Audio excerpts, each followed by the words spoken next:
What's up, everybody? My name is Ron Empire, and welcome to my channel.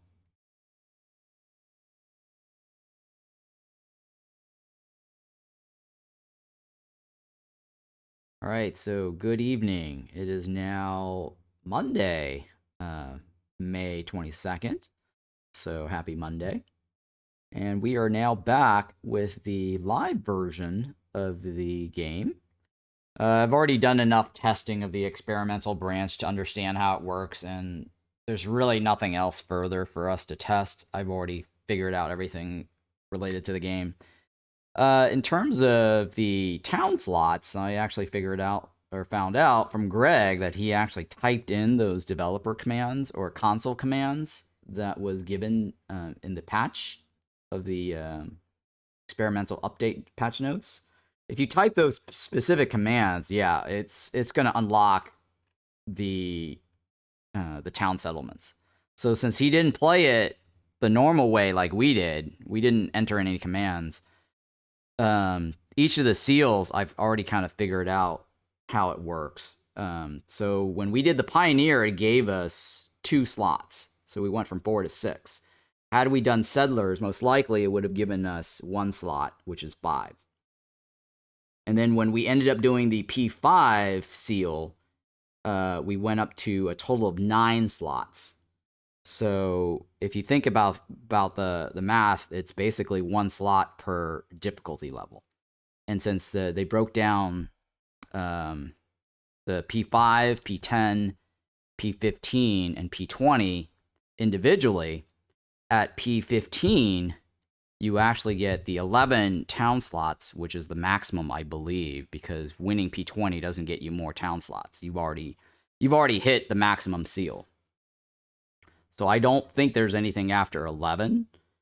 And then if you factor in like 9, since we're at P5 was 9, P10 is probably 10 slots, P15 is 11 slots. Those are the magical slot numbers.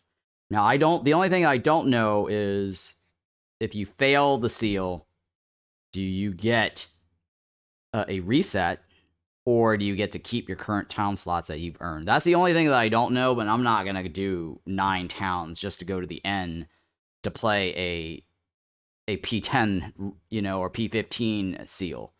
So it's not... there's no way I can get to a P20 on 9 town slots, because if you do the math, P20 requires 110 fragments. So you really need 11 town slots to do the 110 fragments, because 11 towns times 8 on P20, because 8 is the highest you can get for fragments. That's 88 fragments, and it costs 110 to open. That means you need to do at least 5 negative modifiers to even open the seal.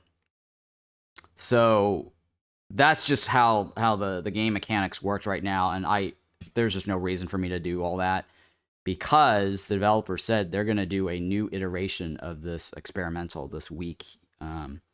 So the inside information, the news I have to share for this week is and I already know this for a fact, that the May 25th, May 25th Thursday update is not going to have anything to do with the experimental branch currently going on. I mentioned this last week. It's most likely they're not going to just roll this out. This is something they just want to test over a course of a couple of weeks. So whatever we've been testing on the experimental branch is not for the May 25th. I do know what's actually coming up with the update this Thursday, and I got that scoop last night. So what's coming Thursday is they're going to add new Glade events, or I think it's either a new Glade event or new Glade events with an S. Hang on, let me read my little message here that I got. It features a new Glade event. So there's going to be only one new Glade event that's coming out this Thursday, and various balance changes. So I don't know what those balance changes are. I guess we'll have to find out either the Wednesday stream when they show us the preview. If they don't do a stream on Wednesday, most likely we'll have to find out on the day of the patch, unless they feed me more information on what those balance changes are. Hi, how do you like the experimental stuff? Okay, so my personal opinion, On the experimental stuff, no, I don't like it actually. It's not as exciting or as amazing as I thought it would be. At first, on paper it seems exciting at first. The idea of hitting up the final boss.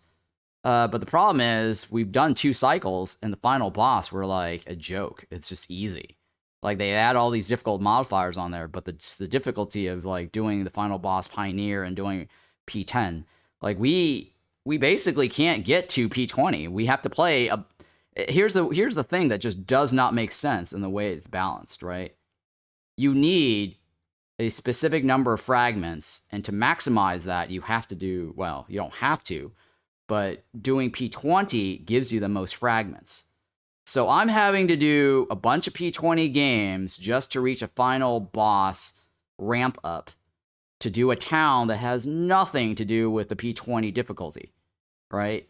So that to me was like, okay, that was a huge disappointment. So I have to go through three cycles of this. 3 cycles of this, right? I have to do 3 cycles of this just to play a really crappy final map run, right, on P20. And the other thing is you can play like P16 if you want to, if you're just trying to like rush to get there.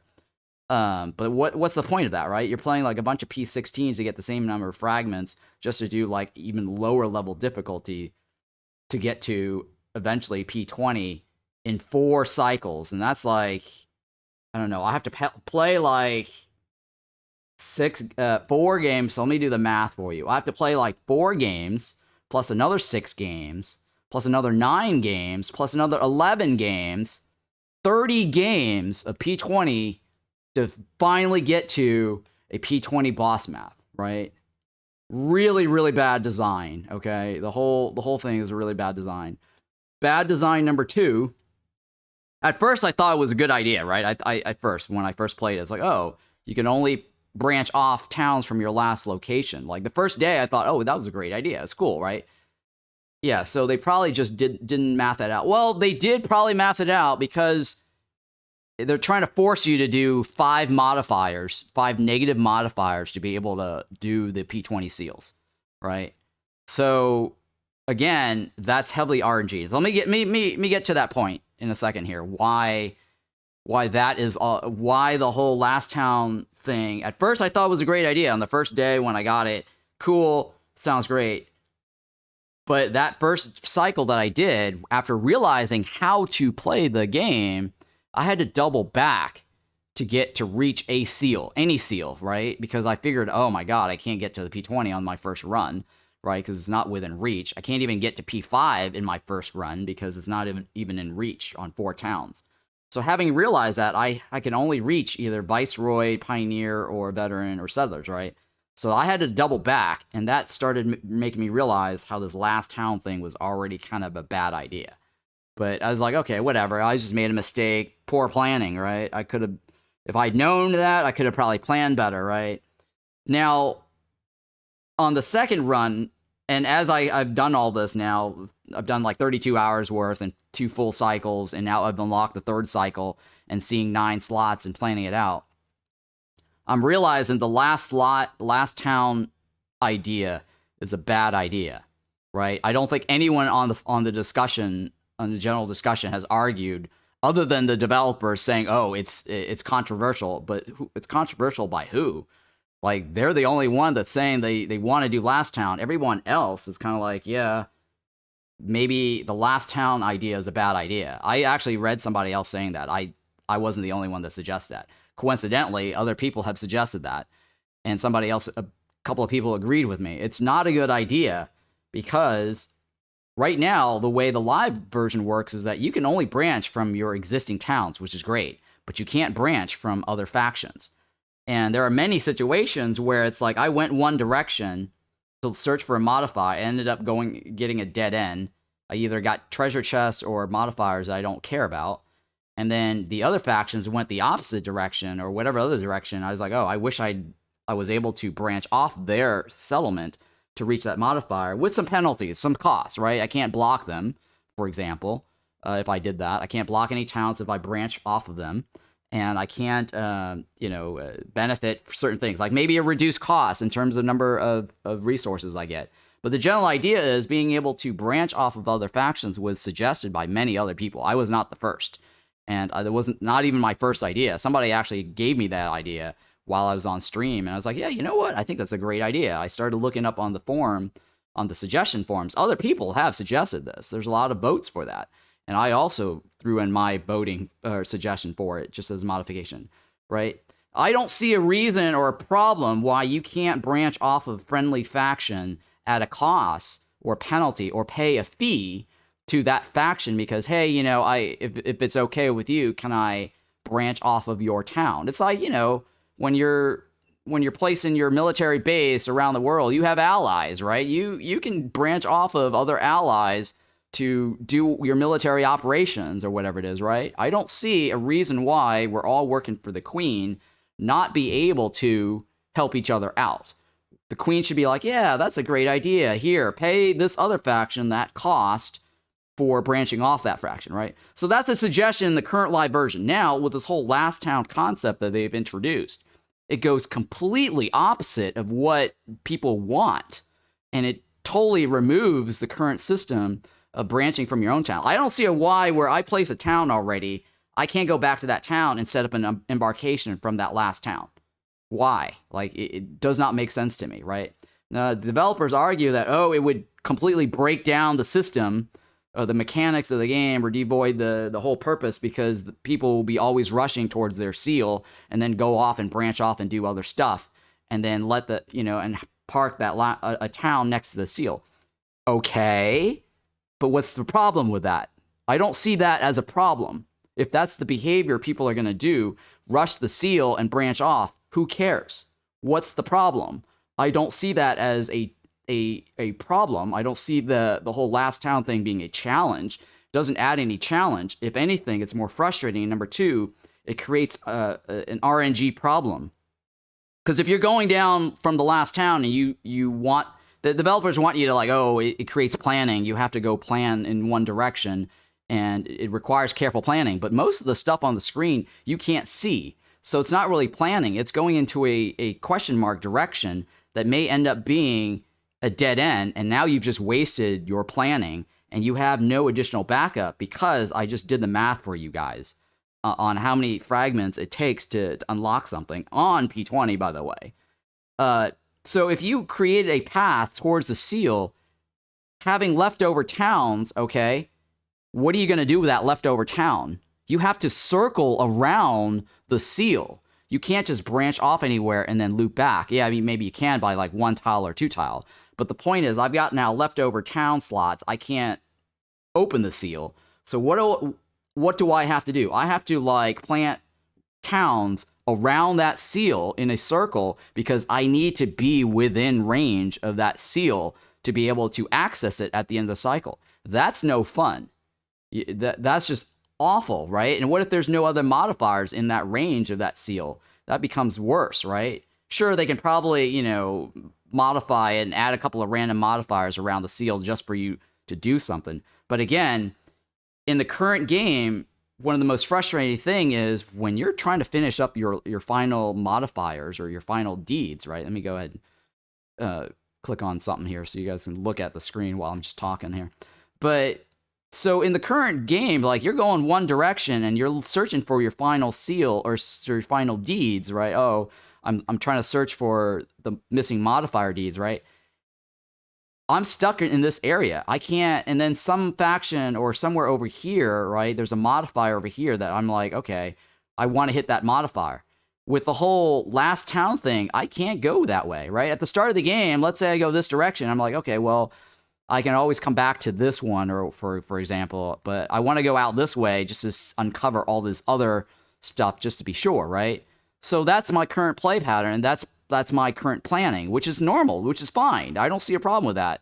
And then once you reach your intended goal or location, you've got extra slots. What am I going to do with the extra slots? I want to branch off from any of my other town to hit some of these other modifiers to complete my deeds. But if you go all the way down here and you're like, oh, well, it's last town only, and I see a modifier over here, I can't loop back this way and then be also in position for the seal when it ends, right? That doesn't work that way. So anyways, it just does not allow fun, dynamic RNG mitigating, right? You can mitigate RNG by branching off any point of the towns that you've made. But if you go with the last town, you're locking yourself into a really hard RNG where you get to the end, you're screwed by RNG, right? The whole thing is that the game should give you some sort of backup plan or flexibility to mitigate RNG. I don't know if that makes sense or not. Just tuning in, whom's did it? I thought the seal was basically constructing something that helps for the future Blightstorm pushes. Yeah, I mean the seal itself also creates an obstruction because you can't place towns near it at the beginning of the game until the very end of the Blight Rot. Anyways, that's just my feedback on the whole experimental thing. It needs rework. And this update obviously is not going to have the world map overhaul thing. There's going to be a new version of the experimental branch this week sometimes because the developer, the coder, is currently working on this week's update first. But he plans on giving us another iteration of the experimental branch. So that's why I'm not testing that anymore, because it might just be like a completely new thing, and I don't want to waste my time playing 9 P20 games just to end up playing a P15 run over the course of the next 2 days and then have another iteration of the experimental branch. So that's not something I want to do.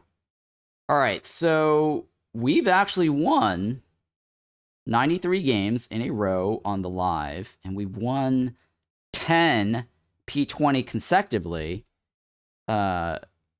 excluding the seals, because those were not P20 runs. I'm not even going to count those as consecutive runs. But yeah, so we've got now 103 games P20 in a row. So how about that, guys? I'm going to go ahead and end this. And we're going to leave this cycle, because what I want to do today is I want to go ahead and start a brand new profile on the live version and see how difficult it is, or how challenging it is as a new player to rush all the let me go ahead and delete this. So I'm going to create a brand new profile. This is my original Epic profile. This is the profile we've been working on. So we're going to add a new profile. And we're going to call this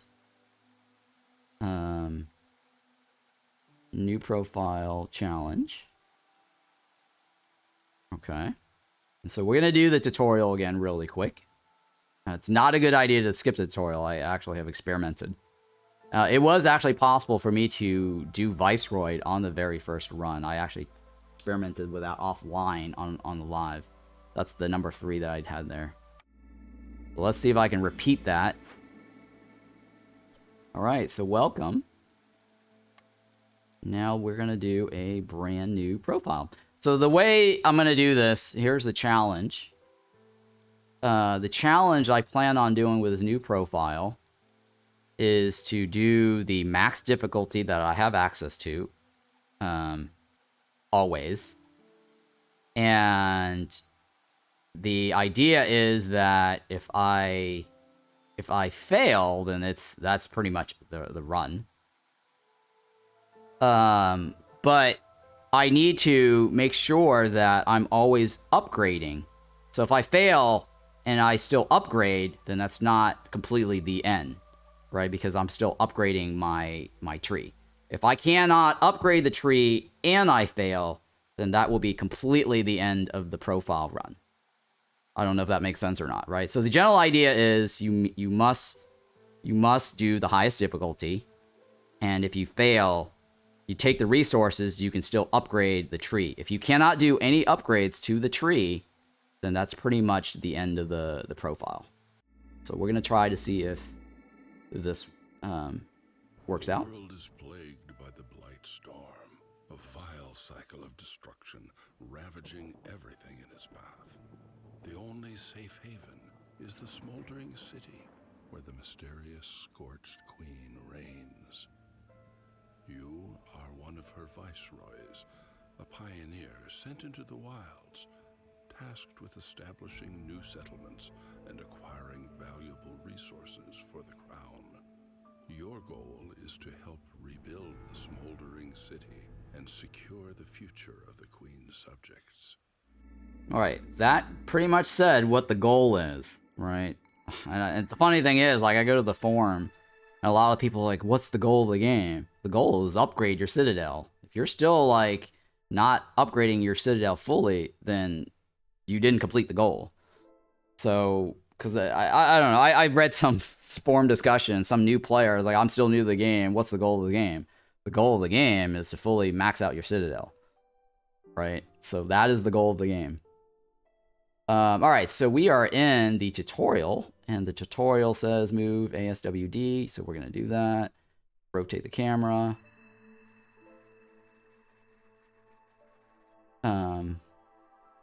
Neglecting your village will increase the queen's impatience and bring her wrath upon you. So this bar over here is the queen's impatience. So, and I'm going to walk through this for new players, so that way this particular VOD can be viewed as a brand new latest version of the game for a Let's Play, since all my old version of the game was way back whenever, and it's pretty outdated.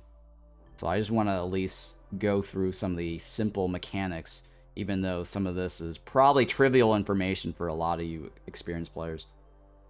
So yeah, this bar down here on the bottom right represents the queen's impatience, and it tells you how many impatience points is moving per minute. Okay. And then on the left side is the reputation bar. Fulfilling your duties will increase the town's reputation, unlocking new buildings and eventually bring you to victory. So down here, there are markers. So each full impatient point that you achieve with this diamond here will give you a reward. So if you roll your mouse over it, it'll tell you what the rewards are. And currently, I'm not moving the reputation bar at all because I have no resolve. But I'll get to that in a little bit.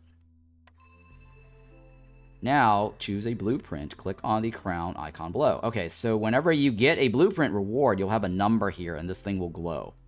So you're going to click on this, and we only have one blueprint to choose from, right? Because it'll say something like choose something, right? Now pick the woodcutter's camp. Oh, okay, it used to say like choose.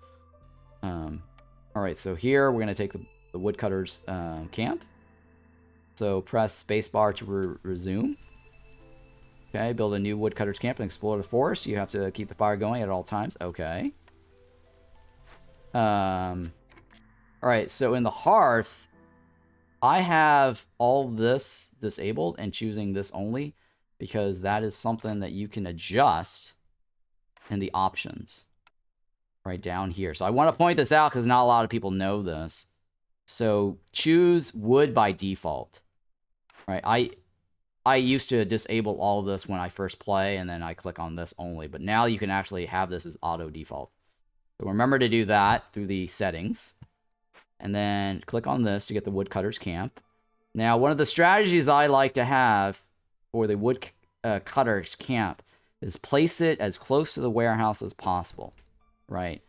So one of the newbie thing to do is placing the woodcutter's camp over here or somewhere not next to the warehouse, right? That's a very bad thing to do because they have to travel to deliver the resources to build it, and then they build it, right? So it's better to place it next to the warehouse so the travel distance is shorter, because you can always move the woodcutter's camp right after for free.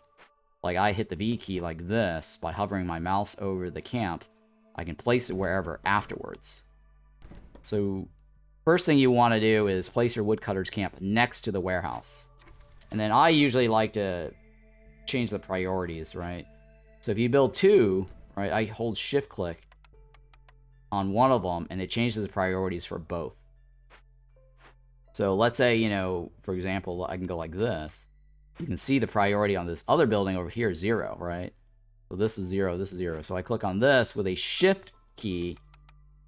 This building here is also 5. So you'll see me like do 5 by spamming this up and down.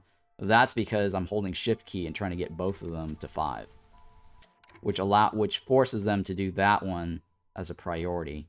Because you can also create priorities on the roads. So if you click on the roads, each of the roads have also priorities, right? So let's say I want to build this road first. I can go like this. And it'll only do that one. But I have to hold shift if I want all the roads to be built with the same priority. So holding shift can do that, right? Now the reason why these guys are building this is because other workers are already working on this and this. So these other guys have nothing else to do. That's why they're starting to build the roads. Alright, so I'm going to fast forward this a little bit. I'm going to remove that. Now, this is done. And so now you get like these little worker slots, right? You can click on them and fill them up, right, with beavers. The workers camp has a specialization bonus with a beaver, with a wood icon, right? If you roll over, it's wood icon. If you roll your mouse over each of the species, you'll notice that the beavers has a wood icon. So that's how you'll know the beaver is actually pretty good for the woodcutters camp. They don't have a UI right now for this, and I've suggested this way long time ago, like 2 years ago. They still have not updated this, and I don't know why, and hopefully somebody nags them other than myself to tell them they need to update this so that when you roll your mouse over the woodcutter or the beavers, it lights up this icon. They really need to have rollovers on the species to show you icons of what they're good at, because the only way you would know is if you go over to this side and look for them and then try to figure out what matches what. The other way is to just fill it all in to find out which one creates that special effect. There's 2 special effects. One is the proficiency effect, which is this little spinning wheel, and the second effect is actually the comfort effect. The comfort is actually highlighted blue as an effect. So right now we've got the proficiency bonus. All the species have 2 icons. One is when you first start off, right? They have a proficiency icon and a comfort icon. So the first one here is for the humans. Comfort is the green. Sorry, the comfort is the beer. The proficiency is the green. The proficiency is the wood. The comfort is the blue. They're both red here. So the first one is the meat icon, which is the proficiency. And then the fire icon is for the resolve.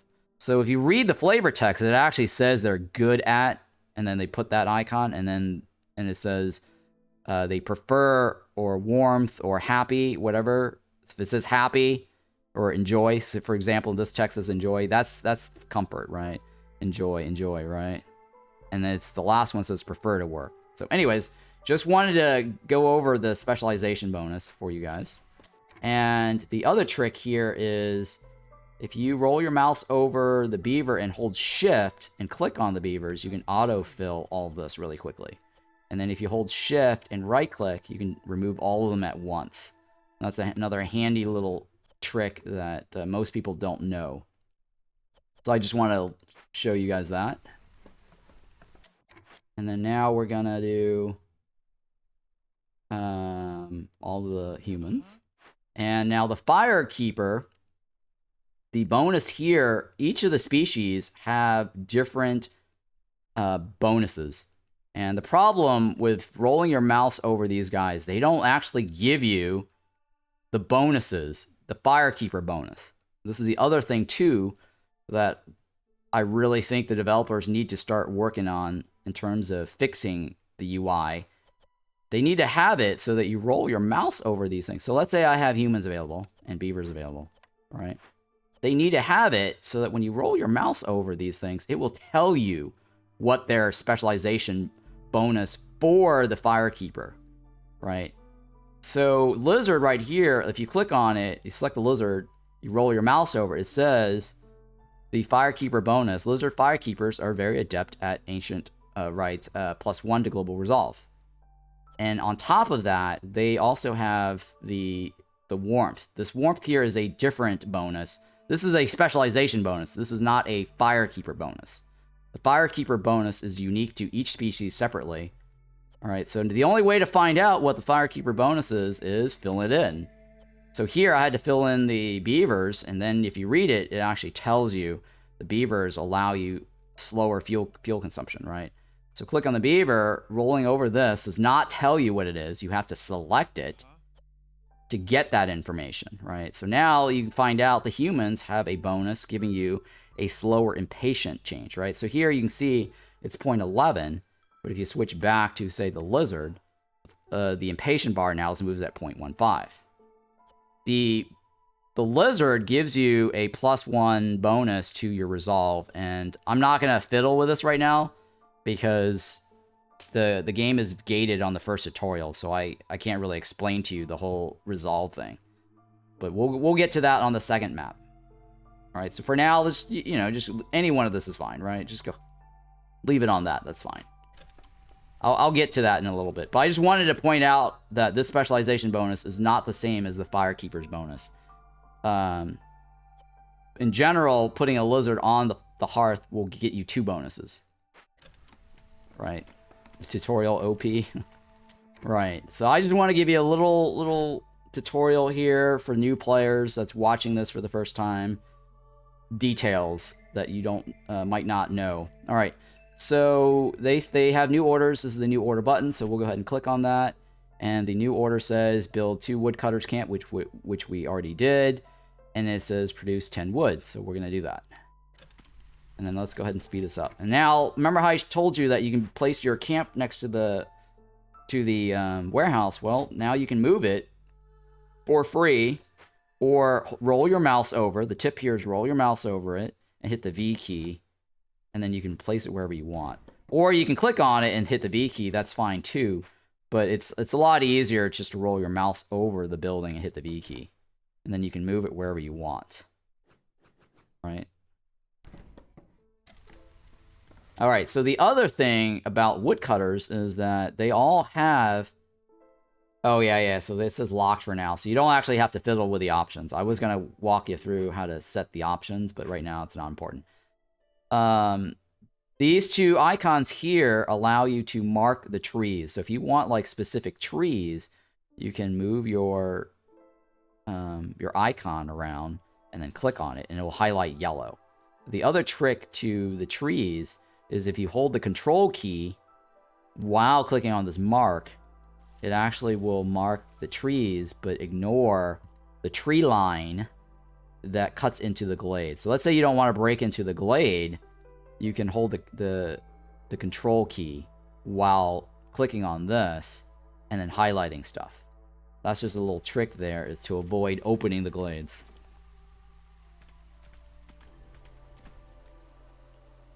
Alright, so at the start of the game, a lot of people were wondering, okay, what is this over here? This is a dangerous glade, and this is a regular glade. This is also a regular glade. So the dangerous glade is marked with this icon symbol. Anything that is a regular small glade, it will not have an icon. So a lot of times people who play for the first time, they're like, what the hell is this? What do you do with it? Do I go in there or not? The game doesn't actually tell you. And that's one of the things that they want to fix. They know they want to fix the tutorial up to improve it. But I'm giving you the walkthrough for the lowdown because I've actually given this game to a couple of my friends, and the folks who won the game have constantly asked me questions while they're playing the tutorial. What does this do? What's that do, right? So I'm answering a lot of the questions that new players generally have right now.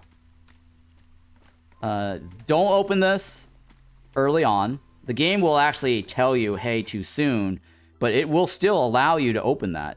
It'll tell you, like, to remove the markers, but if you don't remove the markers, you can still break into that. And I think one of the things that they could do with the tutorial is basically put red tree line markers around this to prevent players from doing what they don't want you to do. So that could be something that developers could improve on the tutorial. Other things they could improve is options, game options. A lot of people have suggested game options where they have like a like an X icon that says I want to mark certain trees as red as a do not cut tree. Marking specific trees. I think that's not a bad idea. So hopefully that's something they may consider adding in the future. All right, so we've already completed the goal. So now I'm going to deliver this. All right, so then upon delivering that, it gave me a second quest, which is not normal. They don't normally give you the second quest after delivering something. But this is just the tutorial. So whatever you just saw that happen is not normal behavior. All right, so now we have a second reward. Okay, so when I turned that in, I got a reputation reward, right? And so most times people don't notice this, but when you got that reputation reward, it moved this bar over to the left, and then the Queen's Impatient got subtracted by the same number of points, right? So we go left by 1 point, the Queen also goes left by 1 point. That's how you can reduce the Impatient bar. So that might not be, something that you notice, but I'm just pointing that out to you because new players won't understand that mechanic. Turning in something here gets you that reward, right? So this next one here, if I complete this and I turn it in, I will get a reputation gain of 1, right? It says every full reputation point you acquire lowers Impatient. That's actually written on the rollover. And it doesn't say, but it lowers Impatient by 1 on the lower difficulty levels. So now I choose another blueprint because I've completed this milestone, and that milestone had a marker there that gave me a blueprint. So now I can choose one. And so here I only have a choice, so I'm going to take the shelter. And my new objective is to open 2 glades and fill 5 beavers into the woodcutter. So now it wants me to go at least 5. I'm going to right-click all onto that to remove all of it. And I'm just going to put all 6. So now I've completed the woodcutter phase. Now it says open 2 glades, right? So I'm going to cut through this one. I'm going to remove all of this. Right, because I want to cut through the 2 glades. And these are the 2 glades I'm going to cut into. I mean, I could try to cut through this, but the game is going to flag me and says, too soon. Remove the markers now. And what's going to happen is there's going to be a dangerous event in there that's going to kill my workers. And I don't want that. And a lot of players stumble upon that, and they have trouble figuring out what to do about it. So I'm giving you a heads up. Don't cut through this unless you want to kill off 2 workers. Or 3 workers. I think it's 3 workers that die. Alright, so this is 1 glade. This is considered a small glade or a regular glade. And then if you roll your mouse over this little green icon, it tells you the content that is in that glade. So right here, it's got clay. Now, if you right-click and make it remove, you can always view the contents of that with the B key, right? I have my resource button here bound to the B key, right? Resource overlay is bound to the B key. So I'm hitting my B key to show you guys what is available as nodes on my map, right? Right. I agree. The tutorial should include changing key bindings to help players understand where things are located. Because a lot of times people go off and they read some video guide or watch some video guide, or somebody talks about Z keys or B keys or whatever. It's not always the same for everybody because I rebound my keys, right? So, anyways, the B key helps you know what the resource nodes are on the map. All right, let's go ahead and continue this. And then I'm going to move my woodcutter closer to this to help out with opening that particular glade.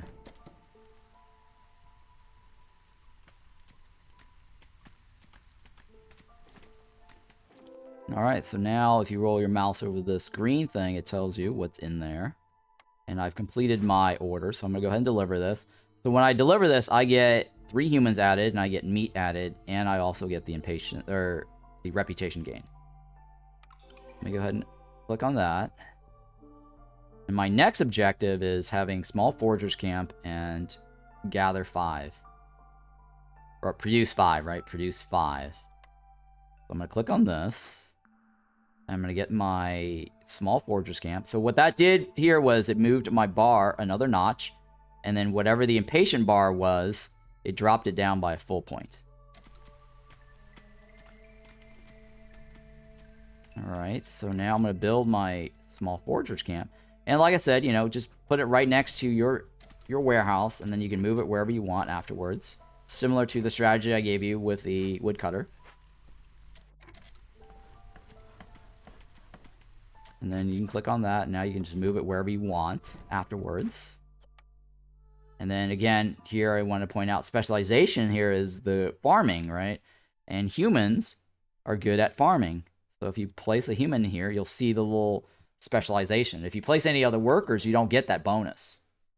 So if you want to min-max, you want to get that bonus where a 10% chance of doubling the yield.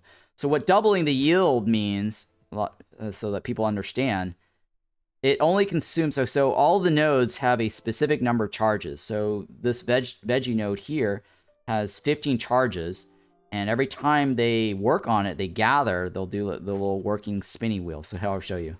Once the guy walks over here, this little human walks in over here, she clicks on it. This is the gathering icon, right? This little spinning wheel, right? So now you'll see her gathering. She's actually working on it. You can see that she's trying to get one veggie. That's removing one charge from this node right here, right? Her proficiency bonus has a 10% chance of doubling that. So what that means is she's going to get 2 from one charge. It does not mean she's removing 2 charges. She's removing 1 charge, but she has a chance of getting an extra free item, right? So potentially, if she procs all 10% 15 times, you can technically get 30 veggies off of one node. That's if you're extremely lucky and hitting that 10% every time for 15 times. So that's what the proficiency 10% chance means. It does not mean you're removing 2 of these charges. So that's something I just wanted to clarify. And then this here is just saying, hey, mark trees for harvest. So I'm going to go click on this and mark a couple of trees. And then I'm going to add another one here to get that going faster. Now, it is possible for you to also create 2 of these, right? And what I just did there was okay, so just another little quick tip here. How I did that. I rolled my mouse over the forger's camp, and I hold the shift key down, right? Hold the shift key down, or tap it once, actually. Tap it once. It's not hold, sorry. It's tap. You can actually clone whatever it is that you roll your mouse over. So that's why you didn't see me move my cursor over here and clicking on this. You saw me move my roll over here and just holding the shift, or hitting the shift key. I created a clone of that. So you can do the same thing. This is another tip that I wish I'd learned sooner. I only learned this very late in my gameplay career here. So let's say you want to have more roads added, right? Or extend your roads. Before, it's like I always had to click on this, and I clicked on this, and then I would do this, and then, you know, I have to click on this again, and go like this, and go like this, right? You don't have to do that. And one of the suggestions I used to give, which I still think they should do this, even though it's not necessary anymore, or not entirely necessary, was to have a default. Because right now, it's like, if I click on this, I have to click on this to get a path. Well, why not just click on this and have it last known path, right? The last thing that you selected. Later on, you'll have like the option to do like a copper road or a stone road or whatever it is. Whatever you select should be the last thing that you selected as a known choice. So that way, when you click on this, you don't have to do a second click to choose. Because I'm always having to choose this to do this, right? That is a suggestion I made a long time ago before realizing that you can also clone roads. So let's say now if you want to extend this, you can roll your mouse over the road, similar to the shift button that I told you about rolling your mouse over here. You can now hit the shift key when you roll your mouse over the roads, and that allows you to clone the roads and extend it like this. So that's another little tip there. So same as cloning, say, a woodcutter, you can go like this, right, and clone it. You can do the same thing with the roads. So that's a little tip that I wanted to give you guys.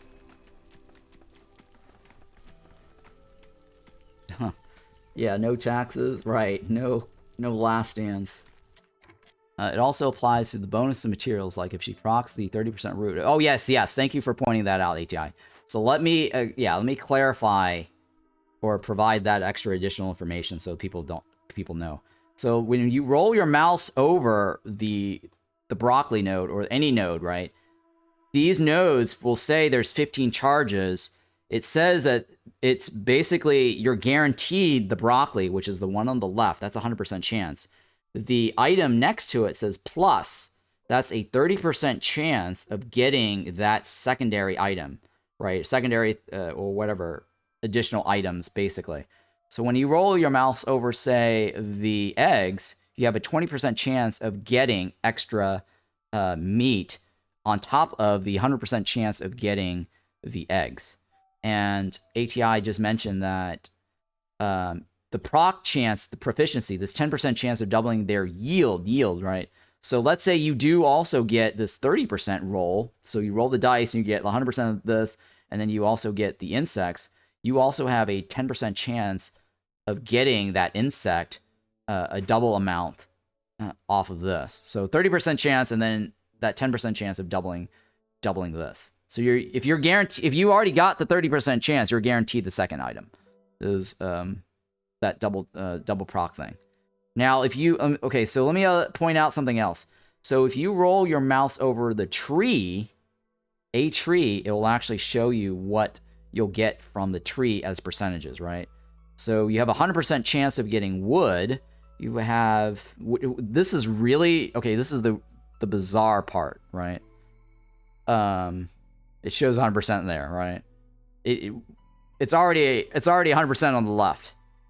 And I think that 100% is associated to this map's modifier. Okay? Because it's just kind of weird how they're showing 100% wood and 100% wood again.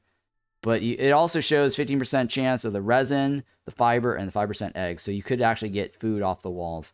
Now, another way to get that information is if you hit the escape key. Oh, it doesn't show here in this game. All right, so I'll point that out, but it's not consistent here. But I guess it's not showing that to you in the tutorial. We're currently playing on the Royal Woodlands map, and normally if you hit the escape key, it will actually show you what the trees give on the left-hand side. The only way you know that here on this map is that you roll your mouse over it, and the trees have 2 charges each. So you have to hit the tree twice to clear it. Good luck with the run. We'll be lurking. Yeah, thank you, Jasper. Appreciate that.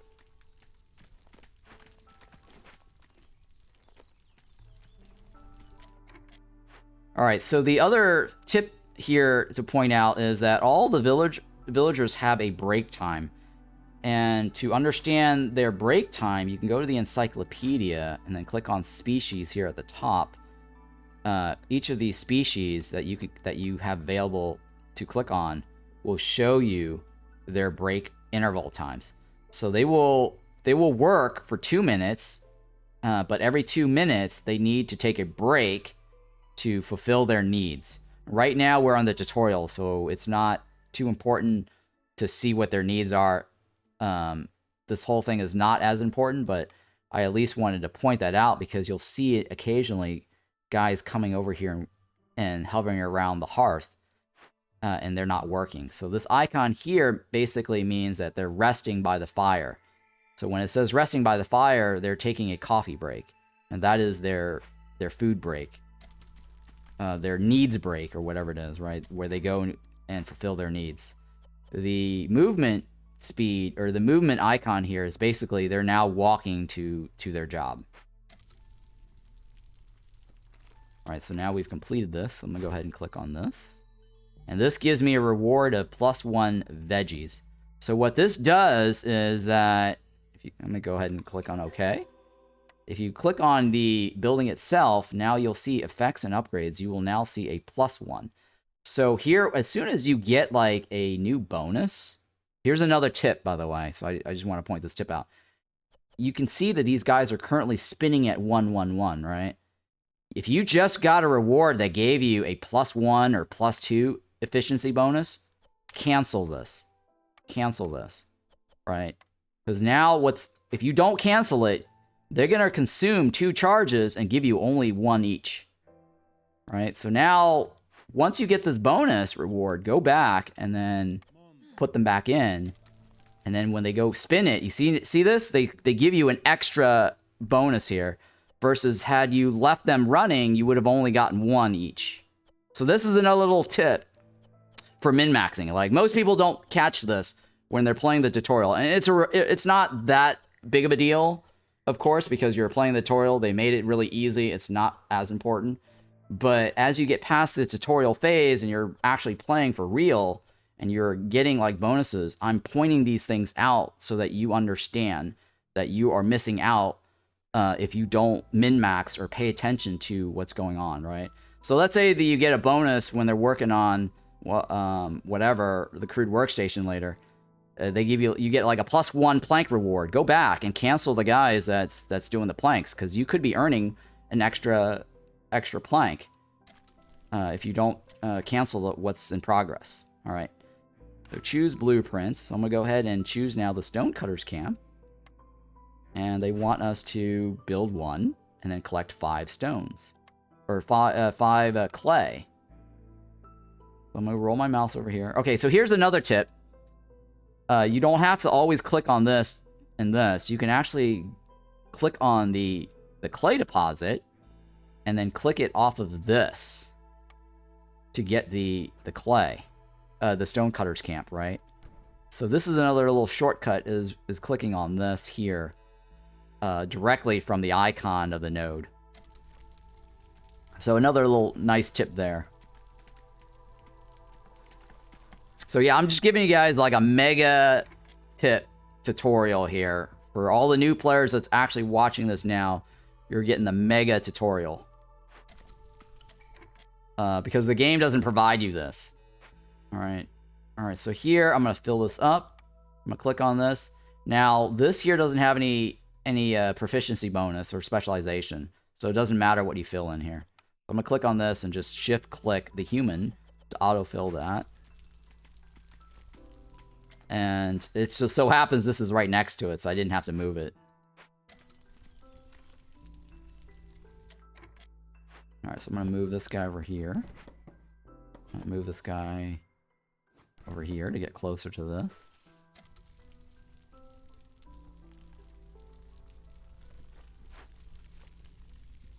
Alright, so the other little bit down here, which is something that you can't really do much about. I think you probably can, actually. Yeah, you can. I'm not sure if all this was unlocked already in the tutorial. So if you have this in the tutorial, it should be, yeah, so since I just did a brand new profile, these are probably, yeah.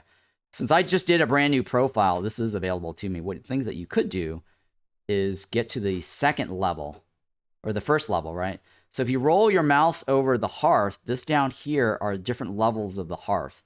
And the one that you have access to, you should be able to get to the 1st level here, right? Gather around the blazing fire. Folks keep each other's spirits high, +2 to global resolve. The ancients resist to corruption is increased by 150, right?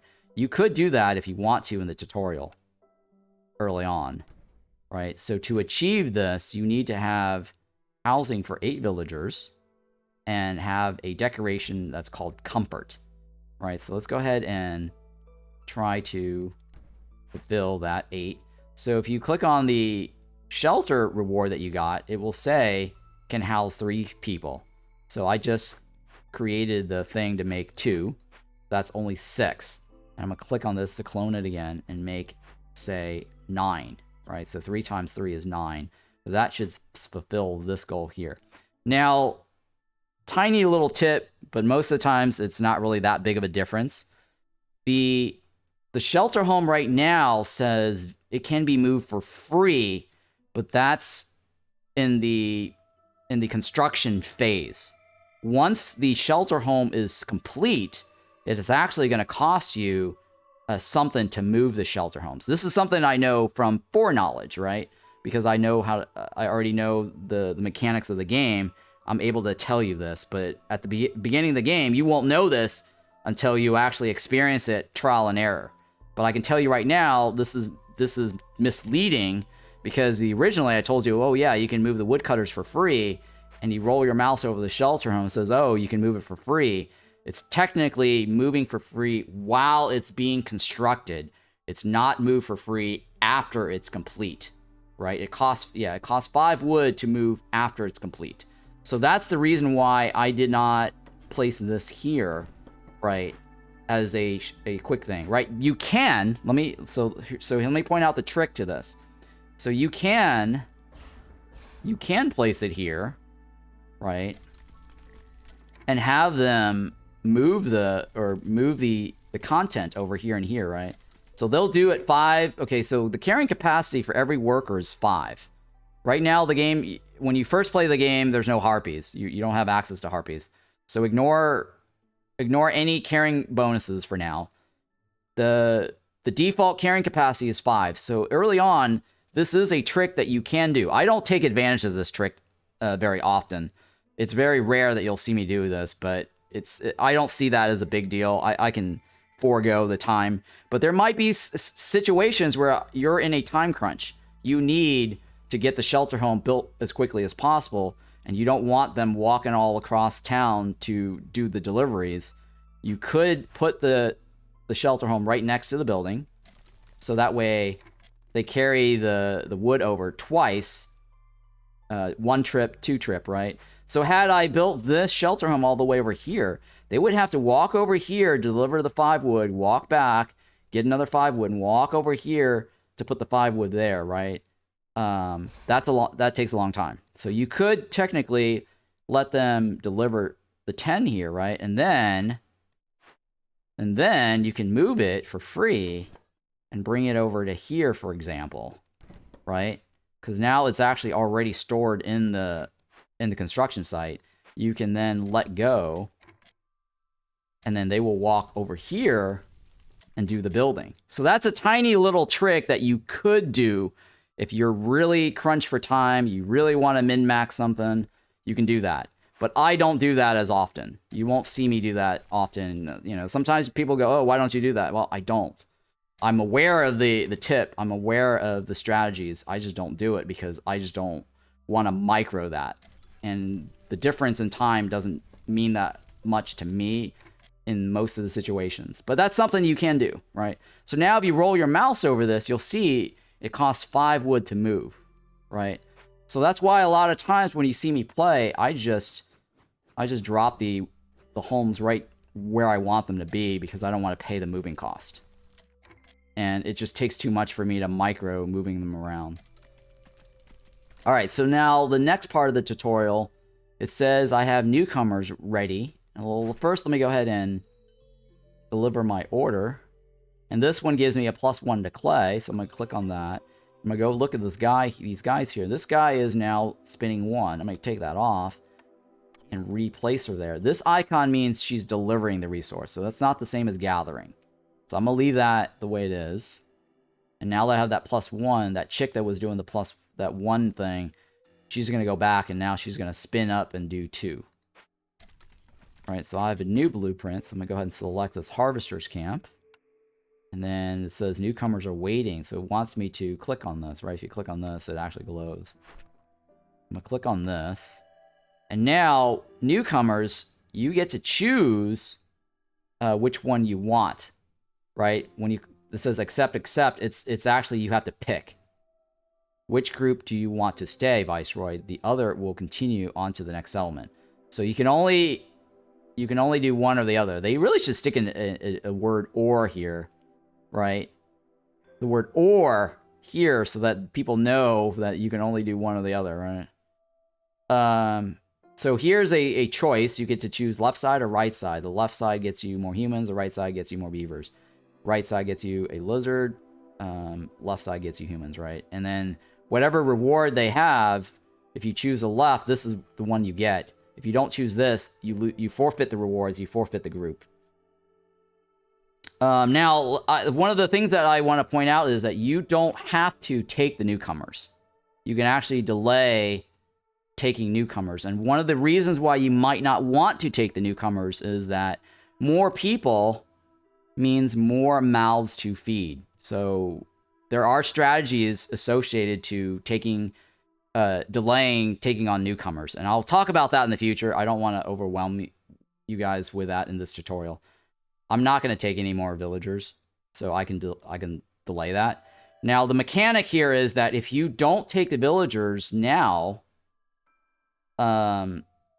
newcomers that potentially would arrive 10 minutes from now would not actually show up 10 minutes from now. They've changed the game mechanics where if you don't take this now, the next wave of newcomers that would normally come 10 minutes does not start until you click on one of these choices, right? But back in the days, you could actually stall taking this group, and then the 10 minutes later, there will be a back-to-back group, so you could actually choose this, and then there'll be another group immediately waiting for you to choose. So that does not happen anymore. So if you don't take this now, that means you're pushing back the second group that shows up by 10 minutes. Or by however long you decide to wait on this group. All right, so I'm not going to wait. I'm not going to take it. I'm going to leave it. There's two kinds of deliveries: to the storage and to the collector building.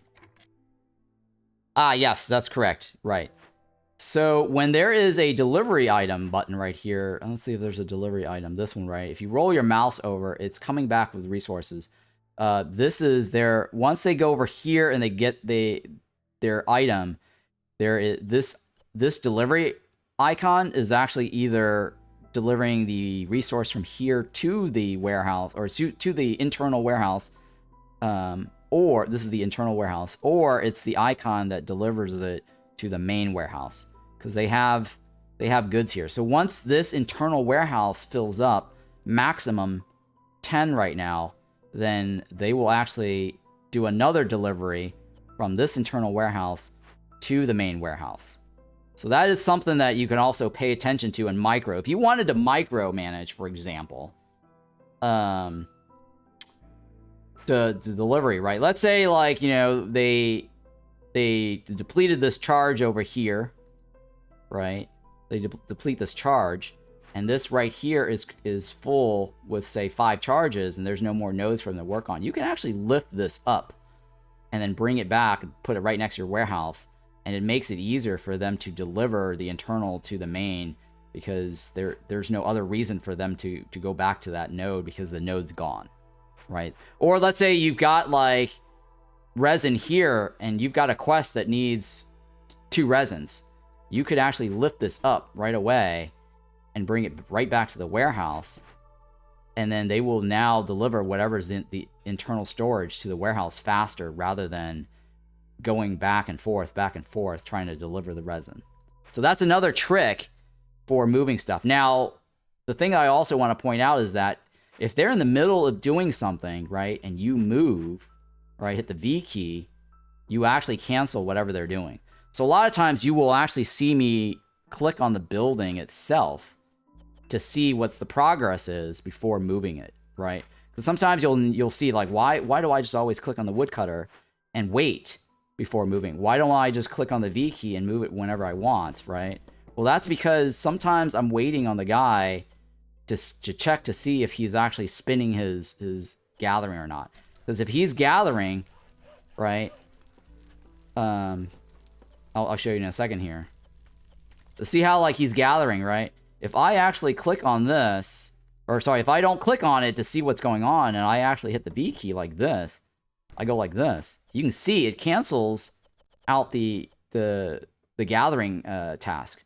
So that's the reason why, like, you always see me click on buildings. A lot of times people are like, oh, why don't you click on that alt key or whatever the key is, right? I have mine bound to the tilde key, right? The workplace overlay. So this is my key. Now, other people have it bound, I think, as the alt key or something, right? I think originally it was defaulted alt.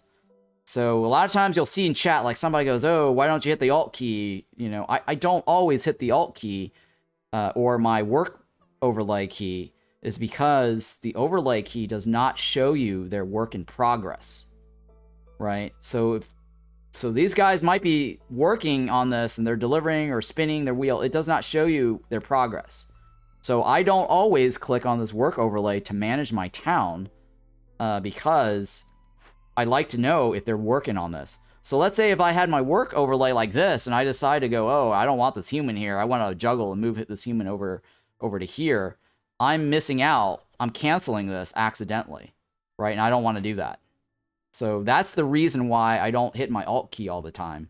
Now, holding the Alt key is also kind of annoying in some situations because if you guys are using the ASWD key like I do, or you're doing something else, you have to hold the Alt key to get that overlay, which I don't like doing. You can also just click on the factions. Oh, you can't do it here though, not on the tutorial. Okay, so the tutorial does not, this tutorial disables this, but normally I like to click on the faction. That actually leaves you the overlay toggle on without having to hold down the key. So I normally like doing the click on these portraits, but it's not available in the tutorial. They disable it. I don't know why. So I'm gonna let go and just let that spin. All right, so that's, now I can just click on this and I move it because they've already finished their clicking.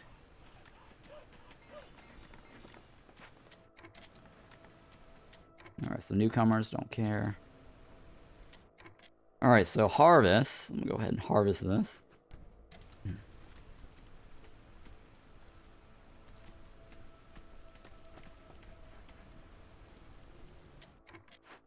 All right. Hang on, let me change my thing here. I just want to not say we're doing P20 since the description says we're doing P20. Give me 1 second. All right, so harvester, autofill, and we're good.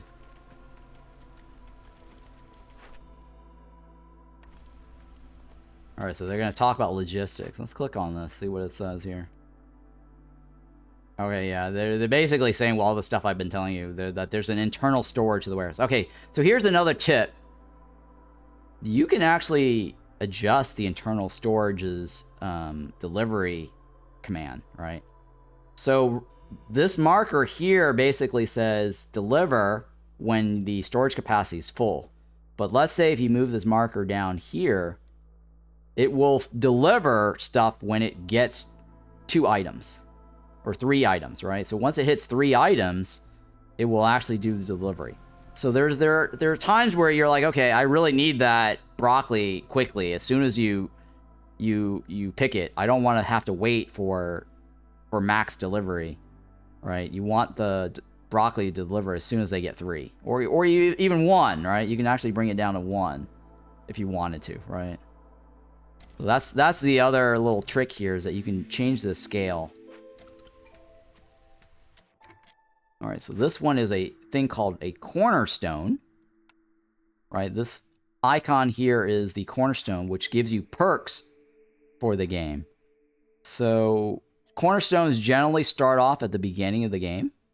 I think in the tutorial it skipped a cornerstone, but this one right here gave it to you at the beginning of the game, or sorry, at the beginning of the season. And I'll go over that in a little bit here. So these little things will give you choices, right? So whenever you open a glade, you can get reed and clay. Or on the right side, production is 50% quicker in crude work station. We don't have a crude workstation right now, so this is not going to immediately help us. I'll just go with the left. All right, so the other parts of the UI I want to point out to you guys, so that's for new players who don't know. The bottom right shows you all the perks that you've gotten, right? So here we've gotten that +1 veggie perk. We've got that plus clay perk. This is the new perk that we got from that cornerstone pick. This is the woodcutters perk that we got from earlier over here. And this perk right here is associated to the firekeeper's bonus. So right now, we've got the lizard bonus. So let's say if you switch this out with a human, and you put the human here, the perk changes. So now this gives you the humans perk. So the bottom right corner is the perk stuff. At the top of the screen, these are the little things that you can look at as categories. So I always like to have my food category open so I can see how much food I have, because I'm very concerned about starvation. But you can look at, say, fuel if you want to up here, right? And you can click on building materials. I personally like to have food at all times, and I personally just like to click on my warehouse to get an entire overview of everything I have. It's just easier for me to see everything rather than having to click on this and then click on this, right? This is like 2 clicks for me to go through. Like, oh, I just want a quick pick or quick preview of my thing, and I want a quick preview of that, and I have to go back to this. To me, it's just tedious to do that. I'd rather just click on my warehouse and then just right-click off to get rid of it. All right, so this helps me more clicking on the warehouse to see everything. Now, the next bit of the UI, this bar down here basically controls the pause, the regular speed. This is the difference in speed of the game, right? 3x is the fastest. So spacebar manipulates between pause and the speed that you last select. Now, this icon over here on the top of this little dial indicates the number of years that have passed. A full year has a drizzle season and a clearance season and a storm season. If you notice, like, the game has that drizzle season, it says the next clearance season is in 5 minutes and 50 seconds. And it'll tell you, like, what's coming up and how long it takes for the next thing, right? Over here will indicate the hostility, right? I will go over this in a little bit in the second part of the tutorial because they're actually going to talk about it. So right now, I just want to briefly mention this because a lot of times people are like, oh, what's this and what's this? It's just something that is associated to the hostility right now, the negative effects of the game that happens during the storm. So I'll touch up on this on the next part of the tutorial. Now, ATI, you can also click on the crude workstation and hover over the products to see the building materials. Right, but I don't have a crude workstation right now to talk about that.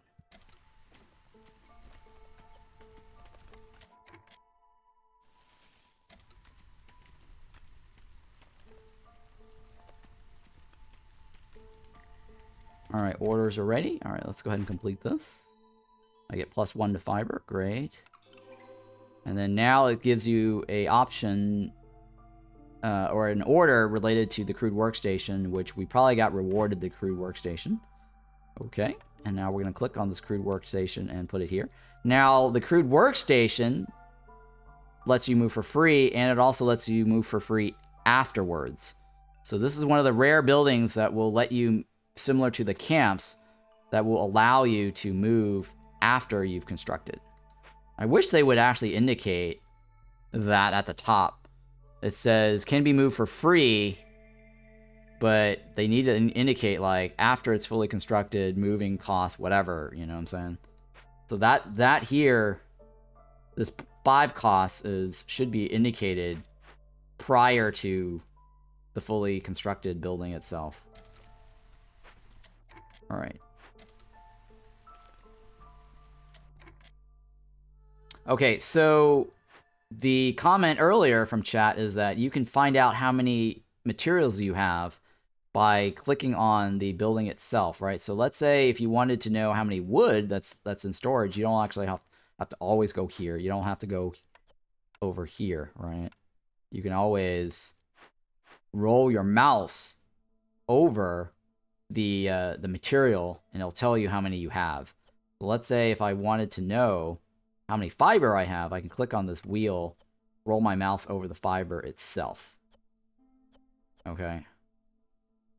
And in this tutorial, it actually doesn't give you the hint that you can change priorities, but I'll talk about priority stuff in a little bit.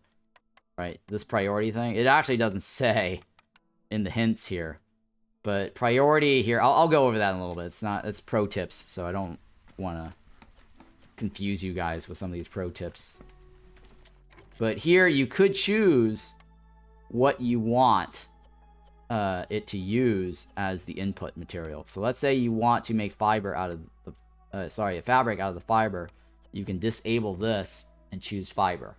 Or you can do the priority thing, which I'll tell you how to do that later. It will actually say, like, hold Control Shift to change priorities. But in the tutorial, it actually doesn't say that.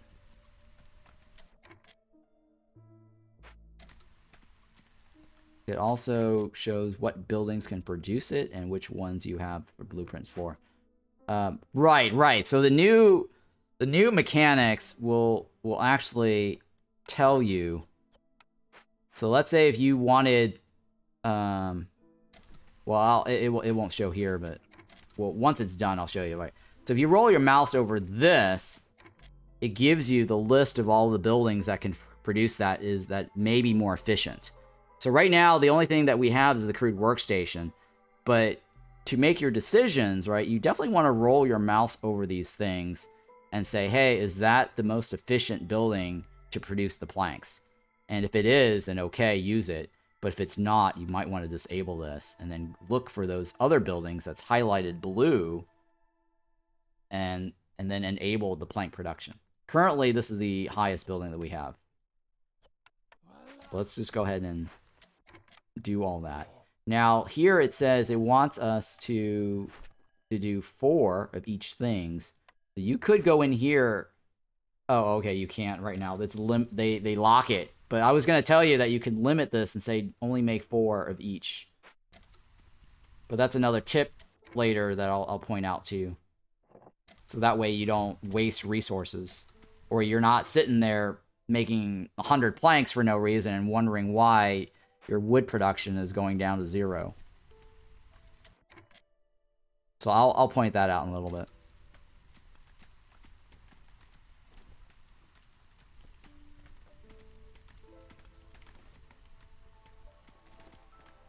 All right, so so the other thing, another tip here is you can actually build 2 of these.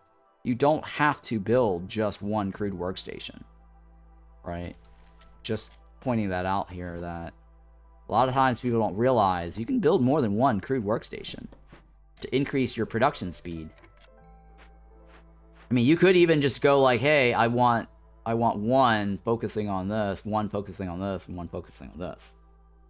And the reason why you might want to do that is because if you have this working on this and this, they're splitting the resources and hiding them from you inside the internal ingredient storage. There's another storage here that's called the ingredient storage, which is separate from the production storage or produced storage, right? So a lot of times if you're doing more than one crude workstation, you might want to just focus one building on one type and the other on another type, so that way you don't store, say, the fabric in this one or the clay in this one, for example. Because then you're splitting up your resources when you could actually be making one full fabric, and you end up having one fabric here and then you know 5 fabric over here. So that's the slight problem that you want to pay attention to when you're doing multiple workstations or multiple production buildings, because you have, like, you know, a split on the internal storage. Alexa, stop.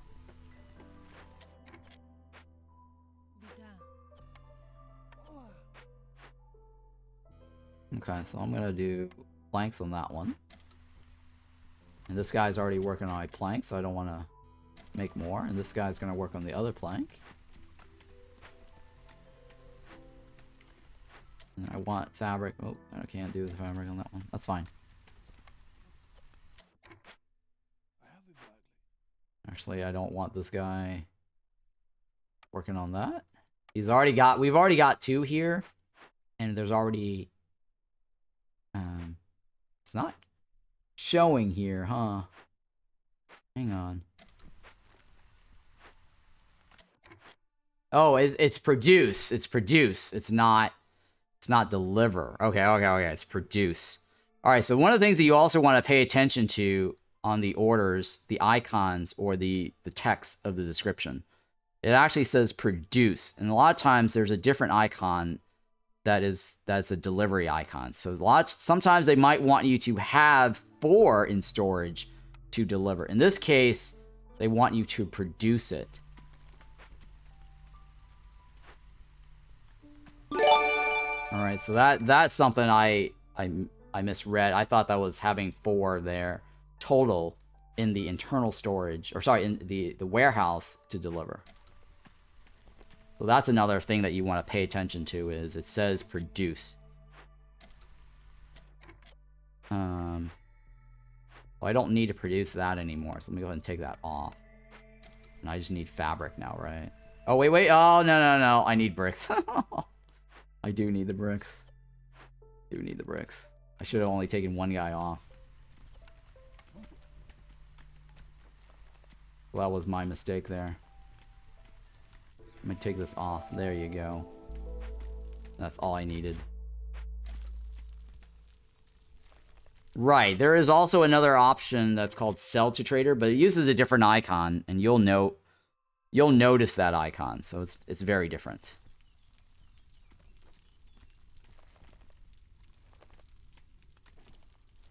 And thank you for that follow there. Appreciate that. Diniada. Alright, so now we're going to go ahead and turn this in. Alright, so the last objective wants us to cut through a dangerous or forbidden glade. It wants us to change the resource from scroll to fabric in the ancient shrine. Oh, this is new. This is very new. They've actually updated the tutorial, because I actually did the tutorial like a couple of weeks ago, and this was not in the tutorial. Alright, so that is new. Alright, so let's go ahead and cut through all that. I'm gonna go ahead and see here. Move this over here. Move this closer. Alright, so other little tips that I have, just not that you guys should do this. I'm just saying is if you wanted to do this, I'm a min-maxer, so I don't normally do this at all. Okay. It is possible for you to delete nodes. Like if you don't like this resource here because it's just in the way for whatever reason, you can actually, click on the X or hit the X key here and delete this. And it'll prompt you. It says, are you sure you want to remove this? So if I wanted to delete this, I could. For whatever reason, you might want to like construct a road there, and this is a building that the small nodes you should be able to remove easily, but sometimes you might get like a large node and you can't harvest it, and you want to put a building there and you can't. You can delete resources. So that's a tiny little tip that most people don't know, is that you can delete resources.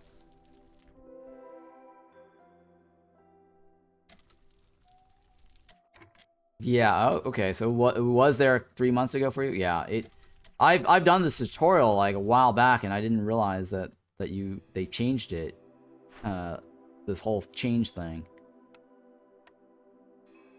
Okay, so I just accidentally opened a new one there. That's okay. I'm trying to get into that one. Let me go ahead and move these guys over here.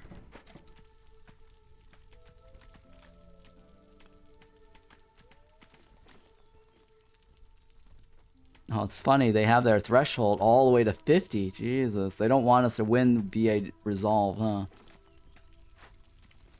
Interesting. On the tutorial. Alright, so this is irrelevant. Sure, I'll take the beaver home. Because once I solve this, it's not really that important. It lets you build a beaver house if you wanted to.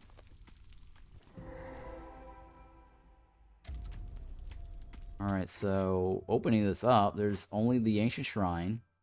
Now it wants you to change this to fabric because we don't have scrolls.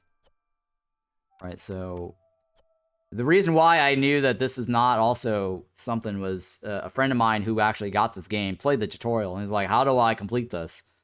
And I had to explain to him he had to click on the delivery spinning wheel and choose whatever that was required. And he didn't know that. And so that's why I was like, oh, is that not in the tutorial? And so that's something that was, this is like a couple of months ago. And then he didn't know that you had to hit the investigate button. So once you pick somebody to do the work on the shrine, okay, so let me go ahead and go explain the shrine. So every Dangerous Glade event that had that little icon, right? So that was the only Dangerous Glade event in the game right now here, right? So you can see this. That was the only one that was marked dangerous. So when you open a dangerous event, it will have a threat, and there's always one threat in every Dangerous Glade event or forbidden. And the current threat here is called the Ancient Shrine, and it says threats. So what this threat here says is that you have 31 seconds to complete this, otherwise it will kill 3 people.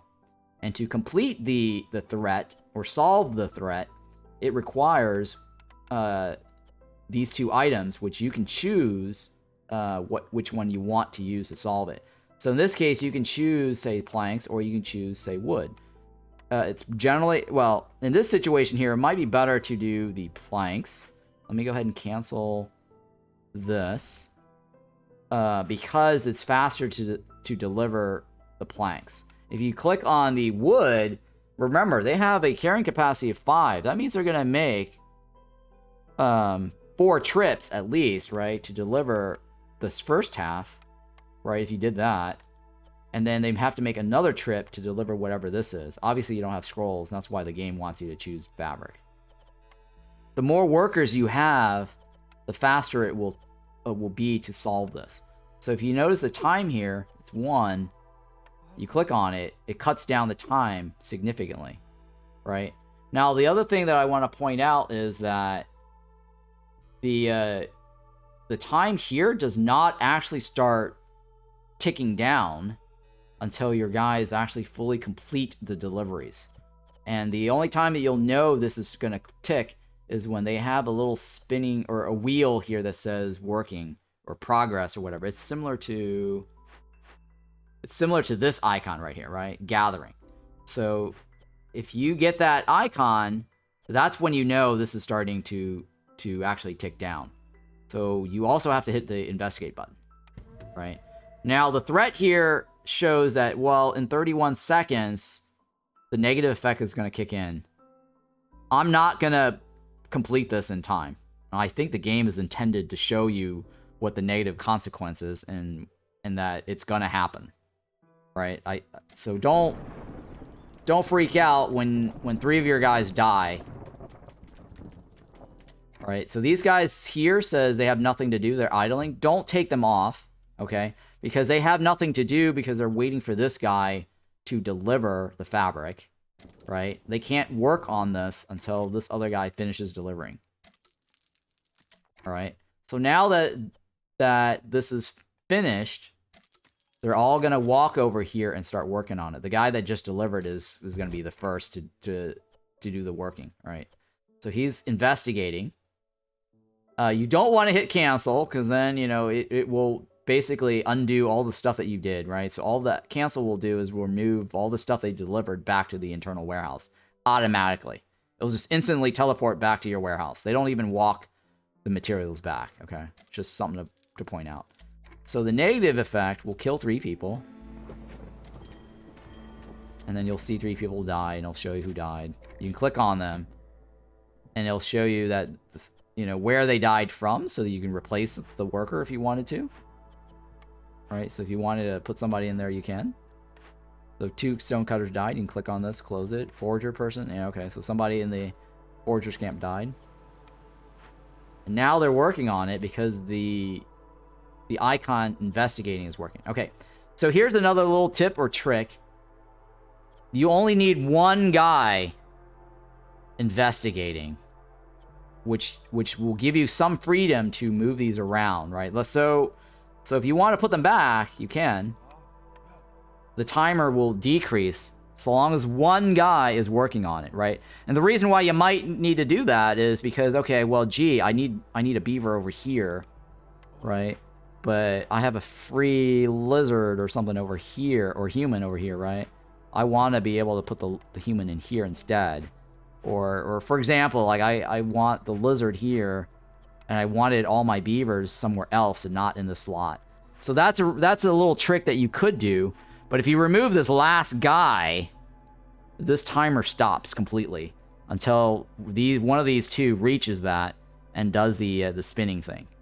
So that's just a little tip that if you wanted to juggle or reassign workers, make sure there's at least one guy investigating before you make those adjustments. And that's another reason why I don't like having this alt key thing, right? People are like, oh, use the alt key so you can manipulate moving people around. This is not helpful, by the way, because it doesn't show you the progress. So let's say I wanted to manipulate moving the beavers around, like, oh, I need that beaver. You are going to screw yourself over if you use the alt key overlay. The work overlay does not help.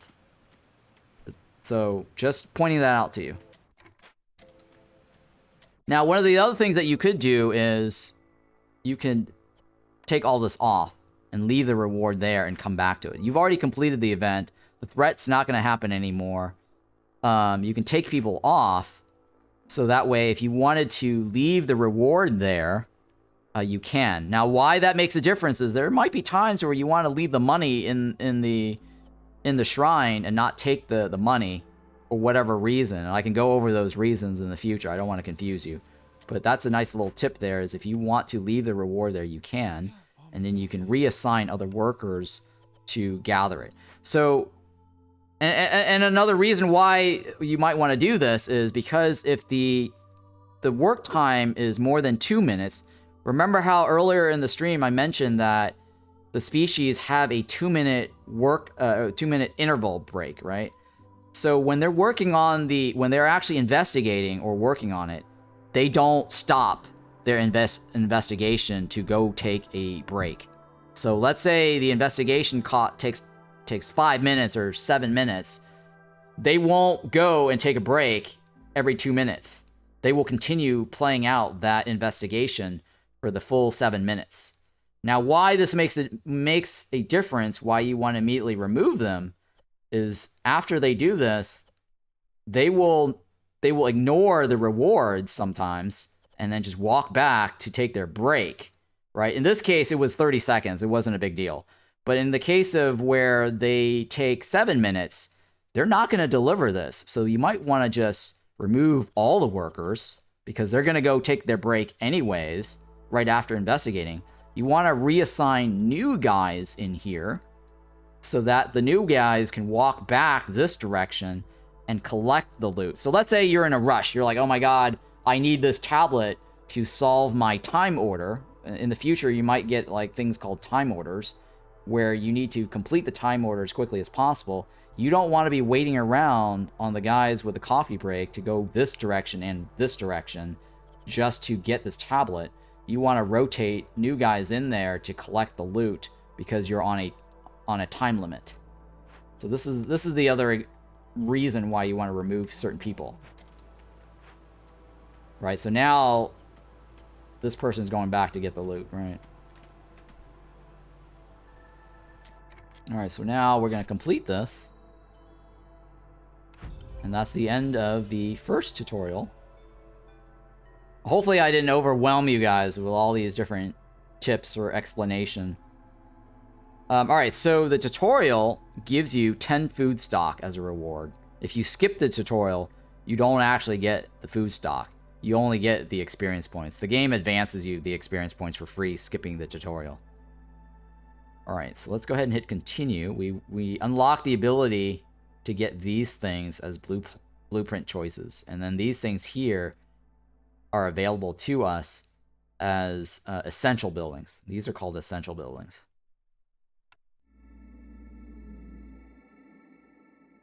Alright, so now we're going to go to the next tutorial.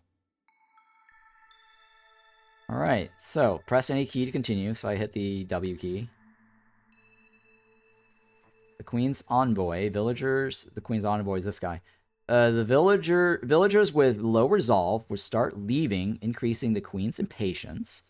So it's showing here is the resolve for the human is at -1. If you roll your mouse over this, this little icon here, it's actually this icon here, it shows that the current resolve is -1.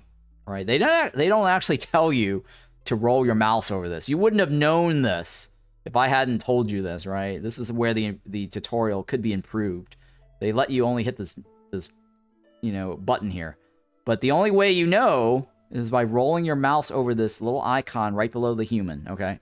So this extra information here says the human's resolve is at -1. Future resolve is 16. What future resolve means is after I unpause this, the resolve will move towards moves towards 16. All right. And gain reputation means that I'll go over the gain reputation and reputation threshold in a little bit. That's not too important right now, right? The only other important thing it says it's 60 seconds until a human leaves. This is any human. It's not specifically the human that has the lowest resolve, right? I'll explain all that in a little bit. Keeping resolve exceptionally high will grant you passive reputation over time. So if you roll your mouse over this again, right, it will now say plus 0.05 reputation gain per minute.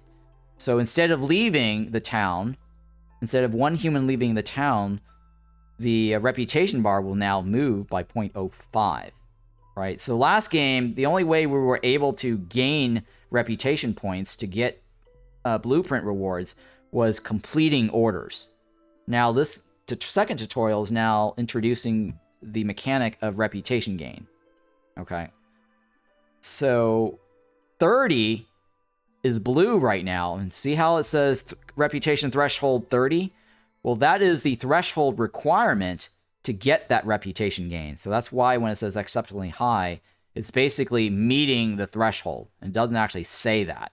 It needs to say, like, if you meet the reputation threshold, it should say this. It doesn't say this. If you meet the reputation threshold 30, then that's how you're going to get that 0.05 reputation per minute gain. Okay? So I'm going to go ahead and hit click the next button there. Okay, satisfying your villagers' need with complex food, homes, etc. services will increase their resolve, right? So each one of these things will give you a resolve bonus, right?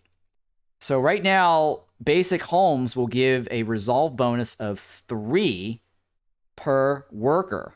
So for every worker that gets a house, right, the basic house will get +3. And so what it does here is it takes an average bonus, right? The max bonus that you can get is +3. So if all 3 workers get a house, the average will be +3, which is maximum. Now, let's say a worker has 0 and one worker has 3, right? It's 3 plus, or 2 workers have 0 and one has 3. You're actually adding them all up, 0, 0, and 3, and then dividing by 3 people, right? So that means you're only getting an average bonus of 1. It's not showing this here, but I'm basically telling you what this means, right?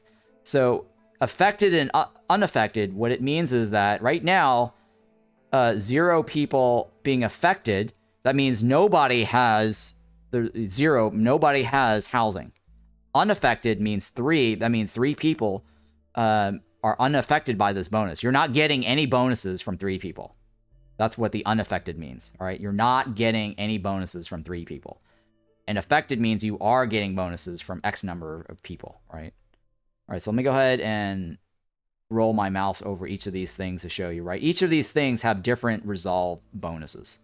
And when you meet these bonuses, it gets added to their current resolve.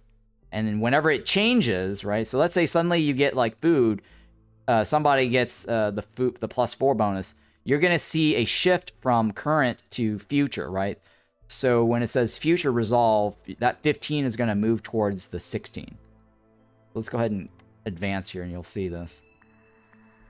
All right, so each species have different mix of needs. It's hard to please everyone all the time. Right, sure. All right, Farmers can plant only on farm fields, and those can only be built on fertile soil. Okay, sure. Crops are planted in the first season drizzle and harvest during the second season clearance. Sure.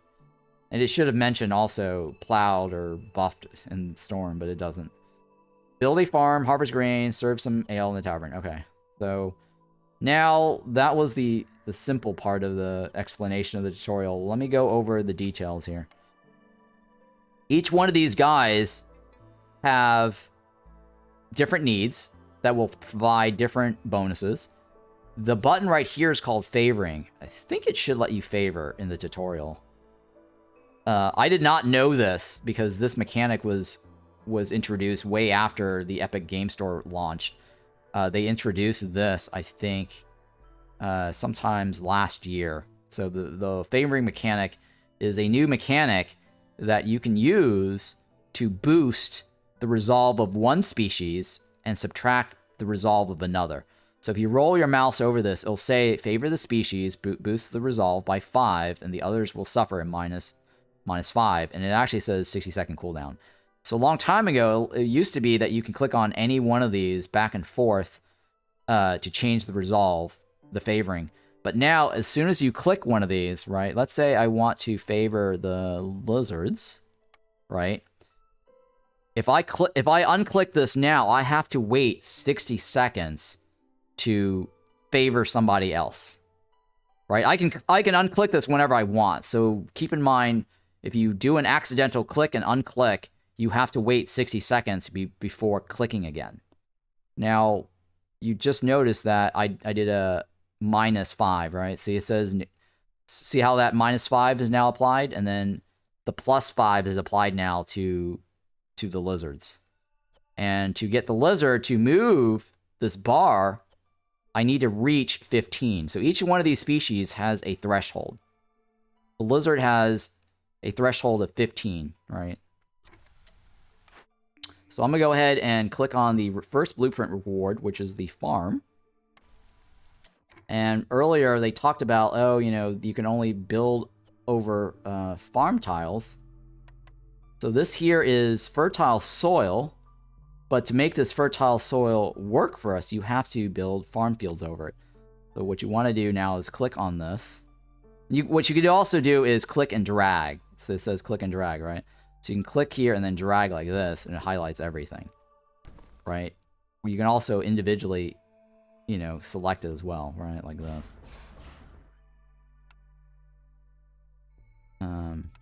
Like this. You can do that too, right? So another thing too now is that you can also, here's another little thing here, you can actually click on this right here as an icon. Right, this is another tip that I did not know until very, very late in my gameplay. Let's say I wish there was a click delete, but there isn't, right? So let's say you build a farm first, like this, you can plan it, right? So all the farms or buildings that use the soil has a white box surrounding it. This is like the farm radius. So this farm will only work on tiles that's within the white box, right? This is not something initially you'll see, right? So I can't get everything at the start, as you can see here, right? I can place my farm over the soil, but that defeats the purpose of that, right? If I wanted to get the other 3, what I could still do, though, is move my thing over here on top of this, right? This is probably the best, right? Right here. I'm foregoing 1, but I'm getting an additional 3. Otherwise, if I go here, I don't get those 3. So these are little tiny little planning that you can do, right? Best optimal spot, probably like right here. I lose 2, but I get everything in there, right? So I'm gonna click on that, and then you click on the farm, and then you click on this, go like this without having to go through this, and then you can disable this stuff too if you wanted to. All right, I'll go over more advanced farming stuff later. I just don't want to touch up on that right now. And then I want to stick on my woodcutter's camp or drop down my woodcutter's camp. I'm going to click on that. I'm going to click on this, shift click, and make sure they build all the woodcutter's camp first. Alright, and then I have my lizard in here. Oh, and I don't have the basic housing yet. That's because we're in the tutorial. Alright, so I'm going to get the orders. Let's go ahead and look at this. The order says make a farm, and then 6 farm tiles. Let's go ahead and speed this up. So I got that first order done. So I'm going to go ahead and accept this, get 2 humans and barrels, and then get 1 reputation point, which gives me a drop in impatience. So I'm going to shift click this, autofill all the beavers, shift click all the humans. Okay, so I'm going to shift click fill all the humans.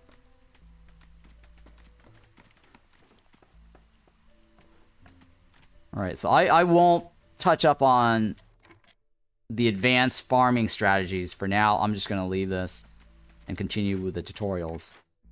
I'll mention it a little bit later once we get more people or whatever. Because a lot of times people don't understand how farming works. And they think they only need 1 farm. You don't need just 1 farm.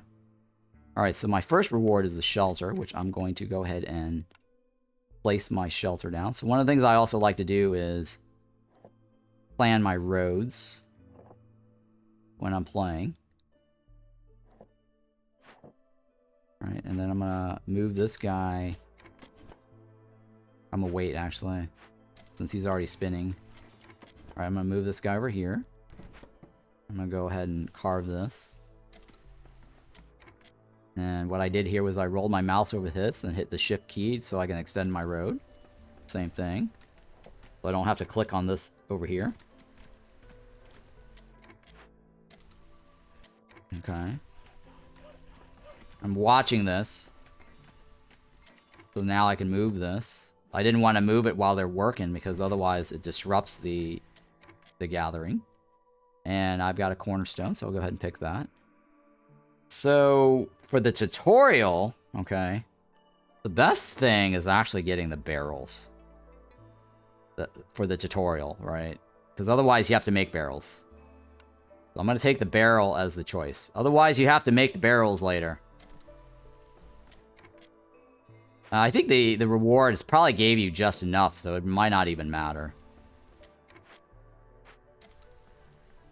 But the other option was increase the farming production, or the farming output by 50%.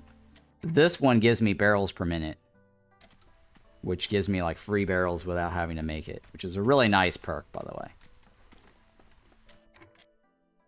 Alright, so shelter home, it wants me to build 2, so let's go ahead and build 2. And I'm going to draw my layouts here. Now, they always like to hover around the hearth whenever they go on break. Some people like to draw roads right in front of the hearth for that slight movement bonus. I don't. I value space more than that slight movement bonus. It's really not that important. But, you know, for those who feel like they really need that extra movement bonus, you could do something like this as a design, and that way when they hang out here they can actually move around that faster. I don't value that. It to me is kind of like whatever. I value my placement and layout more.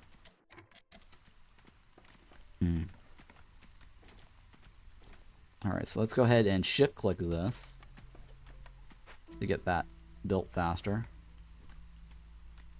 You see how, like, they're delivering this like this? And remember how in the last game I told you, like, they could be doing it like this. Or you could be doing it like this, right? And that way they take less time. And now while they're building it, you can actually move it over here afterwards.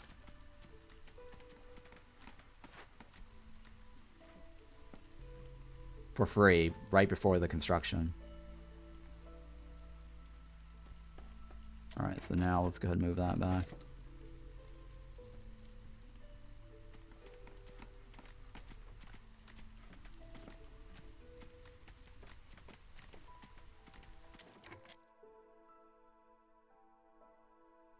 Oh yeah, the putting a warehouse, the tip. Right. I mean, you could create a warehouse to wherever you need to go as a tip. Right now, the distance here is really short, but earlier, let's say the pro tip for that dangerous glade event that was over there, if you had to deliver like say 20 wood earlier, right? I had obviously I'd picked the planks and they only had to do it once.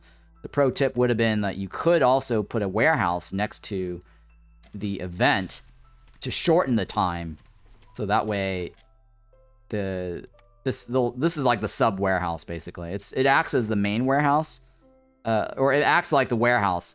So here's the thing about warehouse, because now that you have the ability to make it and you unlocked it, the warehouse is basically magical. You can deliver whatever it is into this warehouse, and it will be available at this other warehouse. So if you deliver to this one, it teleports over this. The content of the warehouses are global and they're shared. So you don't have to deliver to this and wait for some guy to take this and move it over here. It's all shared. So that's one thing I wanted to point out about the warehouse, since it's now available to you. Yeah, what else is available? Yep, okay.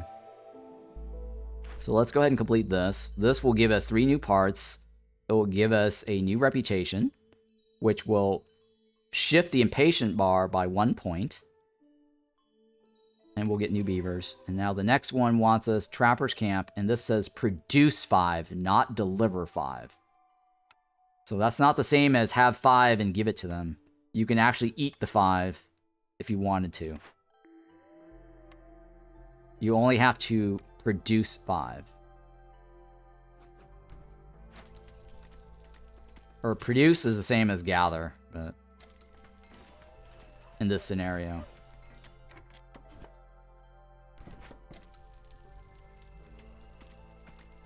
Now this right here is the most optimal one. I'll show you why in a second here. So let's say if you put the warehouse, this farm right here. Oh, they changed it. Oh, they changed it. It used to be, yeah, they changed it. Okay, it used to be that node right there, removing that node, would have given you the most optimal placement for all of the farming stuff. Yeah, they definitely changed it, so I'm not gonna mention that. Because it used to be like I had to remove some of these quickly to get the full coverage. Right, because currently I'm parked over on top of another soil. Yeah, well. I mean, it is technically still the most optimal, actually. Yeah, it is actually the most optimal, because if you remove that, you get more. Yeah. So it is still the optimal. All right, so this one right here, you want to remove first. Right? And you can change priorities on individual charges if you wanted to, right? So if you hold your B key, you see this node right here. You want to remove this one first. Because once you remove that, you can actually move your warehouse, pay the 1 plank, and move that there. And then that gets you... Oh, no, it does not, actually. It does not give you more. It's actually the same. No. It actually gives you the same. No, it does. No, hang on. No, it does. Yeah, it's the same. It does not give you more. It used to be that it gives you more. Because I go over here, I free up 2, but I also lose 2. And I think a lot of it also has to do with the range that got nerfed.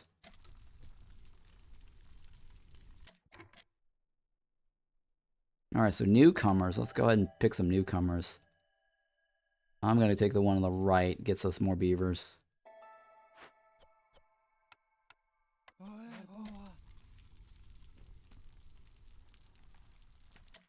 Alright, so I'm going to move this over here.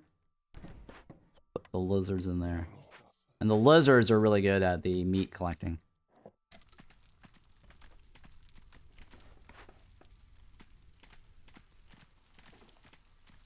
Oh, my win streak. I'm at 113 games won. I've won 113 games won already. of P20 have not lost yet. So that's why I'm resetting my profile.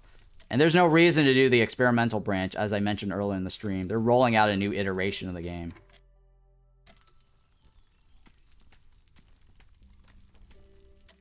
All right, let's see here. I'm going to go ahead and add the additional homes here, because I mentioned earlier that you can get to level 1 to get that plus resolve, right? Let's do that. And this is my usual build order, is trying to get homes for everybody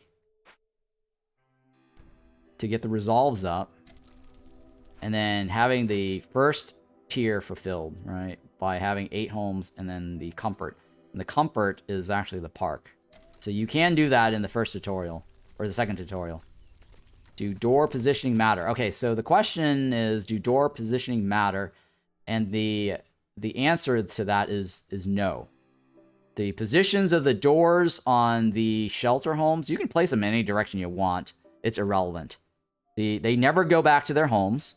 You can place the shelter homes far out of away from the hearth if you wanted to, so long as they're within range of the yellow border. Okay, so when you click on the hearth, there's this yellow border that goes around your town.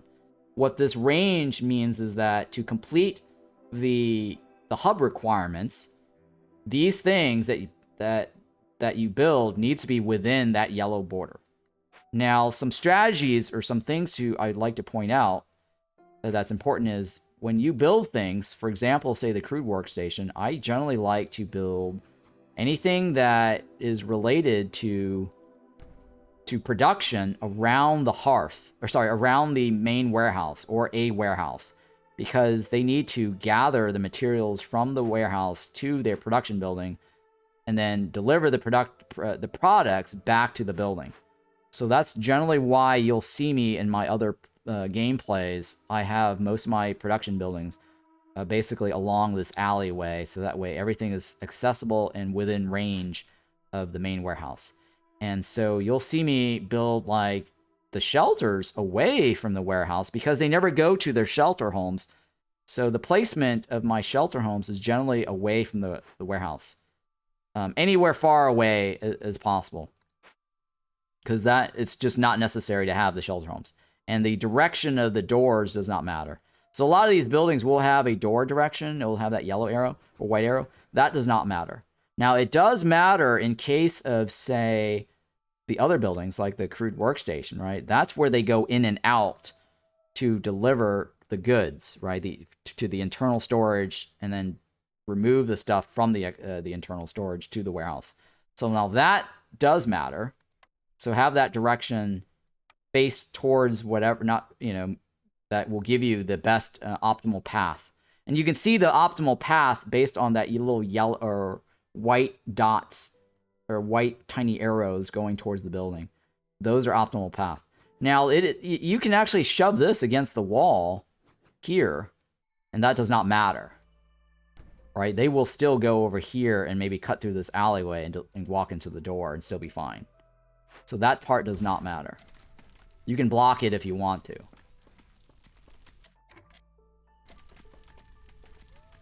I mean, generally, having it point towards the road is a good idea, because the roads, if you notice, will give you a speed boost. All right, so here's the other little thing about the soil, right? You notice like how I can only put soil or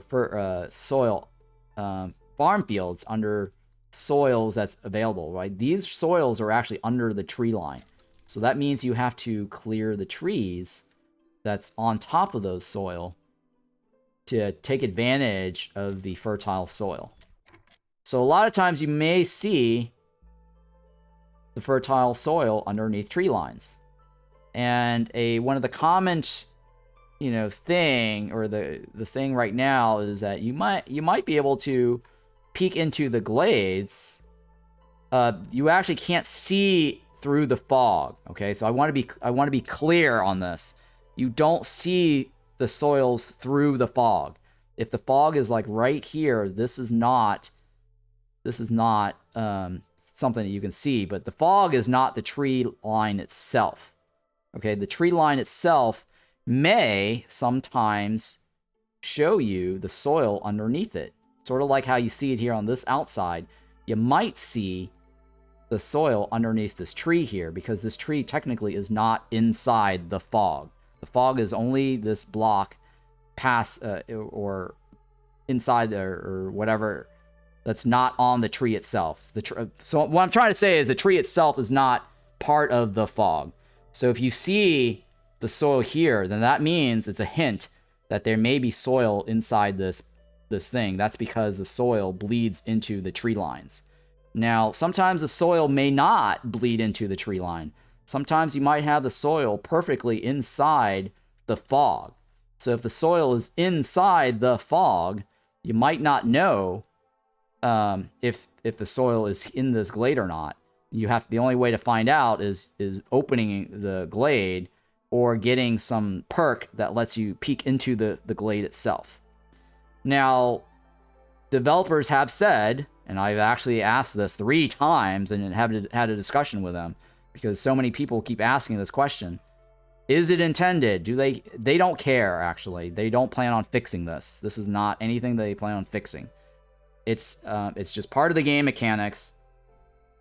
It's too much trouble to try to make it not visible because it breaks a lot of the technical difficulties associated to, let's say, if you're on this side of the fog line and this is the only tree that's between you and them, do you show the soil on this side or do you hide the soil at all, right? And that's not something that they care to sort out or figure out or fix, because if you happen to see it, then it's basically in your favor, the RNG. But it still requires your skill to look for it and notice it and actually go there. If you don't see it, then the RNG is against you because the soil is inside this patch. It didn't bleed over to the tree line. So if you happen to get lucky and it bleeds over the tree line, that's in your advantage. That's in your favor. Take advantage of that. But you have to find it. That requires skill. If you can't see it for whatever reason because you're blind, I'm sorry if you're blind or you have trouble looking at things on the screen, that's your problem, right? That's not the game's problem. But the game does give you the RNG of the benefit of where the soil is on the tree. Sometimes you might get soil bleeding over 2 lines, right? Because I've actually had soil here on this side and then soil on this side. I've managed to actually take advantage of the soil here without breaking in through the trees to get to the soil on the other side. So just to reiterate this, the developers are aware of it and they don't plan on fixing this. And this is a mechanic that you can take advantage of. And the game is constantly changing. They may fix that later, they may not. But if it's in the game right now, go ahead and continue playing whatever is available in the game. It's not anything that's game breaking, because they've had recently added features with the humans revealing where the nearest soil location is. It's the reason why this is somewhat of a problem in the sense is a lot of times people will take a farm building either through embarkation or a blueprint, and then they pop glades because they don't know where the soil is. It's frustrating with the RNG mechanics of the game. You may never ever take advantage or use your farm building, and you never find the soil, and that's really frustrating. So this little tree line trick basically slightly mitigates that in your favor. I've had situations where I've found no soil along the tree lines on one of the maps, and it was really frustrating.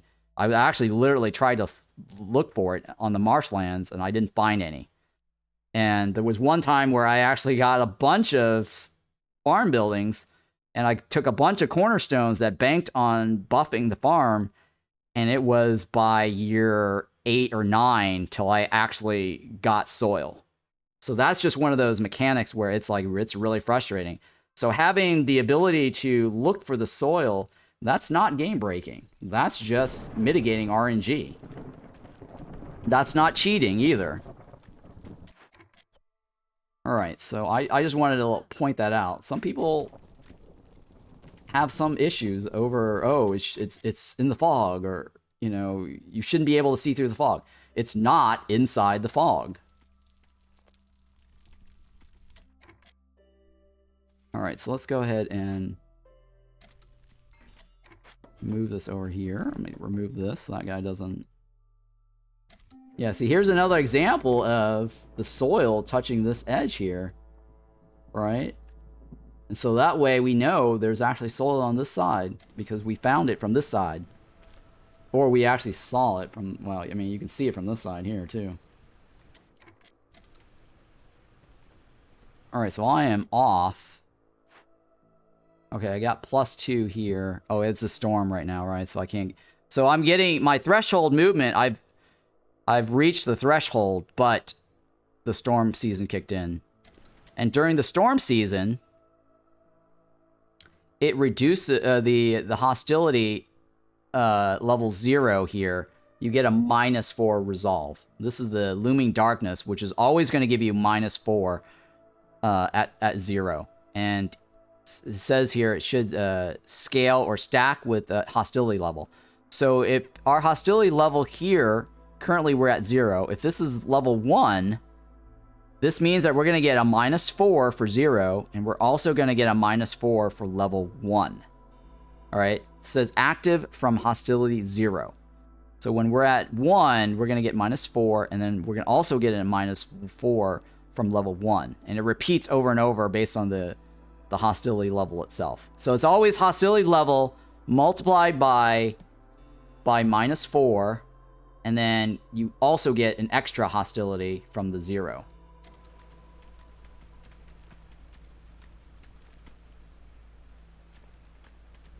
All right, so here's other things I want to point out, since I didn't mention this the last tutorial,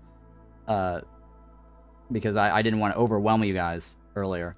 So here's the new thing about the hostility, or not new, but this is something you need to understand about hostility. And I'm really glad that they've actually fixed the original feedback I gave them, because I actually had to push for this. They did not even think about adding this in until last minute, where I said, look, you got to add this in on this next patch, because this is very confusing. It does not help. And this is one of those UI thing that you need to add in to help players understand how hostility works.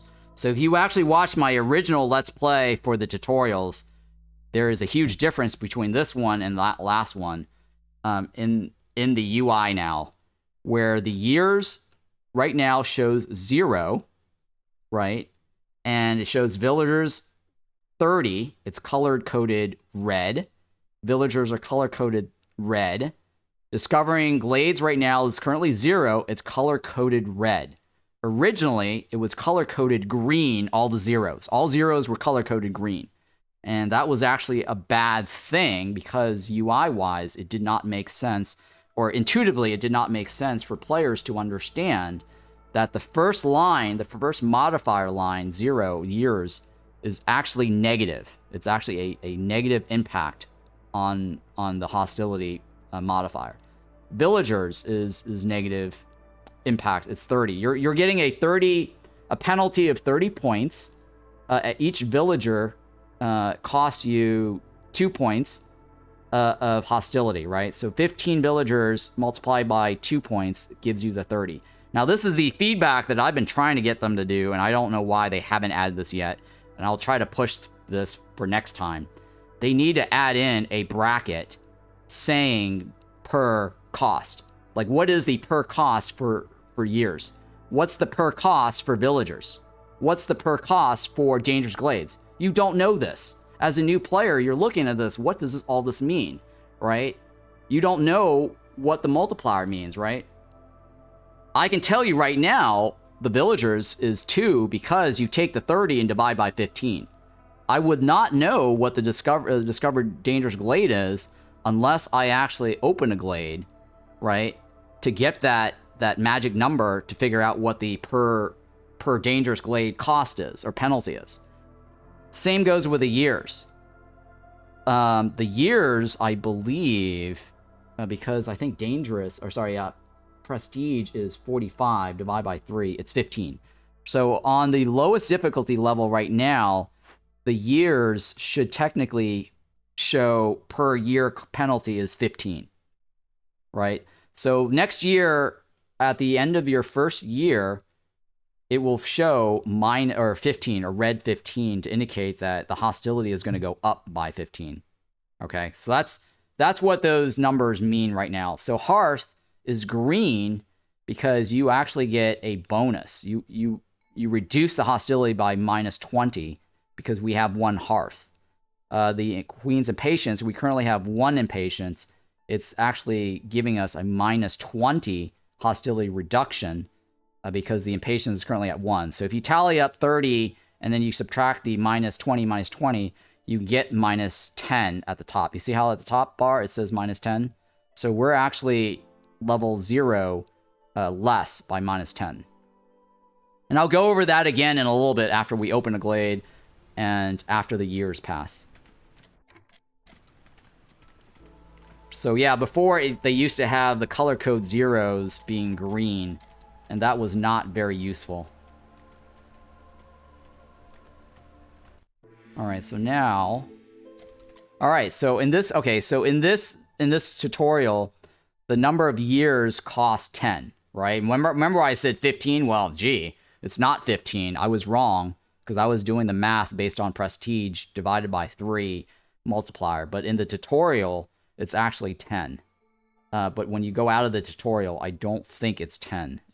I'm pretty sure it's like -15.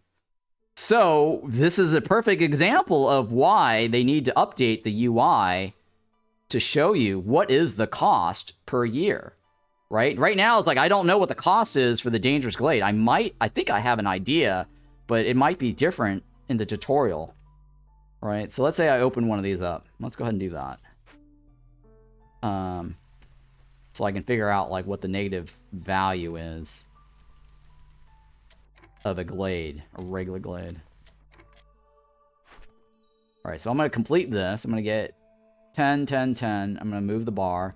So right now the bar is at 1.42. Hang on. If I complete this, right, you'll notice that, hang on, let me click on, I'll show you. The reputation is currently at 208. The Queen's is 142. When you click on this, I'm going to get a reputation gain of 1. The Queen's Impatience is going to lower by a full 1 point. And see how it dropped by a full 1 point? And it went up by a full 1 point. So it was 208, now it's 308. And then we hit that blue marker, which gave us now a new reward. So this new reward, we're getting a smokehouse. I'll take it. I only have one choice. And then I have to choose the cornerstone. I'm going to choose the 50% goods because this is better. This is going to take too long for this to actually even matter in the tutorial. What this over here on the left says is that I gain 1 additional grain production, right? Because right now I've got 6. So they need to do this planting and produce grain 25 times. And it's actually based on the tile. It's not based on this number here. This 6 here does not count towards the 25. This 6 here only counts once because she's actually producing this crop once. So this here is basically saying 25 times, not 25 units of grain, all right? So since there is only 12 plow feet, or 0, okay, currently there's 0. Right, so, but it's total of 18 that I have available. Right, so 18 is short. So that means they'll only be able to do it 18 times this year. So this here is not going to benefit me until a second year. Right, because then the second year they'll do like 18 plus another 18, that's 36, right? So that's when you start seeing that +1. You won't see that until the 3rd year, actually. Right, so the 3rd year is when I'm going to see a +1. So that's something that you might want to understand. I did not know this when I first played. I thought it's +1 every time I produce 25 units, and that is not the case. All right, so that's why like the one on the right is actually the better choice. Okay, so let me go ahead and finish that off. All right, so now I opened a glade. All right, so, okay, so in the tutorial, it does not penalize you for opening small glades. That's very interesting. That's very interesting how they don't penalize you. So you can open as many small glades as you want in the tutorial. Very, very interesting. Alright, so this here I discovered. Now, this event on the left requires veggies to complete. On the right, it requires meat and eggs to complete. Now, if I complete the one on the right, I get money. If I complete the left, I get people. Right now, the money is not really worth that much. Maybe I can build a trade post and see if I can buy anything. I actually don't ever build the trade post during the tutorial because it's really not necessary.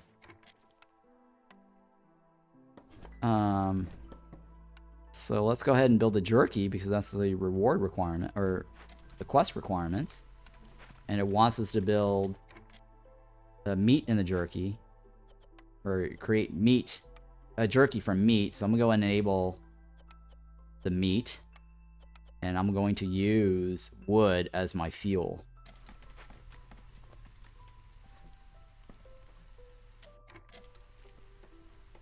They really should have the tutorials say use they should change that to select fuel instead of meat. Okay, the trader is available. I could spend money, huh? Trading, interesting. So I don't want to go ahead and talk about trading during the tutorial. It's really not useful as much. Yeah, it's not useful right now.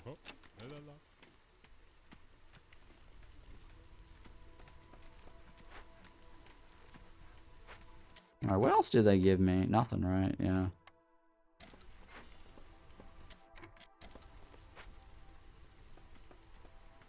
Alright, so here I'm going to... Alright, so when you look at the smokehouse, it says specialization is warmth and meat production. I think this is one of the most... I think it's between this building and the grill, the only two rare buildings that will give you warmth and meat production at the same time. And that's where the lizards benefit in the smokehouse. Let me go ahead and take this one guy off his duty here. Oh, he procced. Nice. I'm going to put him in here. Alright, so here's the other tip that I want to give you guys, alright? It's actually better to restrict your ingredients early. Like, totally disable them, right? Not just by priority, but totally disable them. Because, let's say, even if you wanted to use both of these, right? Even if you wanted to use, like, the fuel, the coal, if you want to get this jerky to produce ASAP, especially at the very beginning of the game, where making food ASAP matters, you want to narrow it down to one item per slot.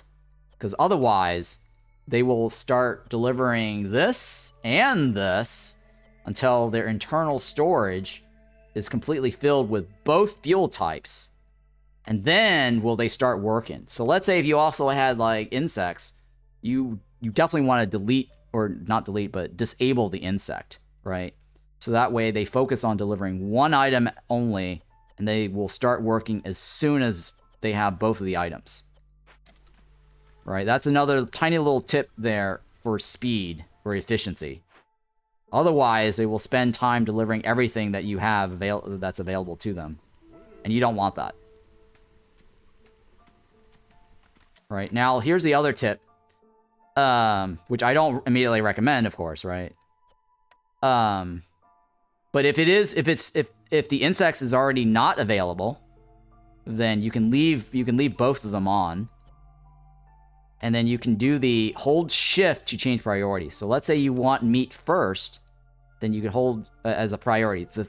So what holding shift does and clicking on it, it rotates through different numbers. 1, 2, or starts off with 1, 2, 3, right? 3 is the highest level, highest priority. And so if I have this here, let's say I had a third option here. If I had this as 2, it would actually use the 2 first before using whatever the third option is, right? Or whatever. If you left it at 0, that's fine too. It's the same thing. So 3 is the highest priority. 0 is the lowest. All right, so that is another little tip here is to how to change priority. So let's say if I had this, I can go like this, and then I can go like this. It will use this first, then this, and then this. It goes by the numbers. And then you can obviously disable them completely. Very, very useful tip there.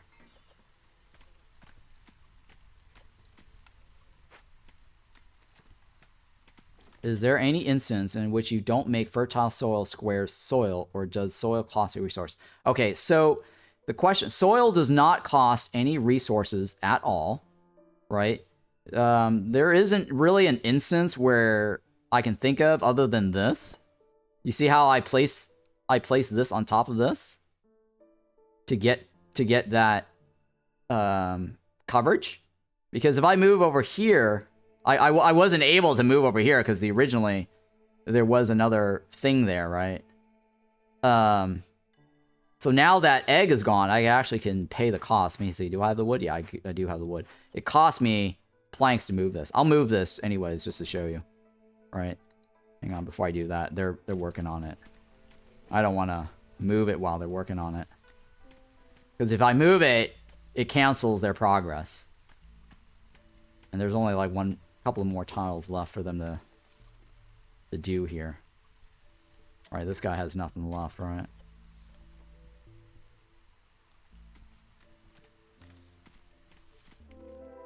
Okay. Alright, so here I can move it like this. I can lift it. Alright, I can lift this and move it over here. And then you can see the range, it only covers this area here. And so that was an example of why I didn't completely do it. I mean, you could also now... Hang on, let me move this out of the way here. I'll just move it because I know they're working on it. You see how like it canceled everything? So you could also create a second farm field, right? To get that other coverage. So let's say that 2 tile there was not being farmed or worked on. You can actually build a second building like this and get that remaining coverage there. And that's one of the examples of why you could do 2 farm fields, right? So a lot of times people ask me like, why do you have 2 farms? Well, a number of reasons. One, if you can't get all your soils covered with 1 farm, you want to get a second farm to cover the one that you can't reach with the first. And then the other one, the other reason, which I'll mention here in a second, why I have farms overlapping certain fields, right? Because one of the very common questions that I get is, why do you have 2 farms on 1 patch, even though it's covered, right? So let's say hypothetically I have this patch over here. Okay. And there's nothing touching there's nothing touching the tree lines. And people ask a lot of times, why do I have 2? Oh, hang on, I gotta clear this first, so that way you can see or understand why. So I want to explain that. I want to explain this early in the tutorial, in this first Let's Play episode, because this is gonna really carry you far. And a lot of people learn this very, very late. And that's why they struggle a lot when they play the higher difficulty levels. They're struggling on getting food, and they're wondering, oh, why is the game so hard? Why do I have to keep popping glades open to constantly get food nodes and searching for more farms? You don't have to search for farms over and over. And I can tell you that 1 patch is good enough to feed like an entire village of 20. Patch of 11.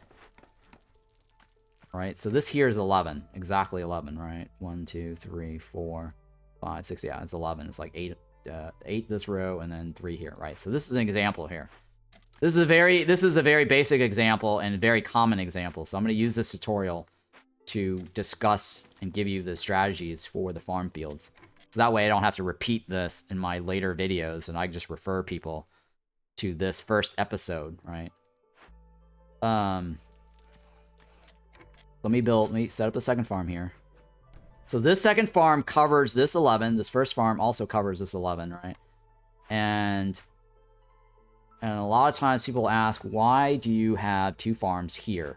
Or even 3. Like, sometimes you'll even see me do 3, right? And the reason for this is the farm field here has 11 patches, right? Or 11 tiny little cells, or blocks, or squares, right? So each one of these are one patch, or one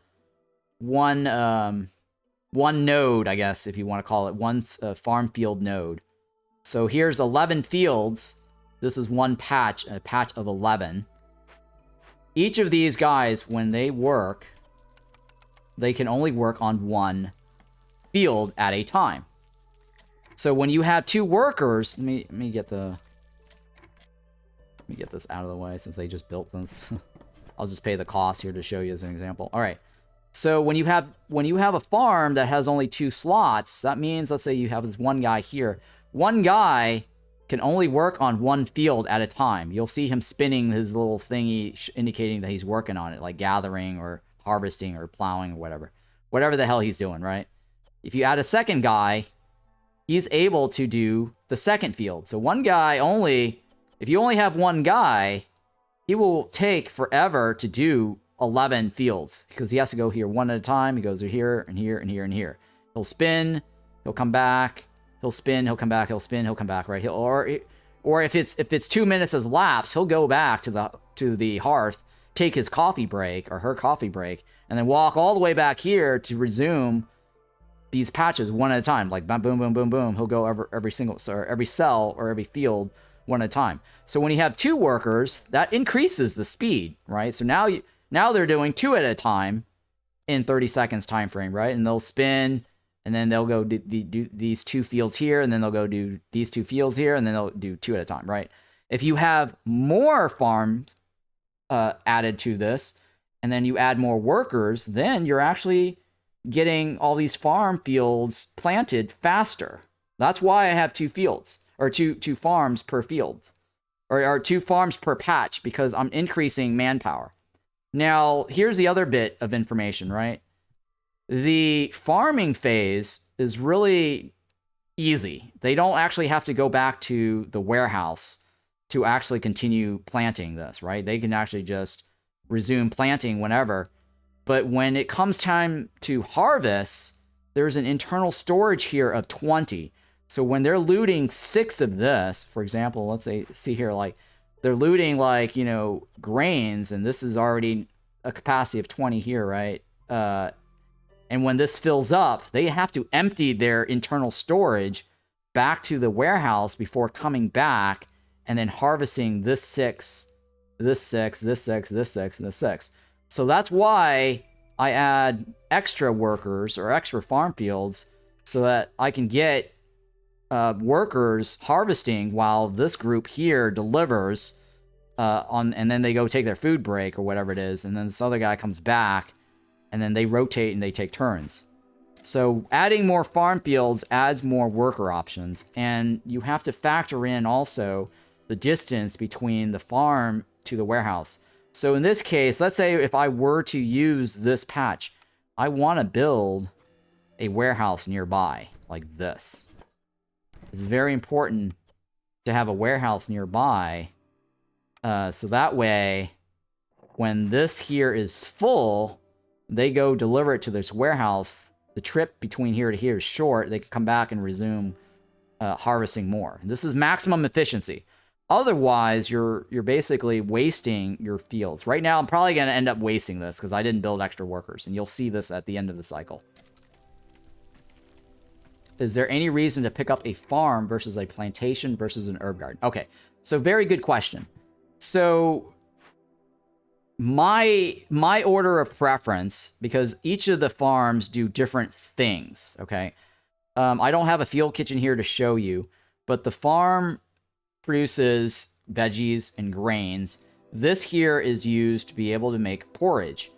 The plantation, you can't make porridge with a plantation.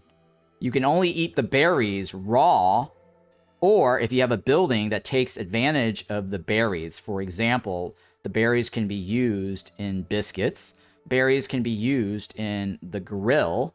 Berries can be used in, say, pickle goods, right?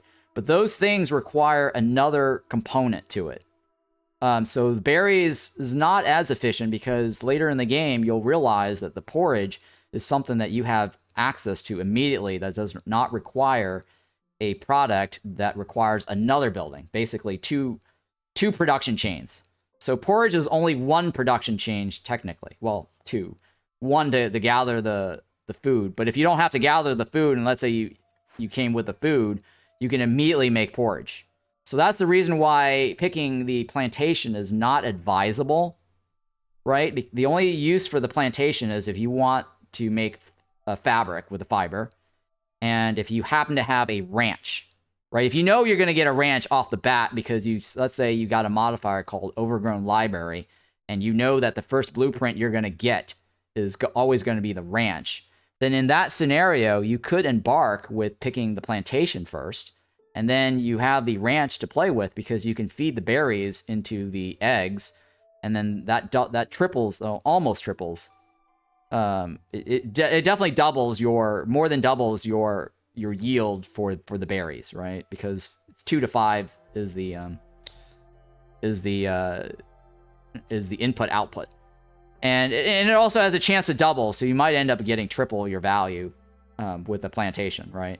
So that is the reason why you might take the plantation. But for me, I personally like to take the farm because it also gives me the ability to make porridge. The berries is 6 units. The farm here only gives you 3 edible units, which is the veggies. So let's say you don't. Let's say in this situation right now, I don't have a way to make porridge, right? So technically, in this situation on this particular map, if I had to choose between a plantation and a farm, right? Let's say like I was given a blueprint choice, farm and blueprint. I don't have a way to make porridge. I would probably then take the plantation because the plantation gives me 6 berries instead of 3 edible, veggies, right? Now the herbs. Now let's talk about the herbs comparison. Let me go ahead and pull up these little buildings that we're talking about here.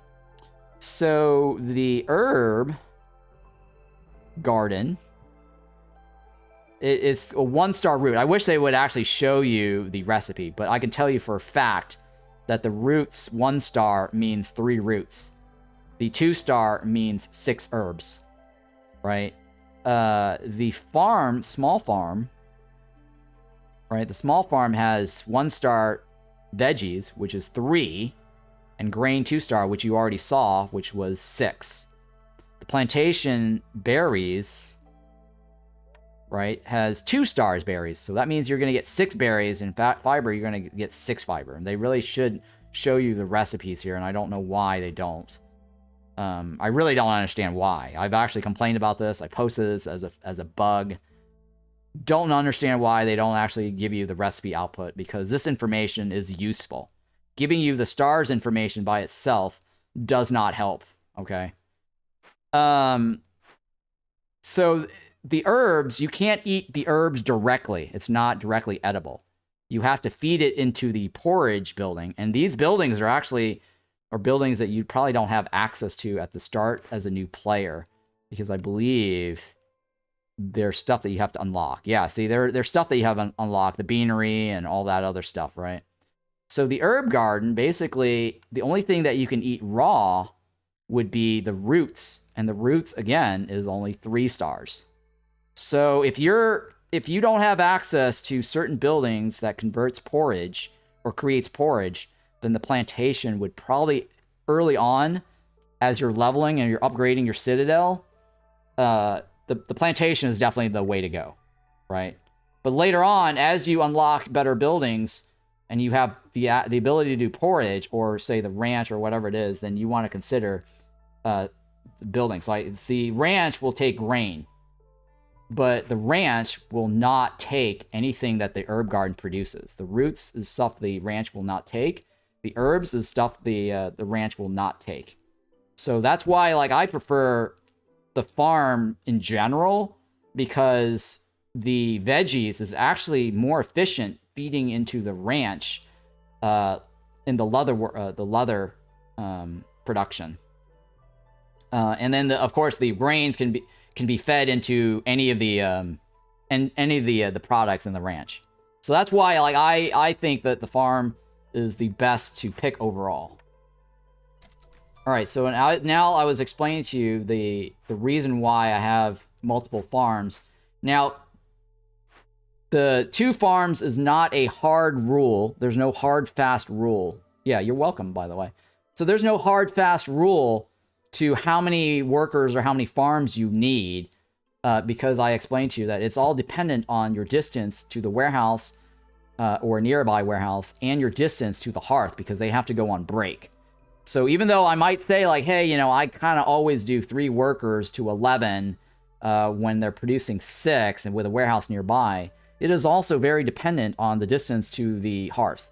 Sometimes you might be too far away from the hearth. You might actually end up having 4 workers. So don't take my magic number 3. Ron always uses 3 workers to, you know, 2 farms out of the gate with a warehouse nearby. That's not always the case. You got to factor in the hearth also, the distance. And so in some cases, you might need 4 workers. Now, what's the best way to figure out how many workers you need, right? This is something that you should learn on your own and not use any of my hard numbers or my rules of thumb. The only rule of thumb that I have to give you is pay attention to the end of the seasons. So let's say at the end of your drizzle season, and if you look at your farm field and you've got a full coverage, right? Let's say you've got a full coverage here and a full coverage here. Pay attention to your farm fields.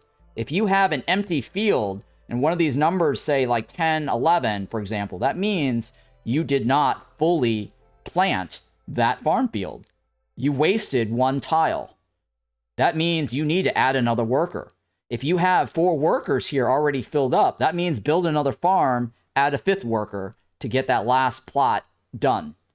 And why that is the case is sometimes you might get bonuses where this grain 6 becomes 11 or 7 or 8 or 9 or 18, right?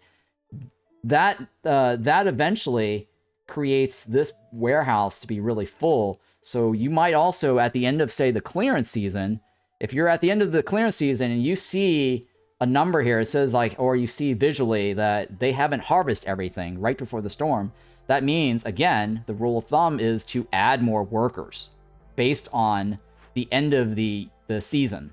It's the rule of thumb is watch and learn, pay attention, be observant, notice like how many unharvested fields there are, how many unused fields there are. If there are unused fields at the end of the drizzle, that means you need to add another worker. And then at the end of the clearance season, pay attention again. It might be that you need another worker because they have to go back and forth, you know, emptying out their warehouse. So that's probably why they're not harvesting as fast, right? So that's the strategy for why you need to add more farms and why you need to add more workers. It's all about maximizing your fields. All right, so hopefully that makes sense. And this bit of information I'm giving you, even though it's at the second tutorial level, this will carry you really far into the game because you will not have like a food struggle, right? You won't be going around popping glades feeling like, oh, I gotta have this soil and this soil and this soil and planting only one farm field. Really, you only need one patch. Like, I don't need this and this, right? So if you're out there trying to look for more farm fields and you're only doing one patch here and one patch here and then one patch here with one farm each, you're wasting the whole min-max thing. You're wasting workers when you could just be placing one warehouse and 2 farms, and this whole thing is just enough to last you forever, right? So that's something that you'll later learn. If you're struggling with food, look back and see if you're maximizing your one farm patch. And like I said, 11 will definitely carry you far. And I'm playing on P20 with double food consumption probabilities, right? 50% food probability. All right, so let's go ahead and turn this in. And then now we're going to do the brewery. I'm just going to throw it down here. I'm going to disable all this other one because, like I said, you don't want them wasting their time delivering all this, since our quest goal is not to get pickle goods, right? You don't want to enable this when you do this, right? So you just focus on one thing, and that way you can get things done way faster as soon as it's done. As soon as you assign the workers. So disable all this, focus on one unit as the input, focus on one unit as the secondary input, and then they'll jump right into producing this ale right away.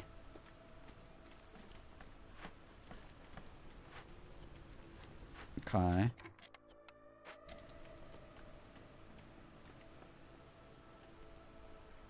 Enable barrels in the thing. I did that. What do you... Oh, it's... You know what? It's probably because I have to build it first.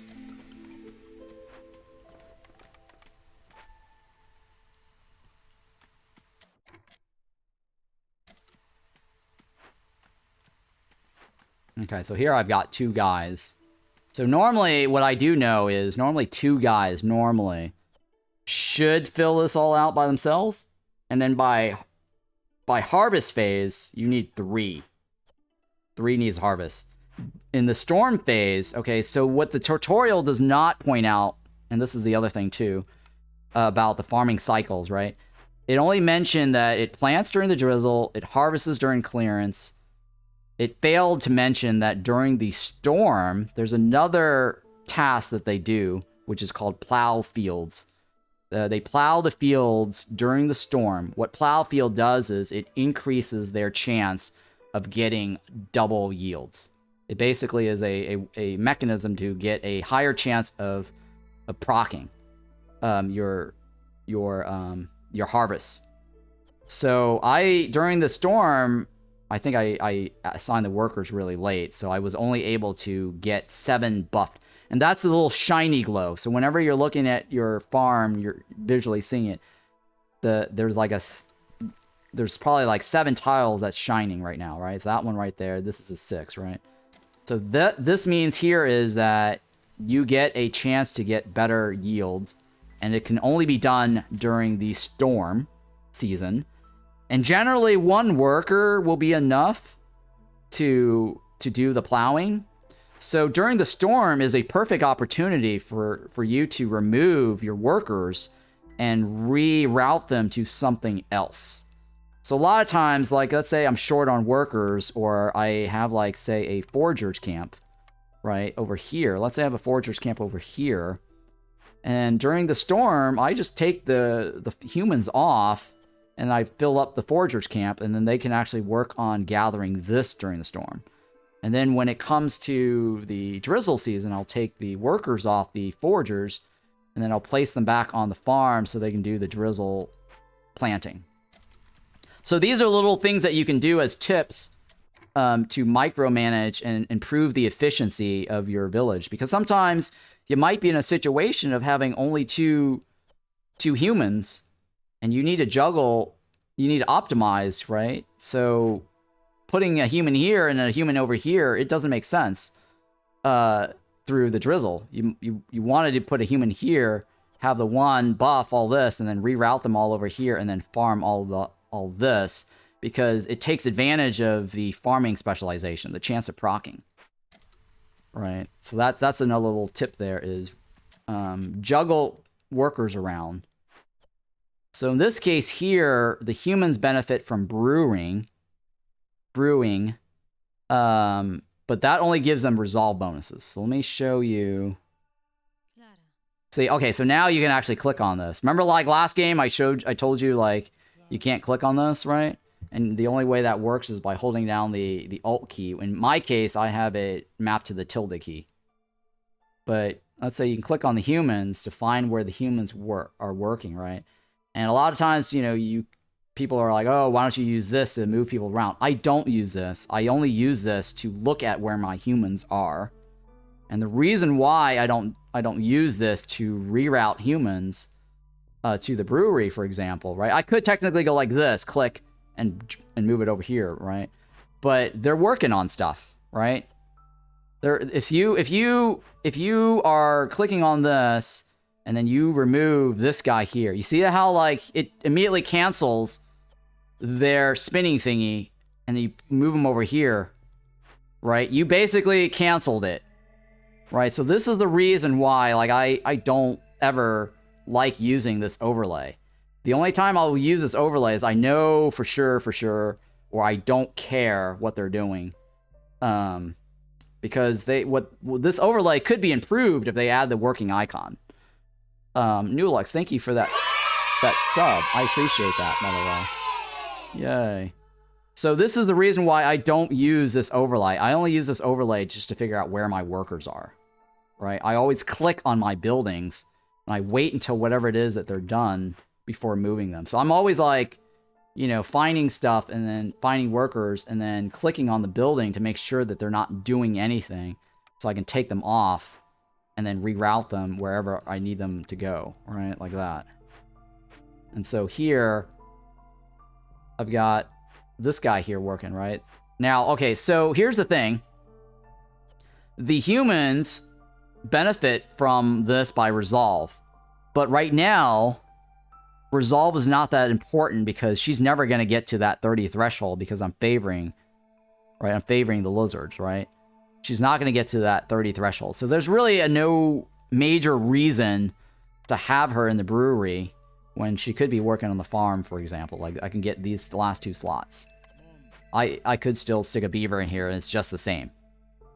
Right? So it does not... You don't have to feel like you need to stick a human in here. The only time the specialization bonus really makes a huge difference is if you're near the threshold for the reputation gains, or if it's a proficiency, right? You want to have proficiency as much as possible.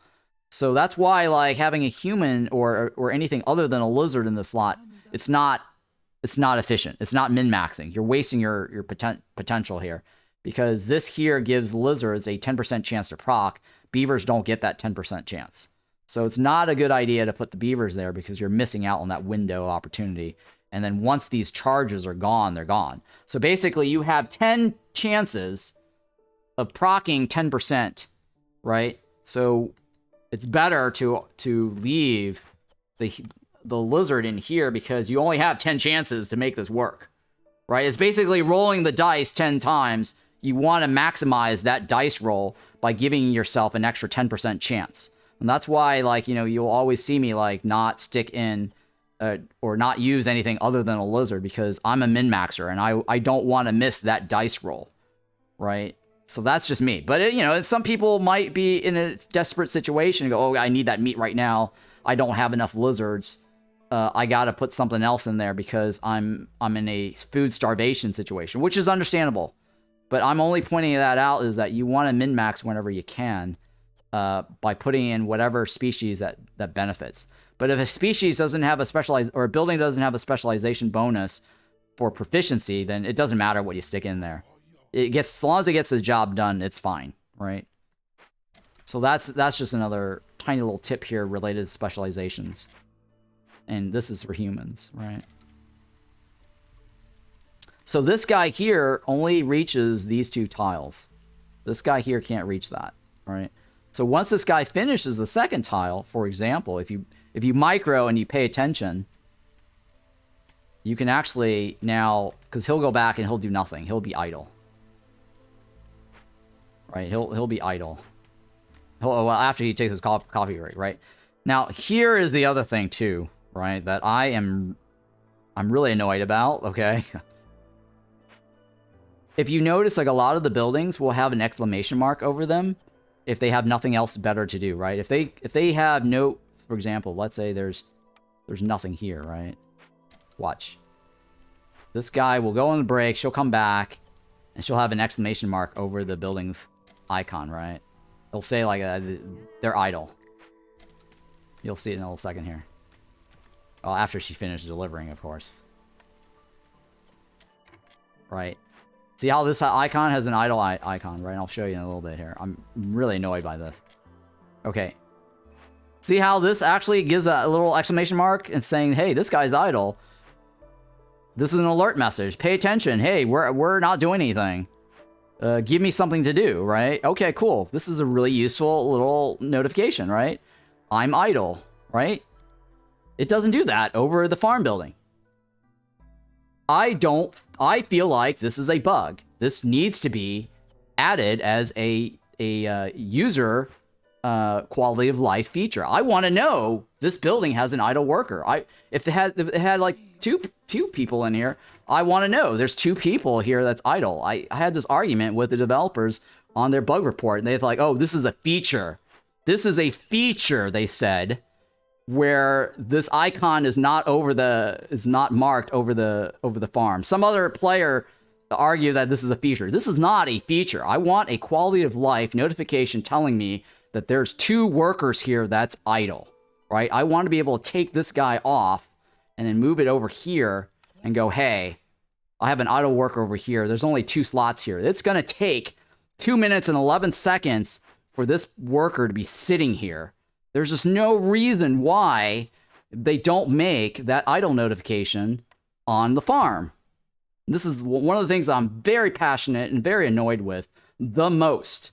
And I suggested this, and I really hope that they listen to this suggestion. And if you guys are watching, listening to this, fill out a bug report, fill out a suggestion form, tell them that this is very important, because it's silly why you have to sit around and wait 2 minutes for the farm to have 2 workers there that's idle when they could be alerting us that information, so I can actually move them over here so that they can actually work on this foragers camp for 2 minutes, right? It just absolutely makes no sense why you have one mechanic that gives us an alert message and why this mechanic does not have an alert message, right? When this is already emptied out, right? Fully emptied out, there's going to be an alert message. Hey, I'm idle. Give me something to do. That is something that they need to fix. All right, so I'm going to go ahead and click on this. And now that one wants me to build a tavern. And I'm going to put a tavern down. It doesn't really matter at this point. I'm on the tutorial. But normally I will make space for it, and I will have some nice little... I guess I could put a nice little thing here. All right, so here's the other thing that you also want to consider as a tip. For placements, right? Place buildings in such a way where the logistics will pull, because there's a new mechanic right now where the logistics, where they actually pull stuff from the nearest local source. Like, so example, if you click on this, they'll actually pull the grain from this warehouse instead of waiting for this guy to deliver his grain to this. The worker that will actually do the delivery is actually the guy working in the brewery. So this guy here says, oh, I need some more grain. The worker here is actually going to go over here to take it. So placement, to take advantage of logistics here, this is like, I think was released or added into the game in January. And it was a very effective thing. So placing, say, the tavern next to this, for example, you can actually then get the beer from next door here, rather than waiting for the beer to go here and then to go over here, right? So these are little things that you want to pay attention to. So let's say if you happen to have like another building, say the fuel kitchen or the rain mill, right? It's actually a very good idea, instead of like positioning your rain mill on this side of the warehouse, position your rain mill between the warehouse and the farm, so that way whenever the farmer fills this up, the farmer does not have to be the one that walks all the way over to the warehouse. The rain mill guy, worker, can actually be the guy that goes, grabs it from here and brings it over here, instead of waiting for this guy to go over here and then back over to the rain mill. Does that make sense? So those are the little things that you want to pay attention to for logistics or placements of the buildings, because internal storages are actually pulled by the production building itself. Okay, Newlix wrote, I would assume that it assumes that because the farm does things over multiple seasons, and that's why it doesn't show. Of course, it's idle when it's waiting for the clearance to harvest. Yes, I understand the reason why. That was the original explanation the developers gave, was because it's not necessarily considered idle, because the farm has multiple things the worker can do next season and the season after. But there's like a 2-minute gap, right? There's like a 2-minute gap, or even sometimes a 3-minute gap. And if you actually have like 3 farm buildings, and okay, so here's an example, right? So let's say this patch right here is 11, right? If I have, say, 6 farms and 12 workers or 11 workers in each of the farms, they all go over here. Each one of them will do 1 field per worker, right? They can do that, right? I can actually do 11 or 6 farm buildings surrounding this tile coverage, right? All 11 will go out, be done in like 20 seconds, right? Or 11 seconds or 15 seconds, or however many long it takes, right? Am I going to sit around and wait, you know, for all these 11 workers to do nothing when I can actually just remove all 11 workers and move them to another patch and just get like all 11 somewhere else done faster? That's just silly, right? And the whole idea, the argument of just saying, well, you know, that's because they have like things to do over multiple seasons. So that's why an alert message here, you know, makes sense, because this beaver doesn't wait over multiple seasons, right? No, the beaver is going to sit there and wait until the next woodcutter has wood available. So this idle message is just going to go idle, and then suddenly when there's wood for him to work on, he's going to go over here and take the wood and bring it back to the to the crude workstation. So the argument of, oh, because this guy has multiple jobs to do over a season or over the entire year, it shouldn't be counted as an alert message. Well, that's just irrelevant. That's nonsense. That's the same thing as a crude workstation. This guy could be sitting here the entire year and wait for, you know, somebody else to get the wood for him to actually go fetch and work on, right? This idle message is going to appear and disappear over time, over the course of the year, when somebody else has stuff available for him to do.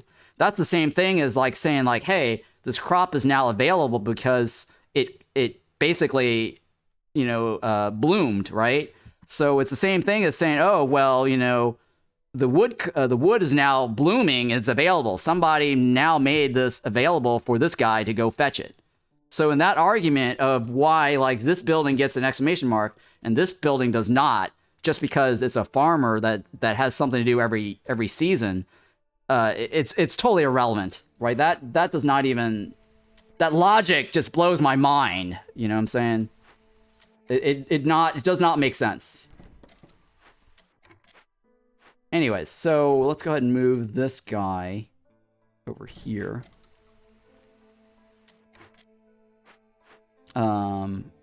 So we are now in the clear or drizzle, right? Let me go ahead and take these guys out and just stick them in here. I mean, I'm playing on a tutorial. I mean, none of this really matters. I'm only just, you know, playing it as if I was going to be playing it as a normal person. I mean, I could have breezed through all of this tutorial in like 5 minutes, right? 10 minutes or however long it takes to do the tutorial. But I'm only going through this because I want to make this particular video VOD something that I can just refer people to. So like when somebody starts asking me questions about the farming, I'll at least say, hey, go here, watch this video, right? It explains to you everything you need to know about farming. All right, so here, all right, so the tavern, so all service buildings have a special perk associated to it. Now, this icon here basically says to get this perk activated, you need 3 worker slots filled. So let's say I fill this in, it highlights it. I don't get this bonus until I get all these highlighted. So that requires these slots filled. But one worker can still make this building functional. He will still fetch beer. He will still serve beer, right? Or he'll still serve the ale or the wine or whatever it is, right?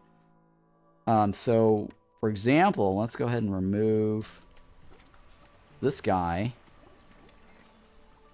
All right. So now, if I fill this in, or I can go like shift and autofill this like this. This now lights up all three, and now this activates, and then you'll see it actually activate on the bottom right corner of your screen. So you see that everyone's now going to get a +3 global resolve. And so when you roll your mouse over the resolve, you'll see Gleeman's Tales is now added to everyone's bonus. So you can see now it says here, I'm currently at 21. I just completed this.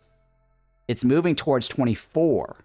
So it says future resolve. So because I just added this, everyone's now moving towards the future resolve.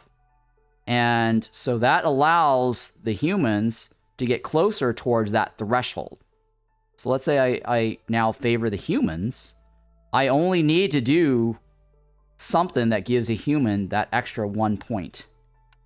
Let's see here. Do I have that? Well, that's done, right? So what else can I do to raise the human? Well, I guess I'll have to wait for the leisure to get this higher. So we'll go ahead and wait on that. And so that way the humans will go drink the beer. They will do this on their next break. So what this number here... so let me explain to you what the numbers mean, okay? Because I actually saw somebody's tutorial video and they did not understand what the number is. Why are you making a tutorial about something and just briefly mention it and not even understanding what the numbers mean? Don't make a tutorial about these numbers, talk about the numbers, and then not know. And it's like, I don't know what it means. Okay, that's a bad tutorial, all right? The number here on the tutorial, right? The top left corner number is how much is actually in the warehouse. So 14 is sitting in the warehouse here. It does not include what's inside the tavern. The +1 means the resolve that you're getting collectively as an average. Okay? So that means probably one beaver out there, maybe two or something like that, got a +8, right? Average basically says, okay, so one guy gets that +8, the other guy did not get any.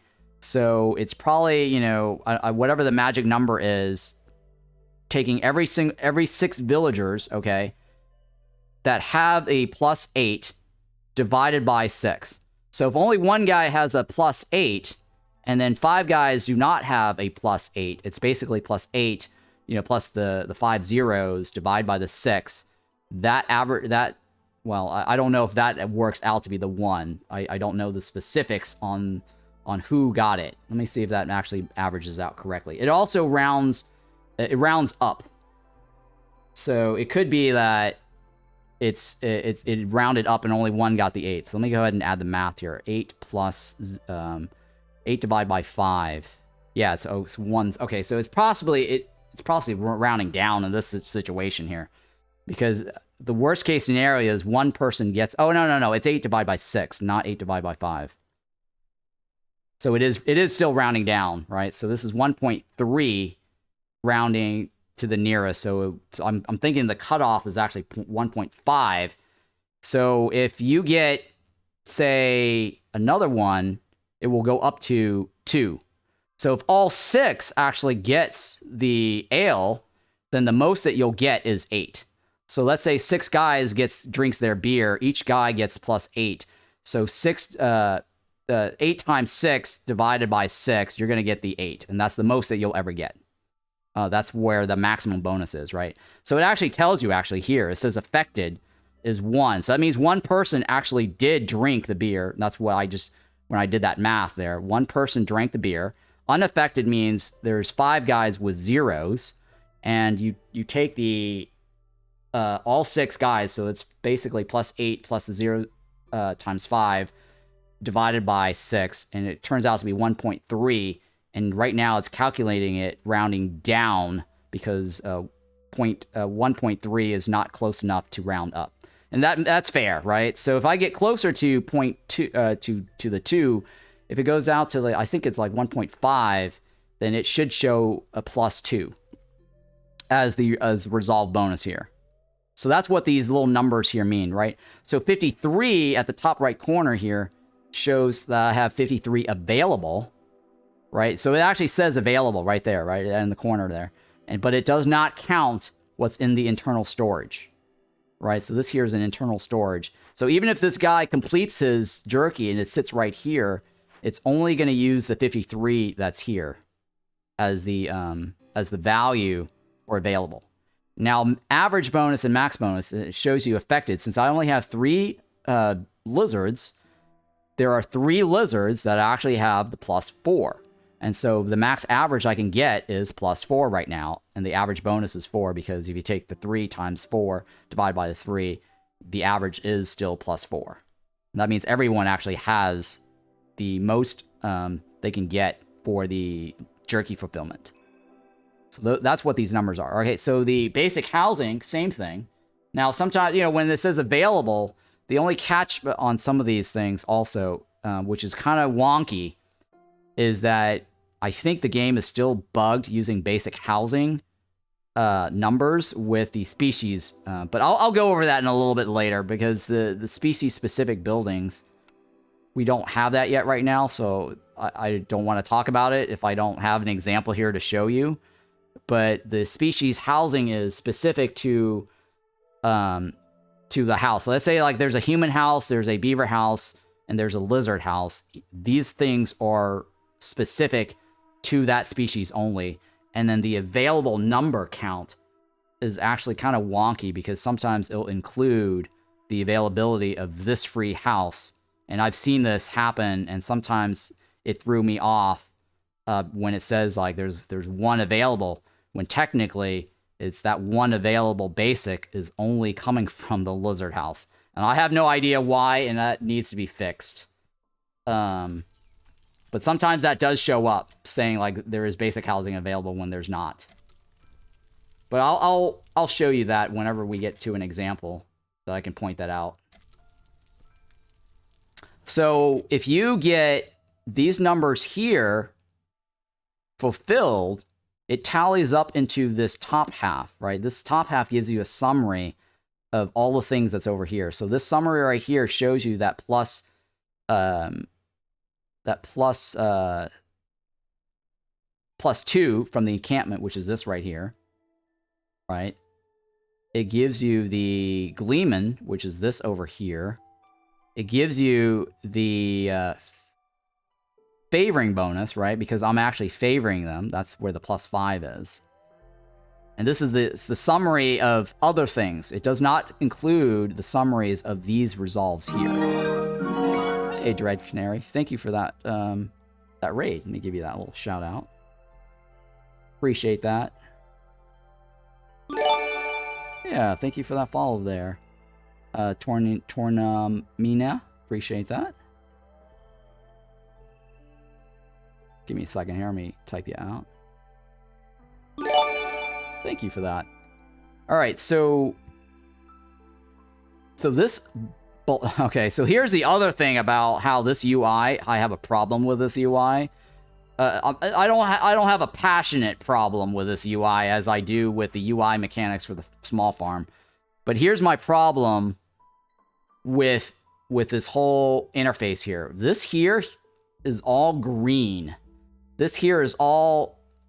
oh, yeah, the affected bonus example. Okay, so the question you have, how long does the affected bonus last? Like the leisure, for example. Okay, these bonuses last only for the duration of their break intervals. So if you hit escape, go to encyclopedia, go to species, you can click on each of these species and look up the break interval, right? So this break interval says 2. That means that when the chick here goes on her first break, she'll... Right now, they're not getting anything, right? Because they haven't gone on break yet. So each worker has their own break schedule. So it's not like, hey, 2 minutes, the 2-minute clock kicked in, all 6 workers are going to go to the warehouse. All the workers are on their individual break time. and it's based off of when they actually arrived into your settlement. So if you get like staggering arrivals or staggering rewards, right? Let's say you got a human here. These two probably are on the same break time, right? Now, so if two people now go drink beer, you're going to get that +8 for two people. It's going to average out across 6, right? That's going to last, that +8 is going to last only for the duration of the 2 minutes. With the exception of, and I'll explain to you the exception. If you have an event that is 8 minutes long, or an event that's 7 minutes long, or the walking distance, right? If it takes them like a certain amount of walking time to get to the whatever the event is, right? Let's say the event is like 6 minutes and 29 seconds, and this guy here says, I'm going to go work on this event. She walks over, she spends 30 seconds to the event point. Then she spends 6 minutes and 30 seconds on working the actual event. She's not going to take a break interval in between. So 2 minutes pass, she's not going to go back to the hearth. She's going to continue working out that 6 minutes and 30 seconds. So in total, she's actually spent 7 minutes to actually walk this direction. So let's say she has a +8 already, and she walks out in this direction. She's already fulfilled. She's 30 seconds past. She's working on this little event for 6 minutes and 30 seconds. She's going to have that +8 on her only, just her, for 8 minutes. So that's where the exception comes in, right? So I just don't want to give you a hard rule like, oh, it's only 2 minutes. Everything is fulfilled for 2 minutes. It's also based on whether they work on something and where they're going travel time. So let's say a person's on a break time. It's like, oh, I'm going to go on break. Whatever it is, there might be like a little bit longer. Like it might be 2 minutes and 30 seconds because she might be over here working on some other production building, and her break time kicks in. Well, she's going to walk all the way over here for 30 seconds or for whatever reason. You might benefit from that extra time frame, right? So I just don't want to give you like a magic number saying it's always 2 minutes, right? Or the lizard's always 1 minute and 40 seconds, right? Because the lizards have a little bit different break interval, right? So with lizards, so the reason why they say, let's see here, the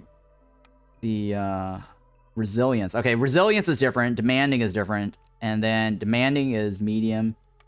Demanding is high. Really don't get what this. They need to put a number here for these things.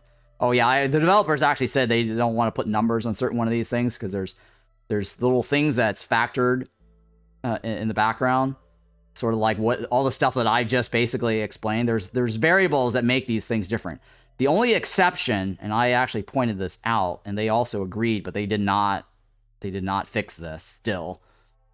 The hunger tolerance, okay, so sorry, not the hunger tolerance, the decadence, right? So I want to point this other thing out too, and taking this time to explain to you what decadence means, because a lot of times people don't understand decadence.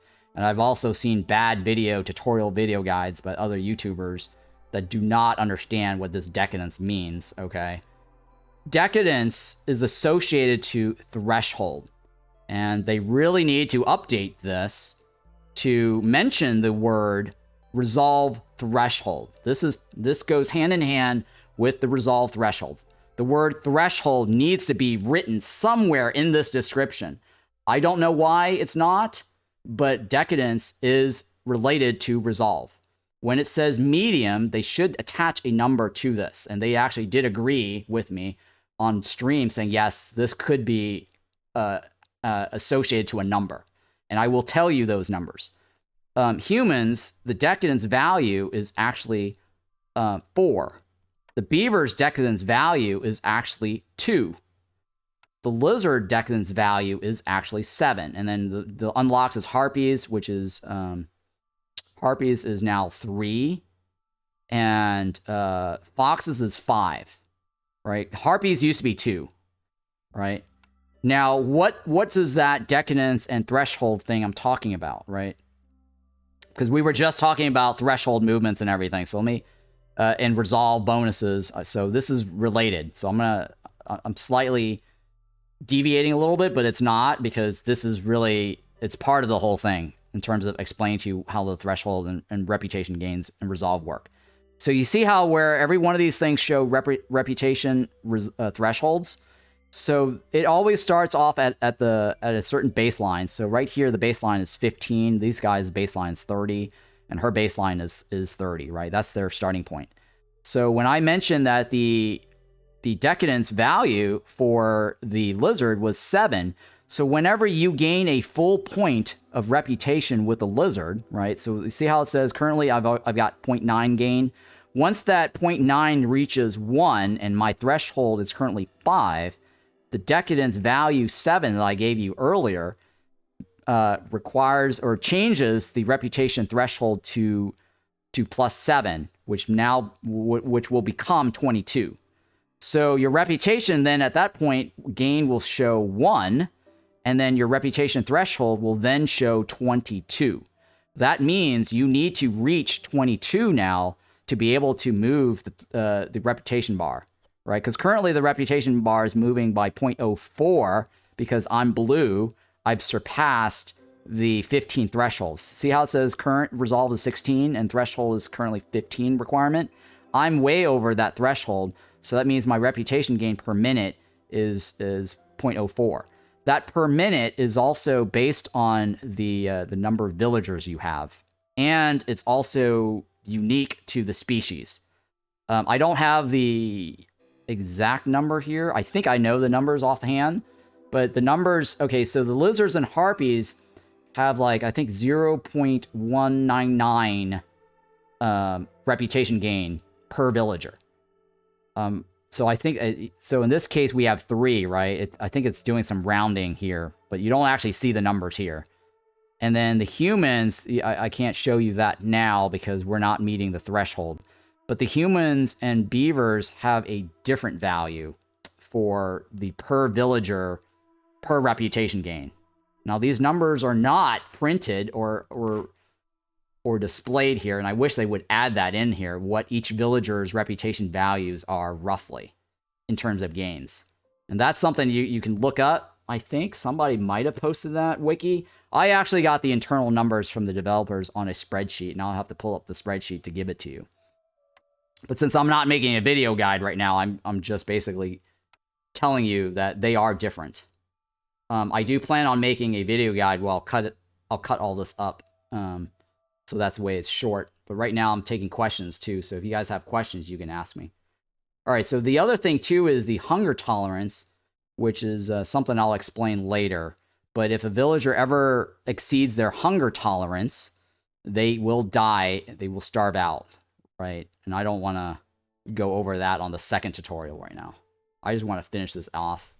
But I do want to explain the threshold thing and the reputation resolve, because that part, this part in the tutorial is important because they actually introduced that here. They started talking about it. So I wanted to elaborate and explain further this whole thing, right? So right now, let's say my threshold here, or my reputation is 5.98, and my lizard here is giving me 0.04. If you roll your mouse over here, we're gaining like 0.04 per minute. So let's say I happen to have her blue and him blue.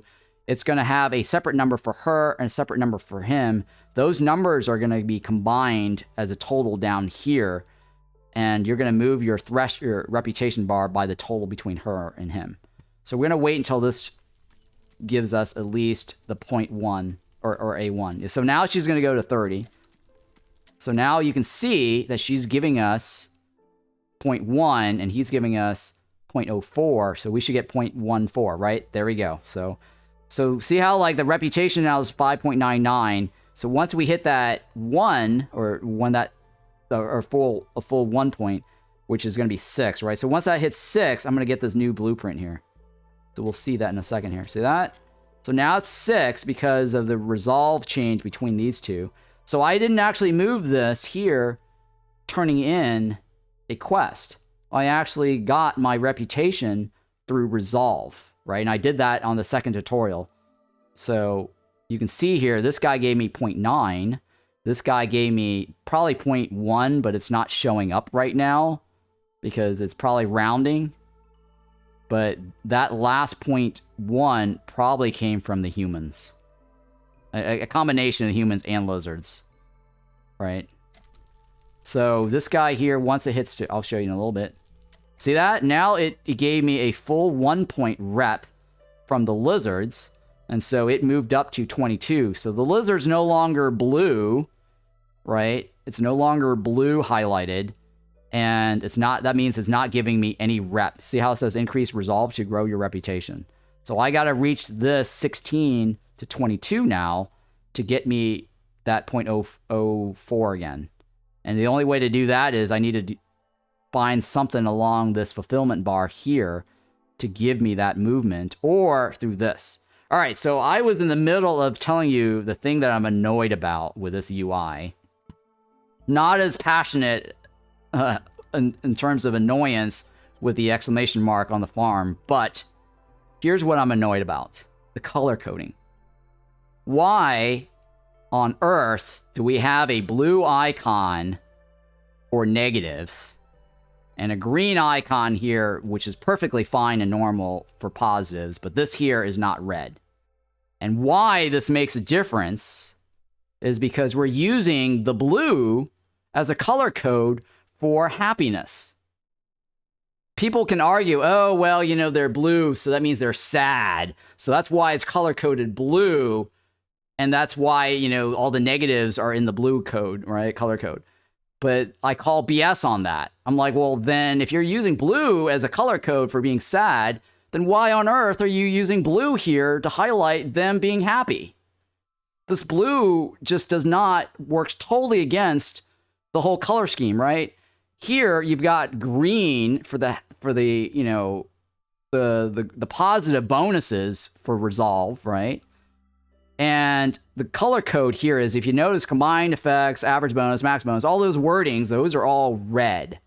Okay, or sorry, green. They're all green text. And that goes over to the original thing that I pointed out to you. Red text means bad, green text means good. Red text means bad, but you're using a blue icon here, right? Red text here, combined effects. All the red text here, negatives, right? Average bonus, max bonus, they're all negatives. They're negatives. You're always going to get negatives in this blue icon here. Why on earth would you use a blue icon that's confusing with a blue color code on this little resolve here? Makes absolutely no sense. And I've complained about this. I pointed this out. And some people go, oh, it's blue because they're sad. Well, that's BS. That means this blue here, they should be sad, right? That should be sad, right? But when they're red, it's red, they get upset. This here needs to be color-coded red so I can easily distinguish and understand visually that these are negative effects, right? This is just an example of, like, be consistent with your color coding. Red is bad, blue is good, right? This blue bar here is blue. Why are the icons here blue? Has nothing to do with this. This is actually the reverse. This is actually this direction over here, right? Anyways, that's just another example of a UI thing that they can improve on in terms of making this new player friendly. Because I play this and I'm like, what's blue? Why is it blue? Right? If you guys agree with me, go ahead and go to their Discord, go in their forums.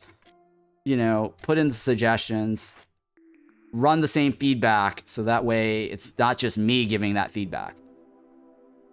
None of this really matters. Yeah, I don't think I'm not gonna get anything. I'm probably just gonna do humans. Because I can't get enough off of the lizards to get to the 22. The humans, their next decadence level actually is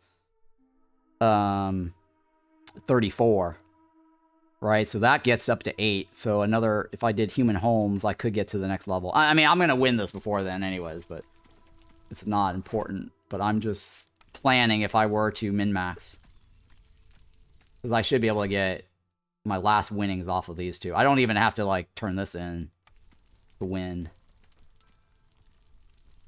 But yeah, she's, like, super happy because of this beer. And this guy, I should probably be able to take this off. I probably should have just taken the... You know what? I probably should have gotten the beaver's house. Because then I could have probably gotten this blue and this blue, right?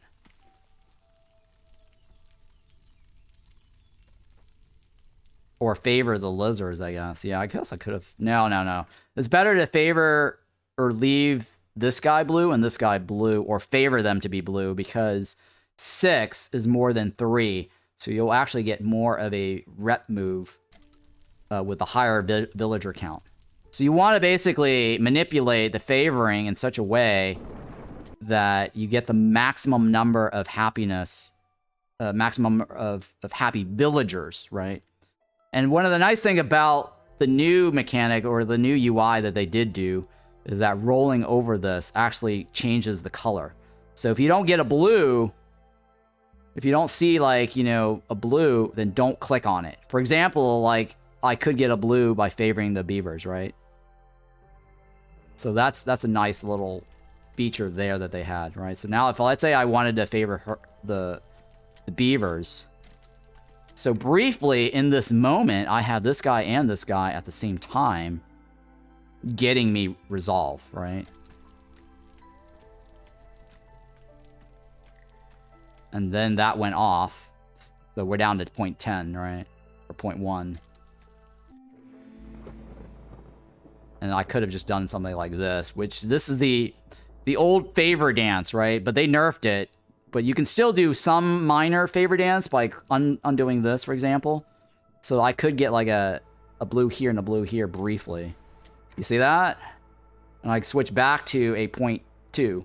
So that's a little favor dance that you can still take advantage of on the release, if you wanted to try to get two things to be blue at the same time. All right, so I'm gonna go ahead and turn this in. And the last one, which I already have, keep human resolve above 25 for 30 seconds, which I've done. I'm gonna go ahead and turn that in and complete the tutorial.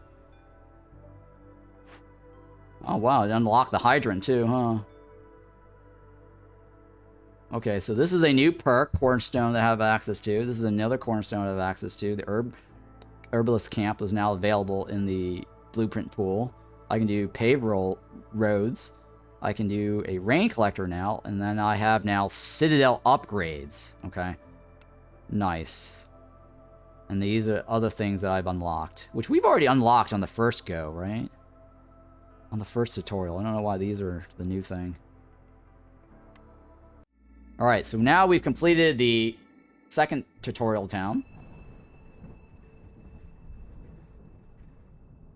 And so the way they've have this now is that you're forced to wipe the cycle. You can't keep your tutorial towns. They used to be the case that you could keep the tutorial towns and trade with it. So this little bit here is basically introducing to you the world map. So your Viceroy, your goal as a Viceroy is to help rebuild and secure the future of the Queen's subjects. Okay. And that was actually explained in the intro cutscene. Use the resources you've gathered so far to construct the Obsidian Archive in the Smoldering City. Okay, cool. I'll do that.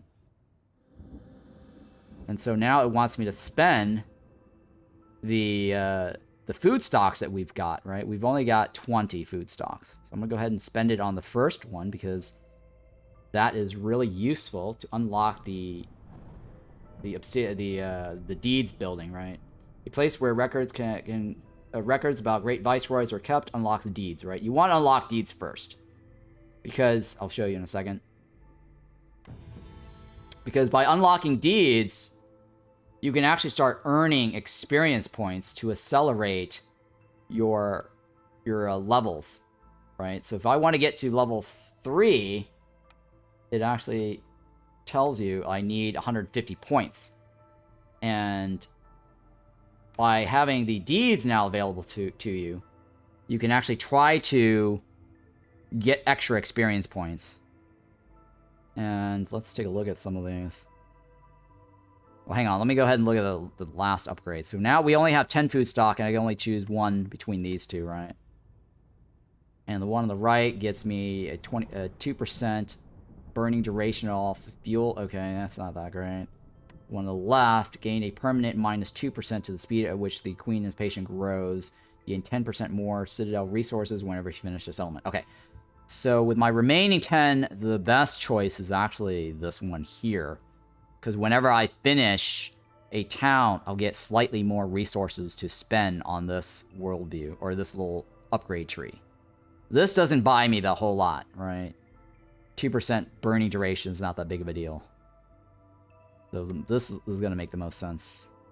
Right, the queen is slow and extra resources. And now with the deed available, let's see here. Discover 10 glades, I'll do that. Win a game with roll within biome and a settler difficulty or higher. Yeah, I'll do that. I'll get that 50 points. Complete 10 orders. I might do that, yeah. Trade goods with 50 amber. Maybe. Win a game after completing 5 glade events? Maybe. I don't know. If I do that, it might end up... I might not be able to do the other ones. Win 3 games. Yep, I should be able to do that. Win near the fertile soil ground modifier. Yes. Win on the Scarlet Orchard biome. Sure. Collect 10 reputation points through Villagers Resolve. Okay. I probably will either do this or the other one, but I don't think I can do this one and also this one at the same time.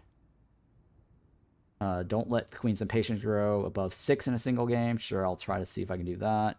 Win a game. This might not happen because I'm going to do Viceroy here, guys. The challenge for this is to do Viceroy. Win a game near the Ruins modifiers. Okay. Win a game near the Abandoned Settlement. Okay. Win a game with the Marshlands. I'm not going to worry about that. Win a game on higher Pioneer difficulty. Yes, we're going to do that. Discover 30. Yeah. Complete 30 orders. Trade. No. 25 reputation, no. Don't let the Queen's Impatience grow 4 in a single game. I mean, I'll check it, but I don't think that we're going to be able to achieve that since we're going to do Viceroy. Win a game with at least 40 villagers. We might be able to do that. Win a game with a dangerous event still active. Yes, we're going to do that. That should be easy. Win a game with a barren land modifier. Okay. I think we've checked enough. I don't think there's any more that's going to stack. I'm looking for things that will stack. Maybe this one. Win a game without completing any camp events. Okay, maybe. Without opening any cache. Okay, then maybe. Yeah, this is definitely going to be something we'll get. I don't want to check it, actually, since I know we're going to get it. Let me go ahead and remove that because I know I'm going to get it. Well, I'm pretty sure I'm going to get it. We'll see. Yeah, let me uncheck this. I'm pretty sure I'm going to get it. I don't need to track it. Yeah, I don't want to track that Viceroy one either. Let's go ahead and remove this. Okay, well, first of all, the tracking is not going to show up.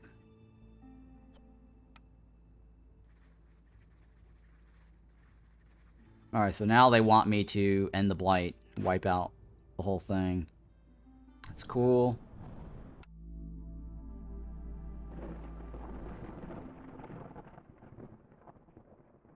I should get fertile soil and I should get runes or abandoned settlement on the thing as a modifier. There we go. It's abandoned settlement. Yeah. So the tutorial will always end this, and then your first run will almost always be the same, right? I've done this multiple times, so that's how I knew. Fertile soil is always going to be available, and then abandoned settlement was going to be available. Oh, sorry. Give me 1 second. I need to give my cat her meds. It's a little bit more than the 8 hours has passed, and my alarm had went off earlier. So be right back real quick. It's only going to take 3 to 4 minutes.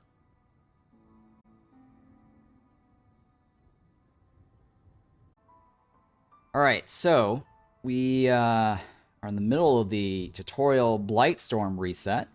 You're almost ready to venture out on your own. Choose any map tiles inside your embarkation range to begin. Okay. Oh, I guess I have to choose now. Alright. So yeah, it's always going to be the same whenever you reset your profile or start from a brand new run.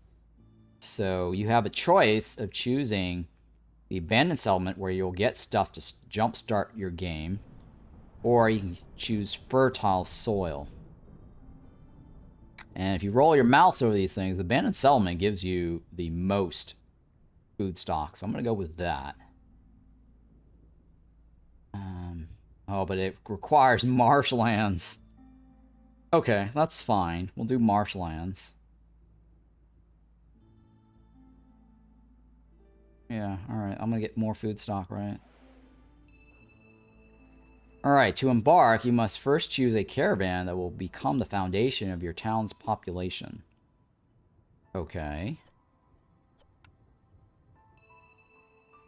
Next, choose a difficulty. The higher the risk, the greater the reward, but beware, an inexperienced Viceroy won't last long on the higher difficulties. Okay, sure, thank you. I'm experienced. Lastly, use all your embarkation points to take extra goods with you. Okay, sure. You are finally ready to embark your own. Remember, there is always a way out. Experiment and adapt. Keyword here is adapt. May the storm be gentle on you, Viceroy. Alright. I did not get any humans on this. Let me take a look at this one more time. Now, I've usually done this one here because I like having soil. Take this off. We don't want to read more about this. But we will not be doing the Royal Woodlands one, right? We're going to do the Marshlands one. Which is fine. Let me go ahead and uncheck that. Oops. I don't want to track it. It's just filling up my thing right now. Yeah, I don't want to track it. I want to track things and remember that I need to do. Oh yeah, I'm going to take this off. Where's the other one? It was like the abandoned settlement. Yeah, there we go. That one. Alright, so we're going to do that one. We can't do that one and that one at the same time. We're going to end up doing marshlands. I'm not going to track it. Alright, so... how do I feel about this compared to the other one on Viceroy?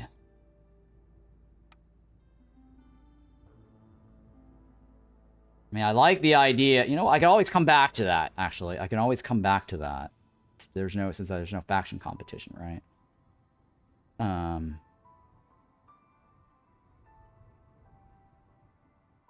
Yeah, I can always come back to that one as my second one. How much of a difference are we talking about? 10 points difference on my first run. Is that going to make a huge difference? 88? Let's see here. What's the total of every one of these? Plus 12, plus 18, plus 12, plus 12. That's 64. I should be able to get all of these. Alright, so I don't have to... I don't have to actually go to that one. I can always go to that one last. Let me go with this one then. Alright, so we'll do that one. And I'm going to take the top because it has the most food. It's got extra people. Yeah, alright, so this is going to be my first town. New profile. This is May 22nd. This is no longer P20. This is Vice. And this is the first town, right? This is our very first town. Now, we have won 113 games in a row. So hopefully I'm not going to fail this. This is the highest difficulty. Alright. This is going to be interesting. Oh, I can't take all of it, huh? I can only take one. Wow. Hey, Mad Raving Man. Welcome. Thinking here, what do I want to do? It's going to be crazy, right? Now, the first time I did this, back in November, I actually failed Viceroy. But I was a noob then, so let's go ahead and continue. It'll be crazy, yes, it will be crazy. But I did this offline just to test a couple of months ago, and I know I can do this. So it's not impossible to do. Alright, so brand new profile here. I'm doing Viceroy right out of the gate after the first tutorial towns. The rain season seems to fall slower. Gain 15 drizzle water per minute during the drizzle season. Oh my god, this is absolutely terrible. I can't do piping early on, by the way, so this is useless. Why on earth did I get this? Of all the things in the world, I got this. Alright, housing, right? It is useless. It's useless because I can't do anything with it. I can't pipe, right? Piping is not unlocked. And I don't have the access to the field kitchen or porridge because those buildings actually are locked. Streamer's luck? Hey, Greg. Streamer's bad luck. Just want to point out the streamer's bad luck here. This is bad luck, not good luck. Okay. -5 penalty to their resolve. Resources sacrifice? Yeah, okay. I don't sacrifice anything. Harsh resistance, 200? Well, it doesn't matter, right? I'm not generating any blight, so that's not a big deal. This is... Blood flower. Oh my god, blood flower. You can get orders for water? Okay, well, we'll find out. Let's see here. Glades have increased the chance of including fertile soil. Trees give more wood. Okay, that's fine. Choose a blueprint. Alright, how do I want to do this? Water skins, bricks. You know what? I'll go with the pottery. What am I gonna do here? Pickled goods. Jerky. Did we bring? Yeah, we did. I'm gonna go with the jerky because we brought the meat. That will stretch us out. I'm gonna go with the plantation. Alright, we have 2 meat.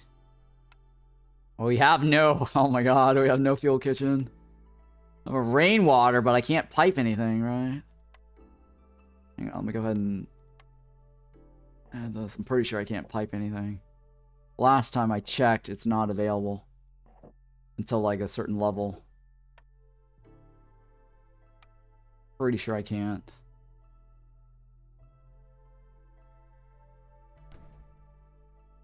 Oh, I didn't get enough starting point. Nope, can't. Okay. Oh my god, this is gonna be crazy. I don't have the free starting materials. Oh.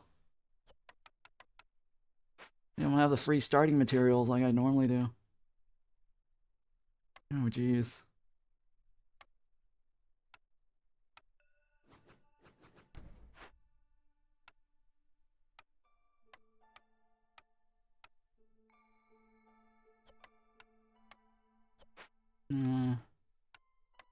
Housing, right? Housing. I'll just stick it in here for now. We got 9, 8, 10. It was actually more than usual.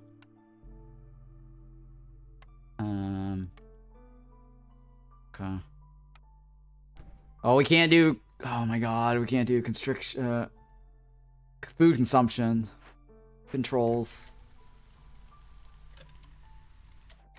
This is gonna be real interesting.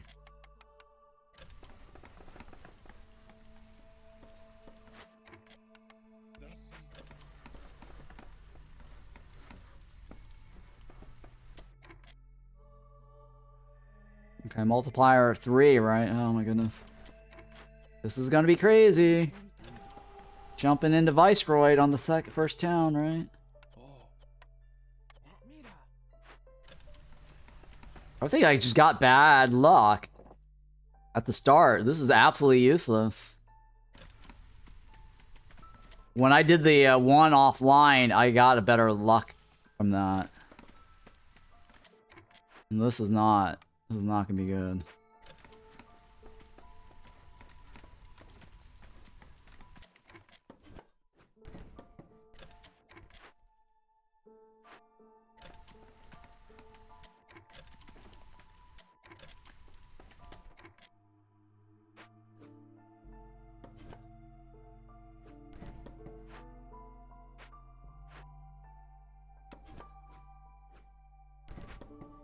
Okay.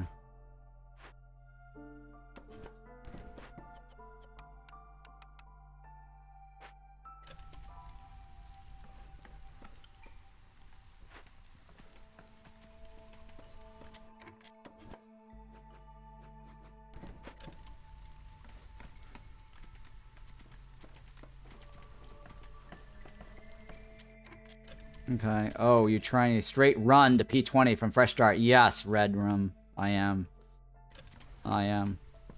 Well, here's the conditions of how this is gonna work out.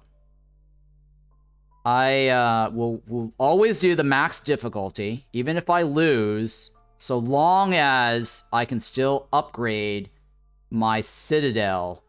But if at any point where I lose and there's nothing to upgrade, meaning that I've maxed out whatever that upgrade is for that level, that means that farming, losing over and over farming does not make any sense. Does that make sense?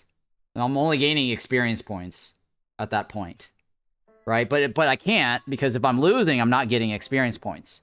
So the way this profile ends is if I lose and cannot upgrade further, right? Because to advance, I have to win to get experience points. So if even though I lose, I get Citadel Resources. If I can use those Citadel Resources towards upgrading something, then I'm still in the game. I'm still making this profile effective. But the requirement is I must always play the highest difficulty. All right, so that's the condition of this new profile. I must always play the highest difficulty until I lose and cannot progress any further.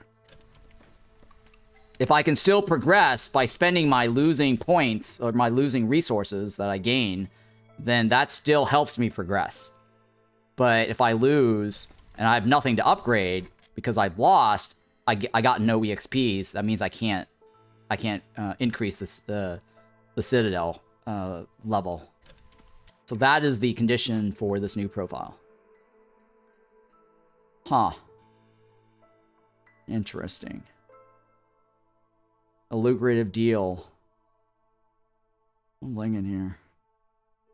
Might take the lucrative deal, actually. Let's take some lucrative deals here. I'm not looking at the... Because there's not going to be time orders, so there's no reason to look at the thing, right? Well, you know what? I can look at it, because there's no time orders. With the left. Huh. I'll go with the left. It's fine. Oh, I don't get the lizard bonus. Oh boy. I'll go with the right. I might not be able to complete that one. I just need to kill people off, right? And then get the other one done.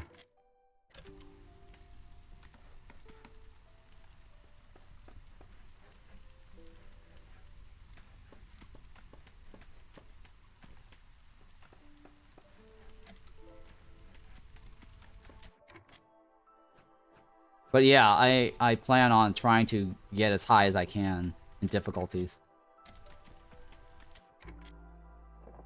Alright, I really don't want to hear anyone telling me that I have streamer's luck.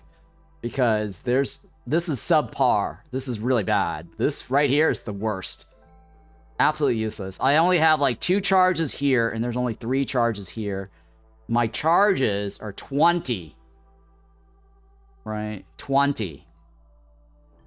So if somebody goes, oh, Ron's always getting like these 30 charges, whatever. That's because, and how I'm always playing a different game. That's because I had my Citadel upgraded max.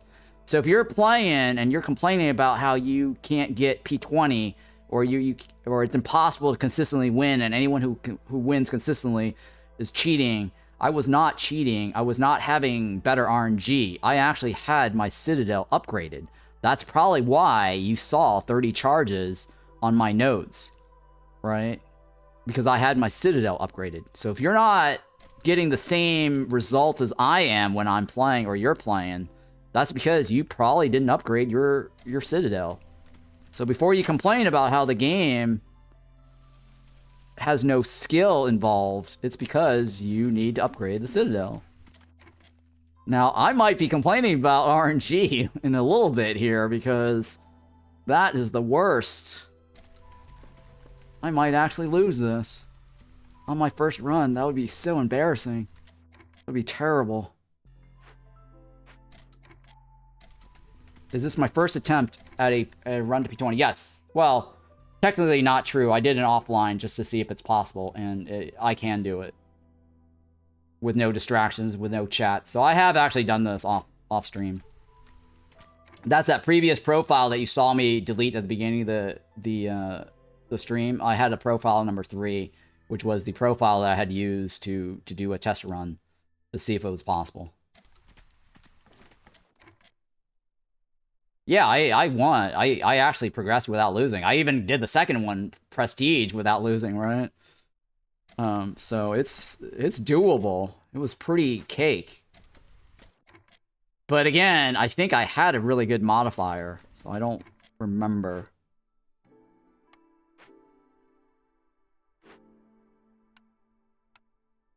Okay, I need to get this up and running ASAP.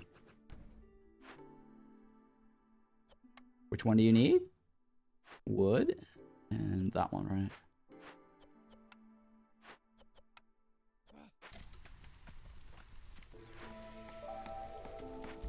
Because I gotta rush this because they're draining my meat right now, and I have no food consumption controls.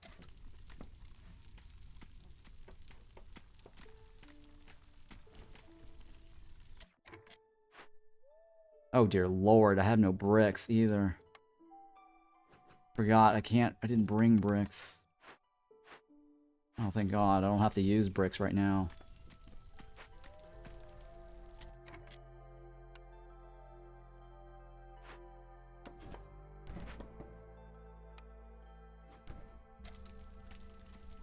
Oh man, no basic homes either. Come on, hurry so I can get some jerkies going.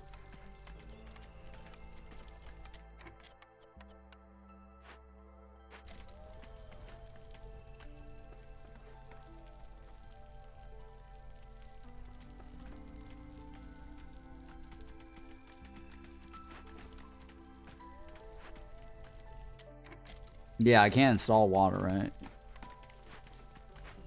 Yeah, that rain thingy.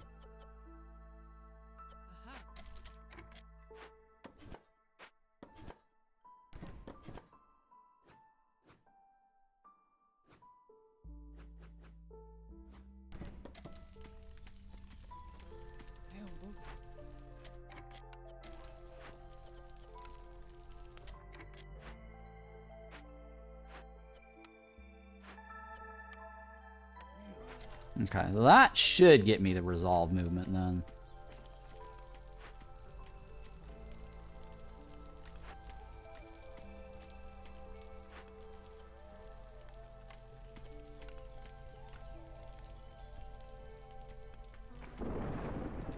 Oh, come on.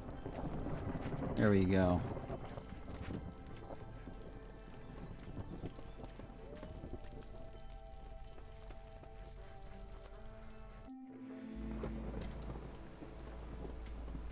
Which is fine. We're still fine.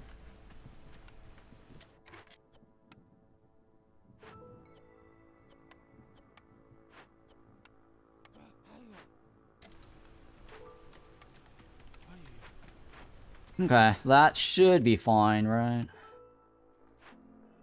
1810, okay. Let's get this trading post up then. Let's get a second park up. Get a garden up.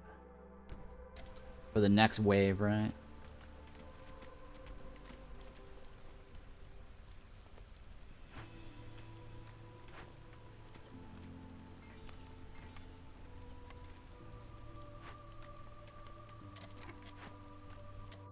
Okay, let me put this over here. Like right there, right? You should be able to pull it across from the street.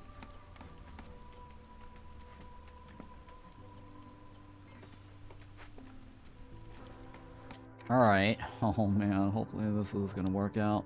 So I don't have that human bonus. So I don't know where that farm is.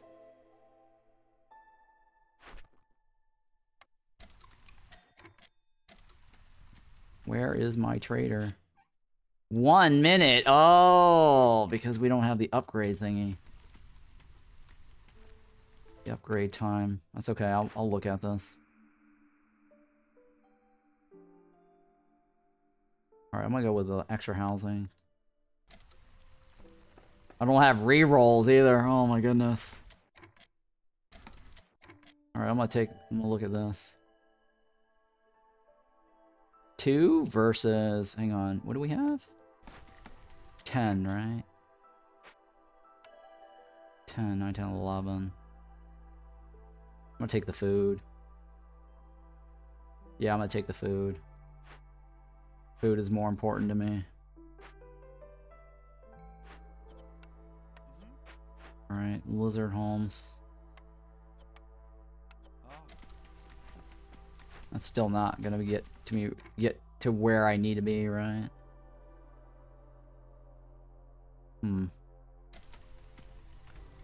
Glade events. Trading.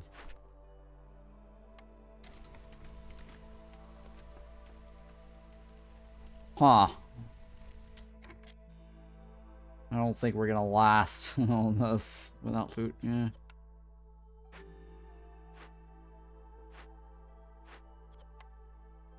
Alright, that's fine. Yeah, I guess I'll throw a guy in there.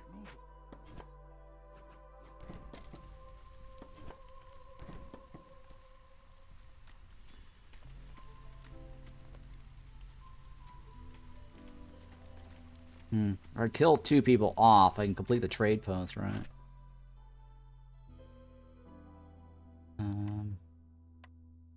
Let's see here. Provisions? Alright, let's go with that.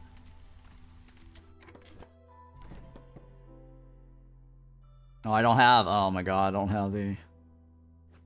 basic homes. Alright, what do you got for me?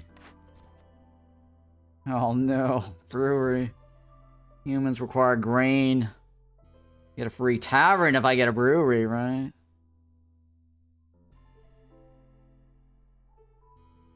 I'll take the brewery, I guess. That's fine.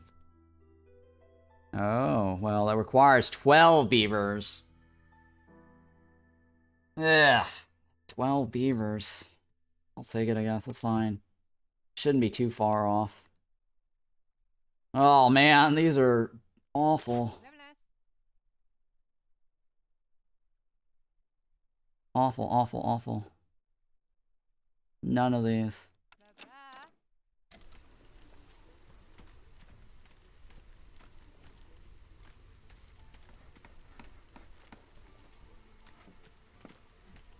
Come on.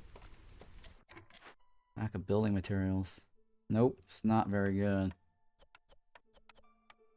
How many? 5, right? What was the other one? Pack of crops? Oh.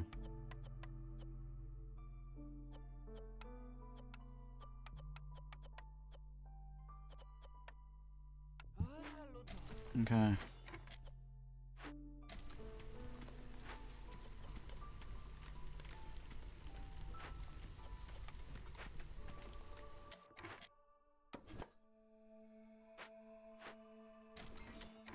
Alright.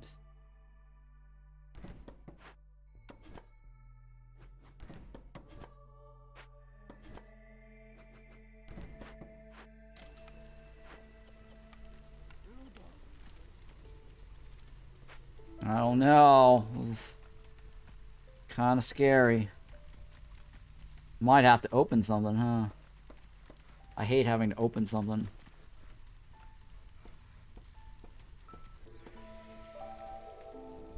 I think I got lucky on my first one where I had soil like right in the middle of my town. And I didn't open anything.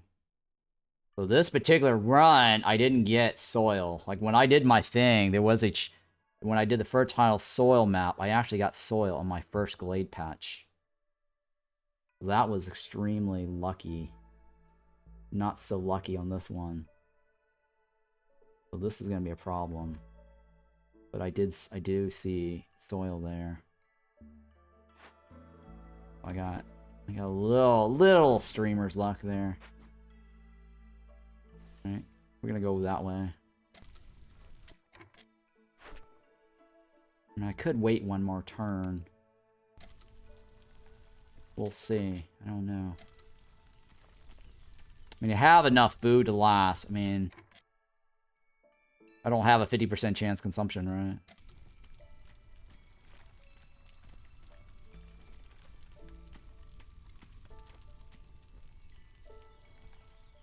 Right now, the lizards are the only one that's kind of carrying me. Which one do I get? The plantation? Oh my god, that was awful. The only thing I need now is like maybe a ranch. But yeah, when I did my offline version, I actually had a soil patch here. So I thought maybe that was consistent with all new starts. Because I knew that new starts always had fertile soil and abandoned settlement as the modifiers on the board. The positioning was always the same. But the first town, apparently, on this one is not the same. Oh, I actually got less.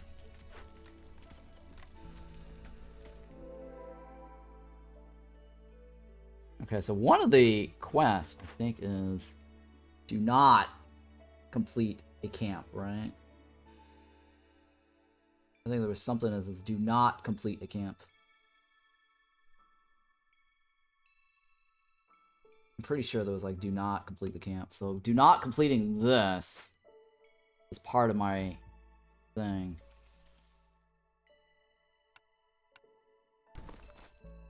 Well, I guess we're gonna have to live off of...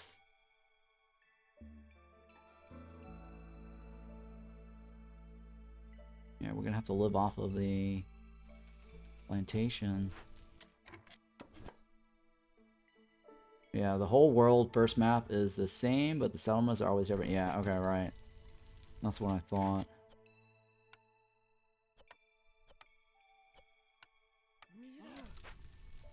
Oh, I should have, oh my god, I should have brought in the meat.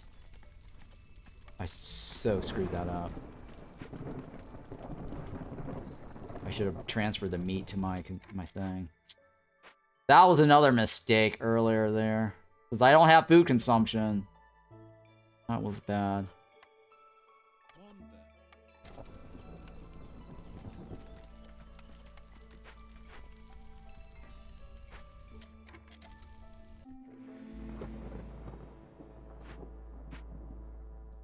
Let me take this off because it's beavers. Well, I mean, I should be able to...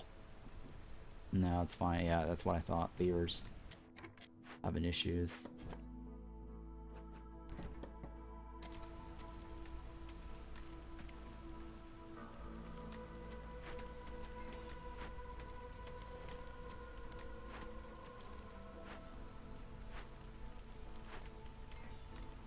I might use the left. 4? Oh my god, there's only 4 left. Oh, okay, at least there's veggies, but I can't do anything without... Oh, the veggies.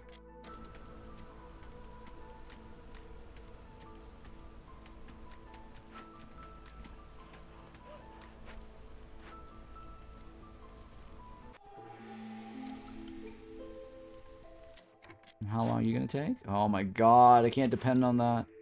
Alright, so delivery line. That will help me, sort of. Too bad no porridge.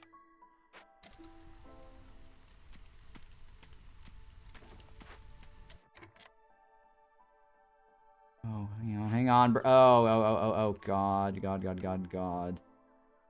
F my life. That was bad. Oh my god, I screwed that one up so bad.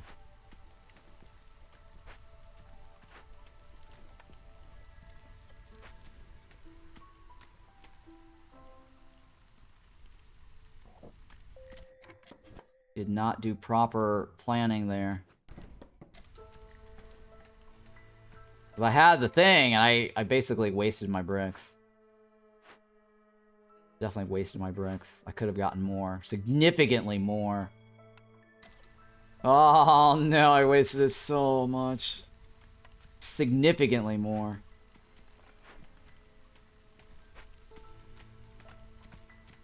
I wasted my bricks.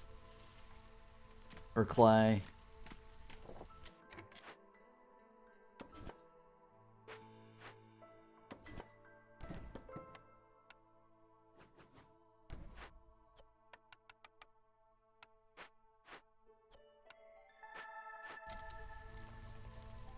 I just wasted that other one too. Oh my god, I should have made that one sooner.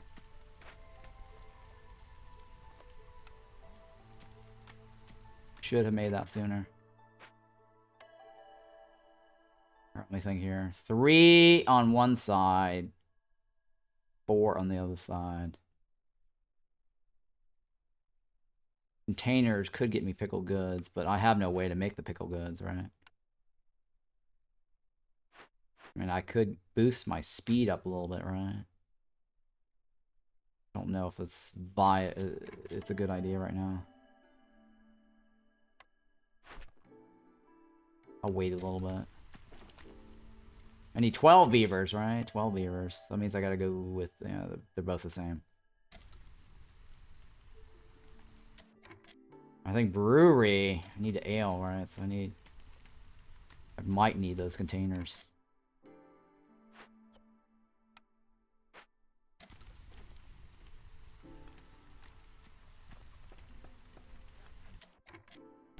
Yeah, I totally wasted this year on this. Oh my god. Holy, totally wasted that.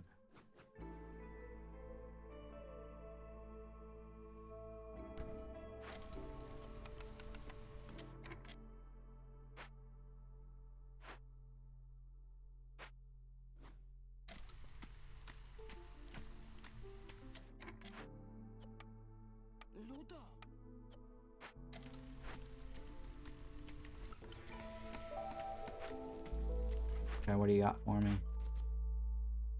Okay, water, huh? Alright, I can do that. That's a little bit doable.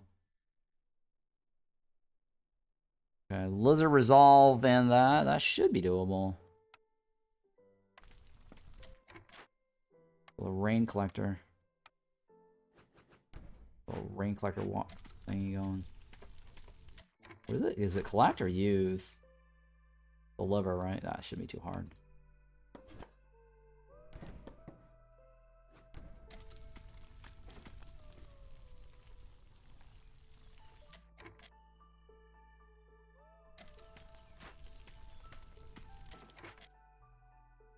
Okay. Dumb question that you might have already answered. What is your question? What is your question? Where should the arrow point on the camps? Just whichever direction that makes it easier for you to get the wood. You're talking about the wood or just the camps in general? Any of the camps, really. Just point in the direction of the resources. I mean, I pointed in the direction of the resources, right? But you could, like, you could micro it, like, could rotate for free, which does not disrupt the building. Like this. It does not disrupt the building. Remember how, like, I was telling you before in that other game, like, you can, if you rotate or move, like, lift the building, right? Because you could actually lift the building like this, rotate. That disrupts whatever it is. I'm in pause, and I actually hit cancel, so I didn't actually place the building down. But let's say, like, I lift it, I rotate, right, and I place it. If I place it down, it disrupts it. But if you actually roll your mouse over this and rotate like this, it does not disrupt them. It's free, basically. A free rotate. It does not count as a move. So let's say, like, this here says cost 5 to move. Like, you can roll your mouse over this and hit the R key. It does not cost you anything to rotate it. So one of the things you could do is, if you are not sure sometimes, or you want to min-max, you could rotate the direction of the camp. So let's say they're chopping trees this direction, right? That's cool. Have it point this way, so they could chop and deliver. But then it's when it's time for them to deliver whatever their crap is towards the warehouse, this direction, then you might want to just rotate it this way. Because that's a shorter distance. Right? I personally like to have, like, a halfway. I like to point it towards the thing. But if it looks like I can point it, like, halfway. Because you got to plan that they also need to deliver the stuff, right? So the placement of your thing is placed in such a way at an angle where you actually benefit from min-maxing, harvesting or gathering, and then time for them to deliver. If you really want to get down to the details in micro, you could. I'm not doing that right now. But I have in the past on certain situations. It's really variable. It's very situational, is what I meant.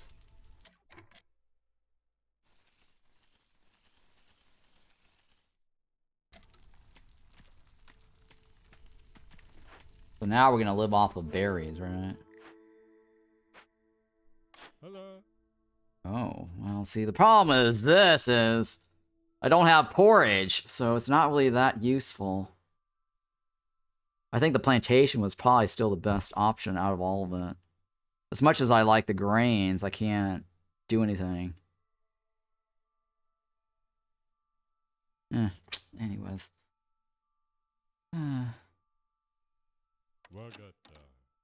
He's selling anything? He's selling anything that's worth anything at this point that I can feel like I need.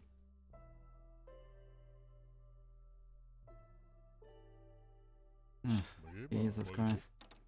Should be a pretty easy win now that you have a plantation, you think? Maybe? Well, many people put it towards the roads and often it's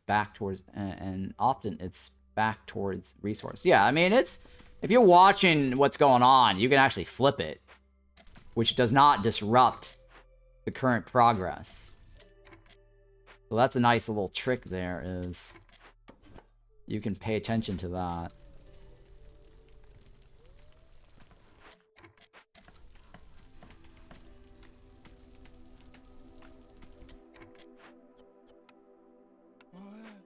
Two, 3, 4, 5.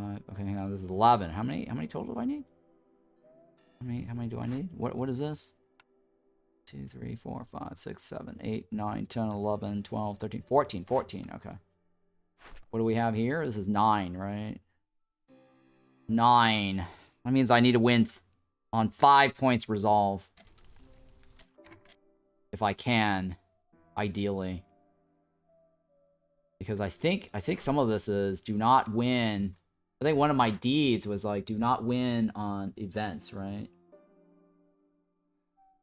Win a game without opening any caches found in the glade. Win a game without completing camp events, we're not gonna do that.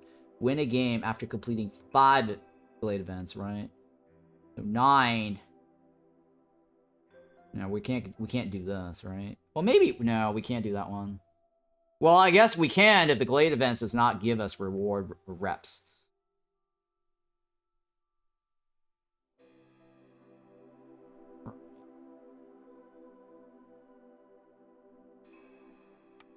Okay.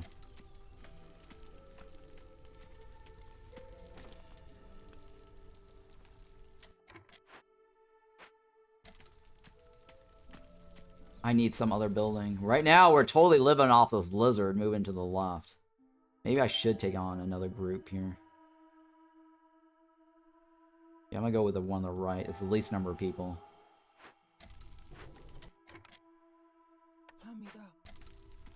Oh, you know what? Hang on. There we go. That gets us a little bit more there. We want to get that resolve moving still on the lizard.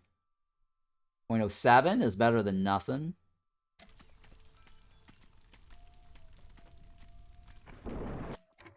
See here, can I get lizards to... How many minutes is this? 2 minutes. Damn it. I should have done that sooner. Like, sooner.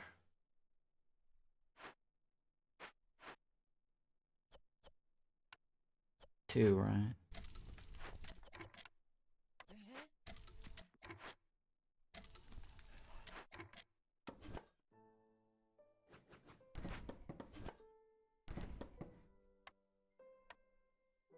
Oh god, the radius. Oh no, the radius.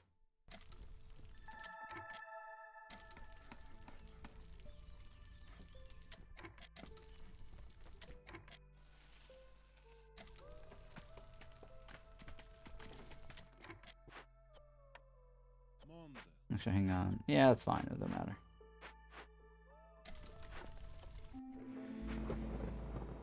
Let's see here. Stormwater and drizzle water, right? Stone cutters, let's take this off.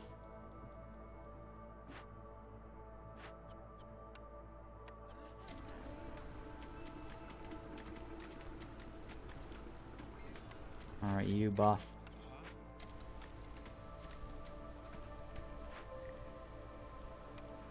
I don't need you in there anymore. Oh no. No food consumption. Oh, these guys, I should have sold the clothes as soon as I got them. Wasted clothing. Holy wasted clothing. Let me think about that. Do I turn in now or later? If I turn it in now, she's gonna drop. And we're gonna lose that hostility game, right?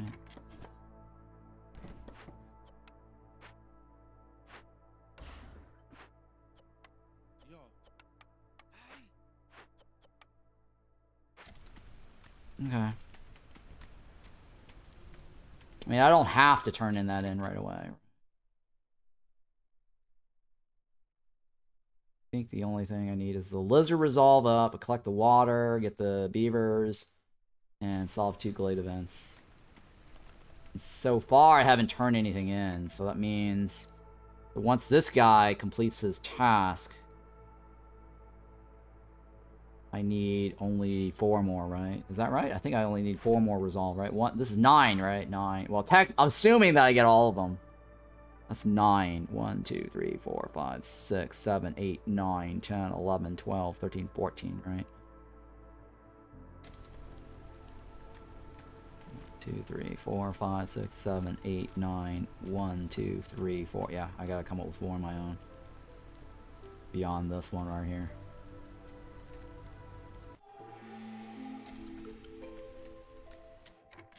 Alright, what do we got here? This guy's not coming, right? Nope. Oh my god. Woodcutter's Prayer, losing all fuel upon picking this cornerstone. No, I'm gonna go with the left, right? Since I'm starting out. I want to get as many of this as I can. Every 2 completed dangerous events, right? Okay.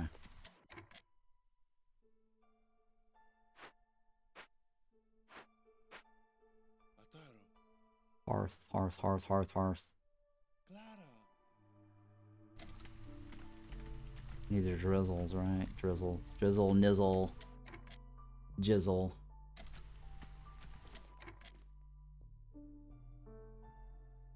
Okay, which one should I... Lizards, right? Lizards need to go to 20.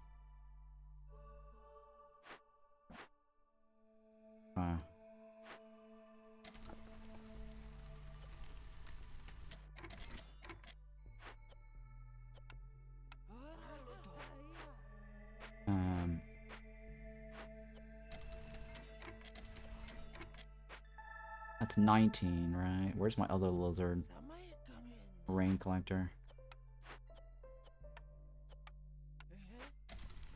20, so that should take care of the other 2.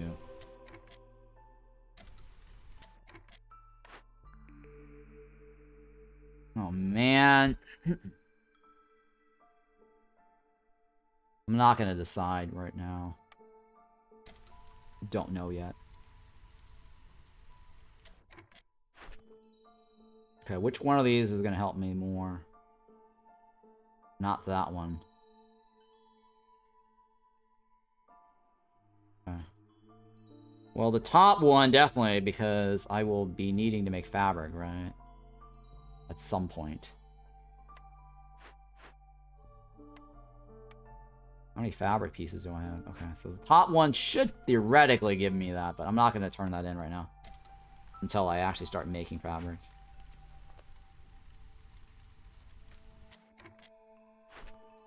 The only one that might make sense is... None of these, actually. I don't need any of this. I mean, the only reason it takes them is turning to get a blueprint, right?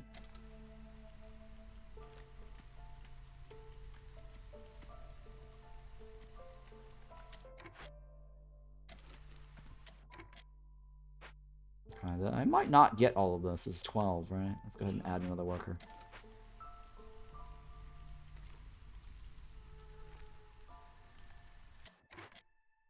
So you're just sitting there for the resolve bonus.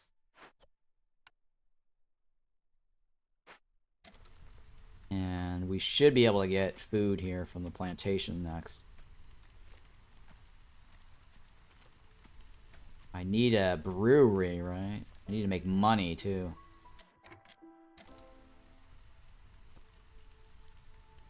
Do I get money from any of this? No.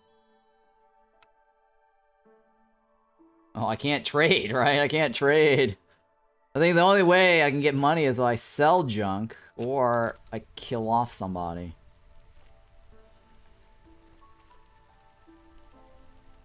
Or do the herb garden, which I don't have a reason to do the herb garden right now.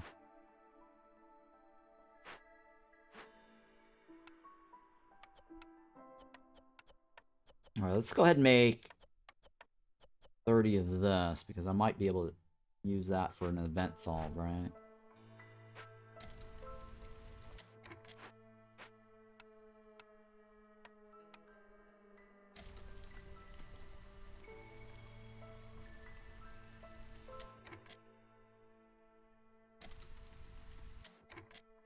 Okay. Alright, the lizard's done, so that means I don't have a reason to stall on that.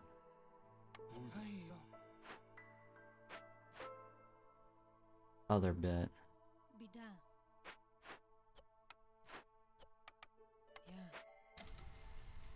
Unless I can somehow magically get the lizard to 22, because they're not going to move my rep anymore.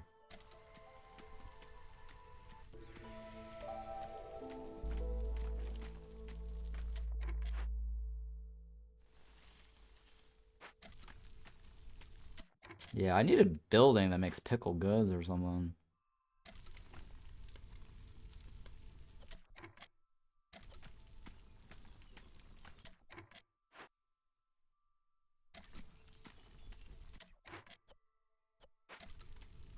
Alright, I need more resins. Definitely need more resins.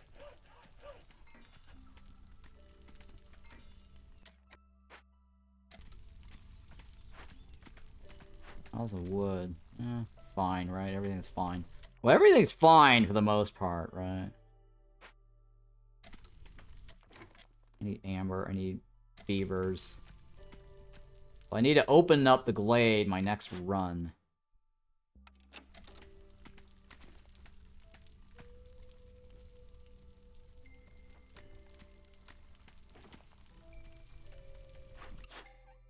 Okay. What do you got here for me? Alright, I'm gonna go with this. Having 12 humans might take a while. Plus, the coat's fulfillment is not gonna happen anytime soon.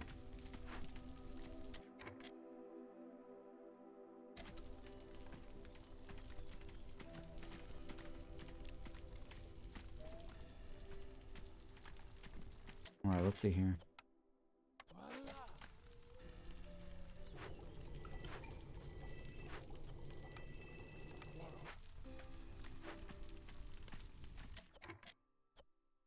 Why is it so freaking slow? Oh, okay, hang on, hang on. I don't need 3. Let me take this off.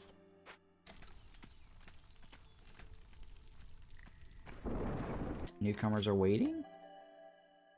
We want the one with the most beavers, right? Do I have enough food? Oh man, I don't have enough food. I could kill somebody off. That completes this, right? And then we get the biscuits. Then we do a push. We get the pickled goods.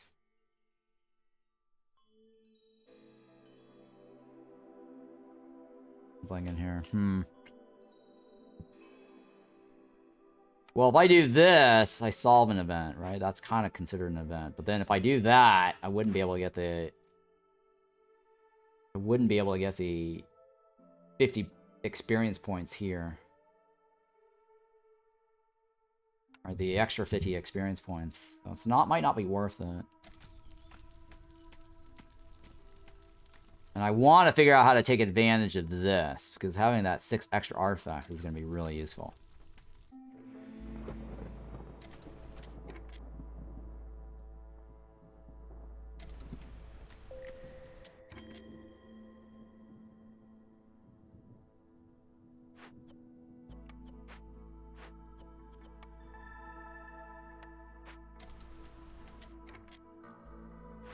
Okay. Let me take the humans off of this.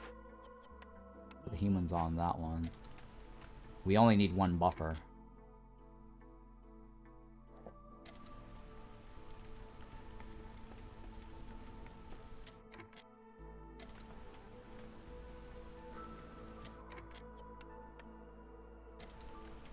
What's the timer?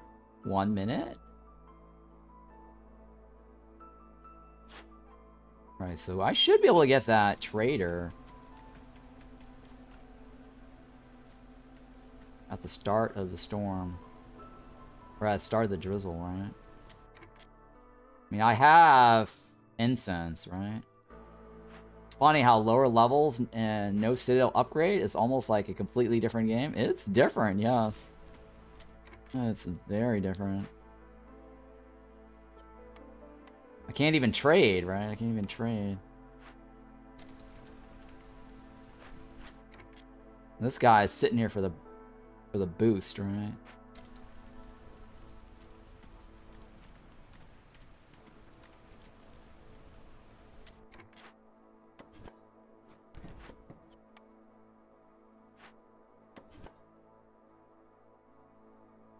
I guess I'll park you over here. Well, I need to do... Hang on, which one should I take? Probably better to take the north side, actually. And then the south side.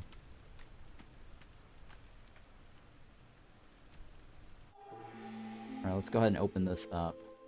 Oh, here we go, guys. I'm scared. Alright, you're available. Thank you. Perfect timing.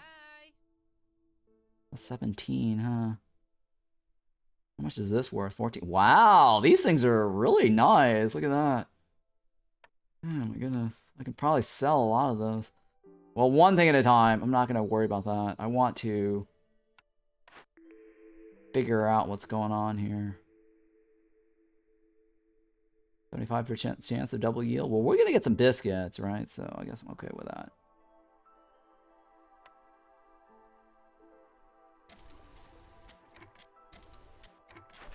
The next one. 7 minutes, right? Is any of this going to benefit me? All right, let me go ahead and take the beavers now.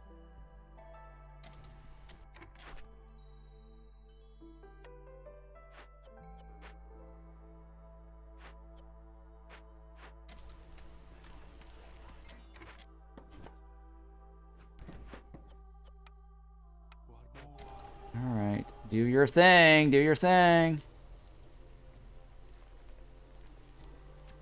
Do your thing. Please be easy. Don't be Bloodflower. Corrupted Caravan, huh? Oh my god, Corrupted Caravan.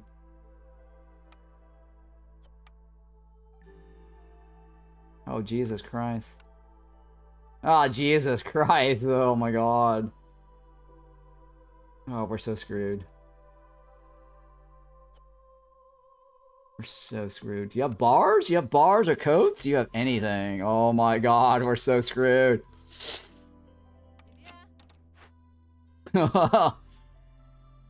So screwed.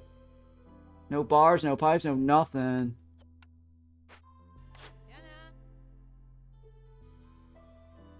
Alright, well I do have something. Technically I do have something.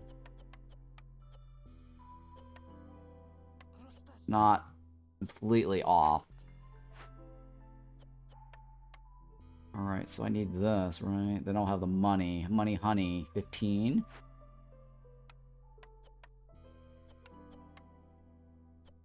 Hang on, I can't even eat that, right? Well, yeah, first priority. So 15, right?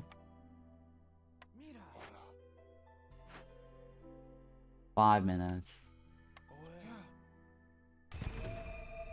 I got 0.5 impatient gain, right? Oh, God. Terrible. Terrible. F my life. That did not give me a resolve, but I do have more farm fields, but that doesn't really do anything for me. I'm not in a situation of being food starved. was hoping to get the one on the right.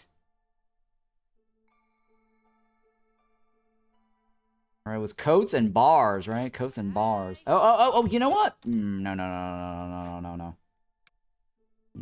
Oh, but I already... Oh, the other guy. Fucking my life. I already clicked on OK on that, so I took the penalty hit. Oh my god. Fuck my life. Jesus Christ. I actually have... I forgot I had this. Oh my god. Ramadan.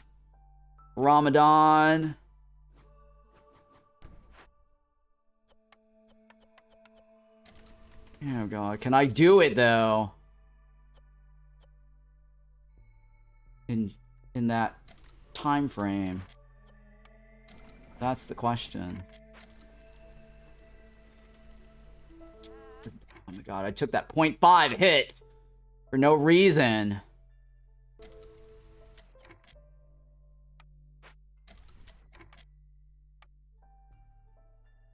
Well, it's only what? 6, right? It's not carrying capacity doesn't really make that much of a difference.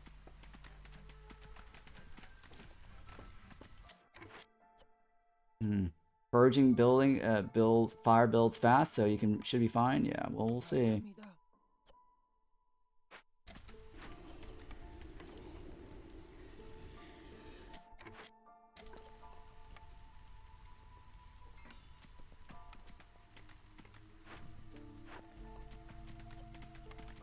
I forgot I could make the bars, right? So should be okay.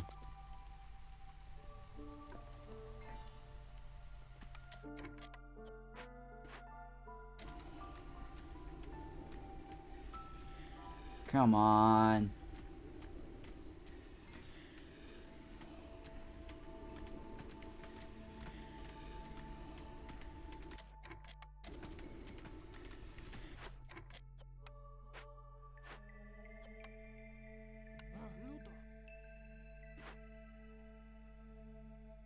Yeah, let's go ahead and activate this.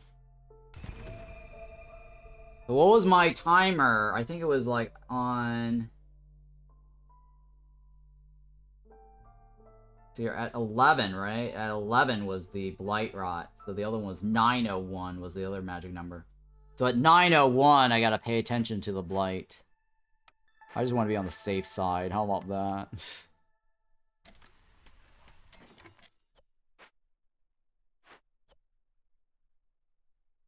Alright, so at 901 is when it starts purging, right? It's technically not that bad, right? 4 minutes? I could probably get, like, what, 3?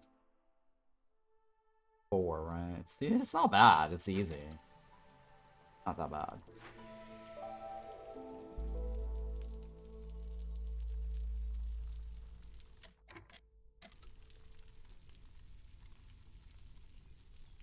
It really isn't that bad, right? The most I'll probably get is, like, 4, right? Or 6, even. Yeah, I'll probably even... You know what? I'm not even gonna fuss with it. Let's see here. Well, maybe. I'll adjust it. I'll tweak it.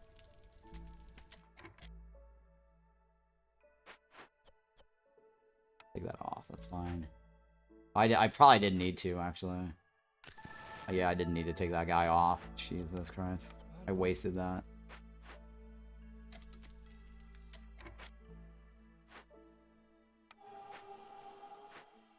Alright, so I dodged the first one. So the next one is what? 701, right?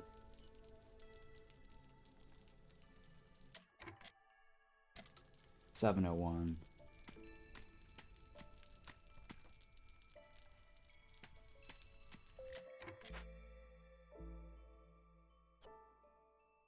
Oh, what? Oh, friend or foe. At what time did that get added?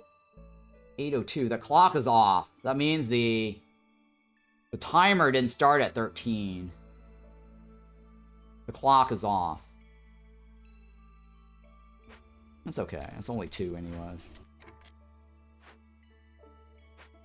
Yeah, I'll probably end up getting 6, so it's not even that big of a deal. I'm okay with that.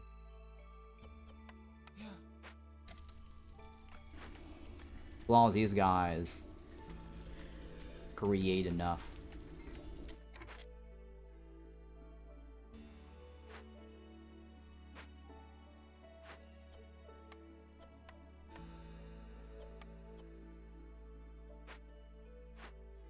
Hang on, what was my other one? 20 pack of building materials, right?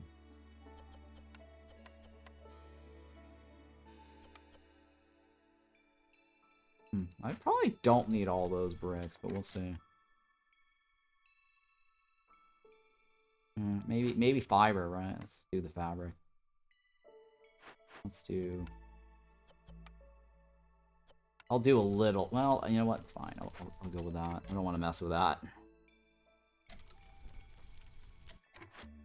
Oh, I forgot to do the humans this time around for the food. Oh my god, I didn't get a full harvest.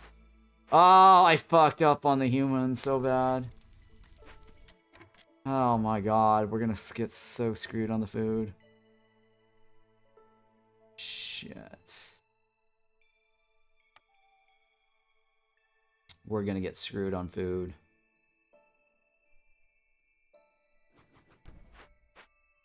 Oh my god, we're gonna get so screwed on the food.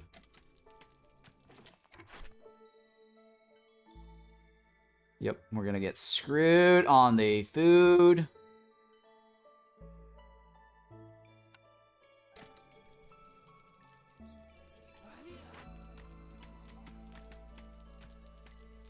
Yep, we're gonna get screwed on the food.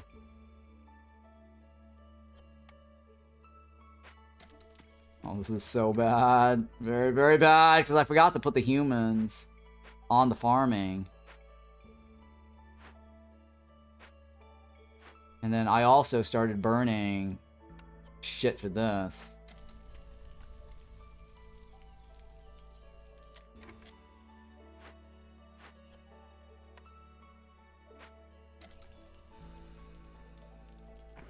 Fever resolve, package building materials, right?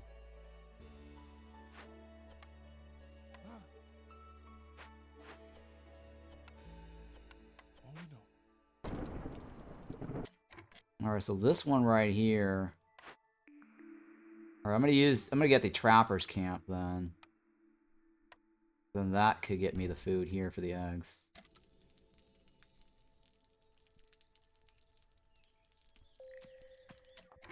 That herb garden's not gonna help me right now. At all.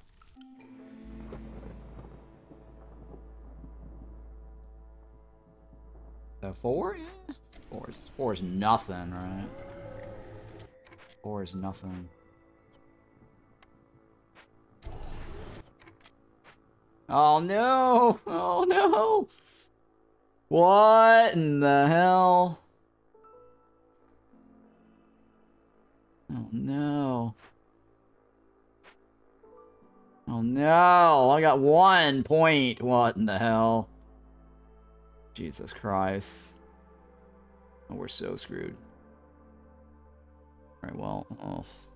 Yeah, we're so screwed.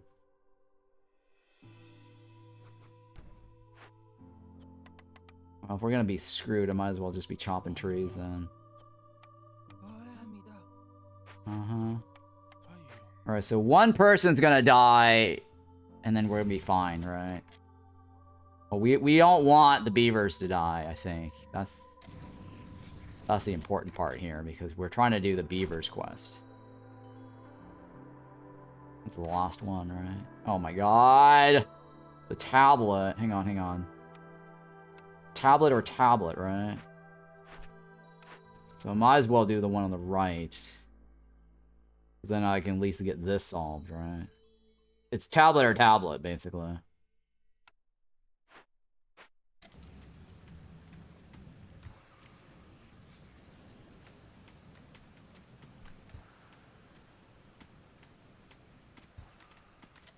Alright, looks like humans are gonna die. Humans.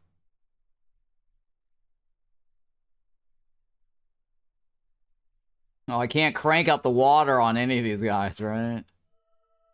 Oh, jeez. Dear Lord. I think humans need to die quicker.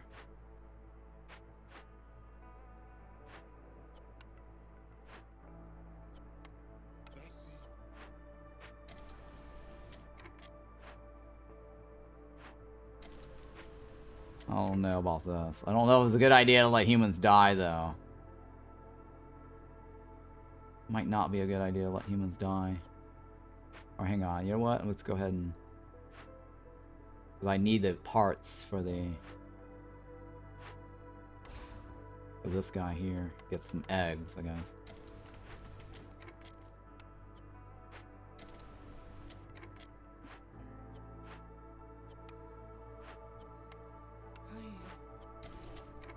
We don't need that anymore. Alright, so one human's gonna die. We get 10 coins for this, easy. So, and then that's gonna solve it in itself. And that solves this. I need to open another glade.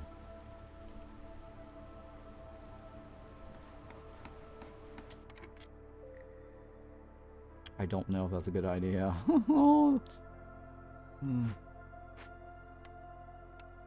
I don't think that was a good idea, guys. Oh my goodness.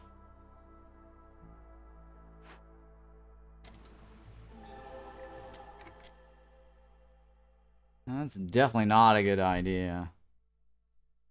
The queen and patience just dropped, right? And humans are 2 points. Or no, 3 points. 6 points, right? I think it's 6 points. 6 points. How many points do I need? Oh, I need 2 people to die to lower that hostility.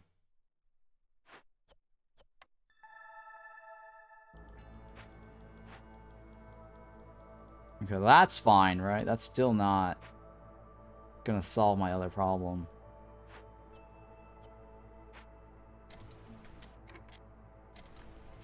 We got it. We got it, right? No one's leaving. No one's dying. Okay, okay.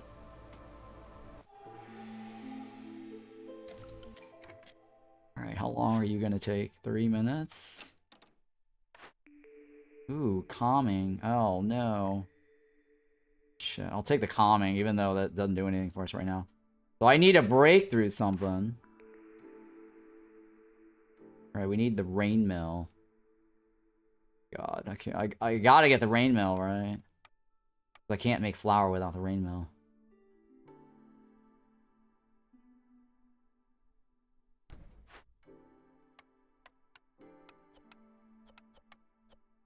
Oh, I can't install water on that one. Oh god. Alright, so we're gonna break through something now, right? To see if we can solve another item. Oh, in the meantime, let's see here. You're a mean one, Mr. Grinch.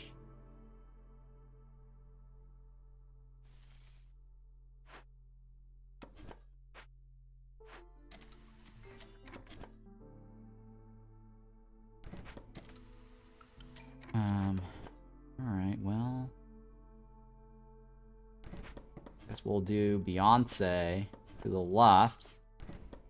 Everything you own is in that glade to the left. Alright, so we're gonna go to the left. I need 3 beavers, so that's the one on the left.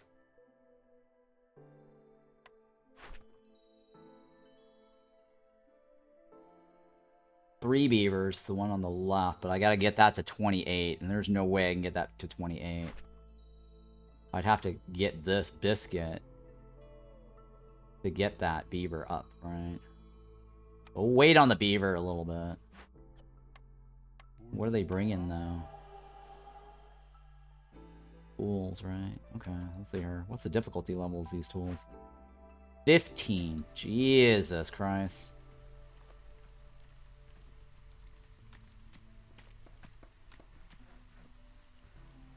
Please open up for the love of it all.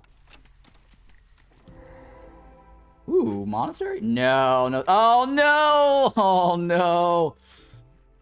Oh, my God. F my life. F my life. Bloodflower, right? Come on, you guys. 3 minutes? It's not terribly bad. Oh, F my life. Jesus Christ. This is bad, guys. This is so bad. Oh my god, the streamer's luck is not working today. Well, I get jerkies, I guess, upon completing that, but that's not gonna fulfill everybody.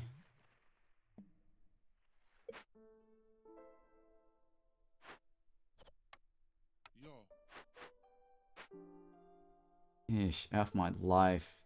Big time. Big time. Bigly.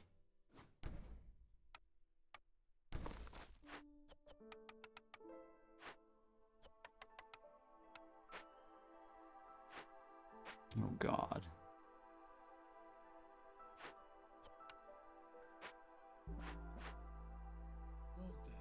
Arf? Where else? Well, the religion should help with the humans, right? And the beaver, or the lizards, so that's not terribly bad.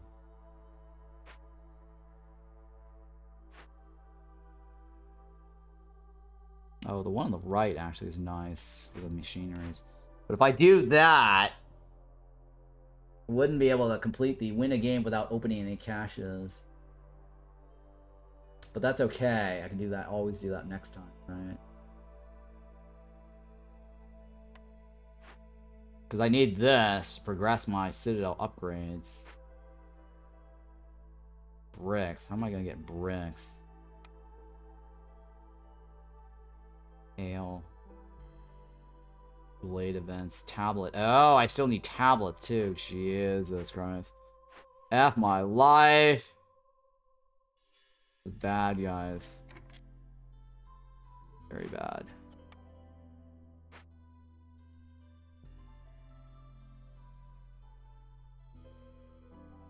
I need brewery and ale. I need to kill somebody.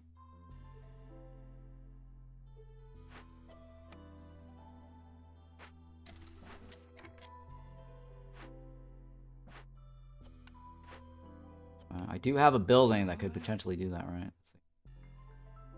13, 14, 28. I take the biscuits, right? Which one's the biscuits? Okay, that's that one. Urgh. What can I do here? What can I do here? Crude workstations. How much fabric do I have? Oh, you're making fabric. Oh, come on, you're making fabric.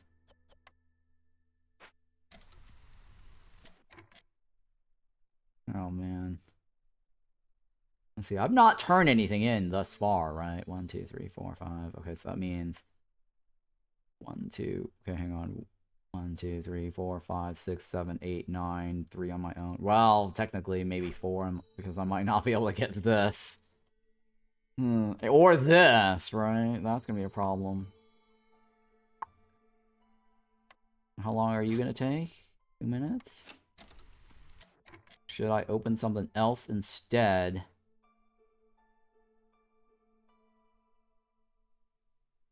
Should I open something else instead?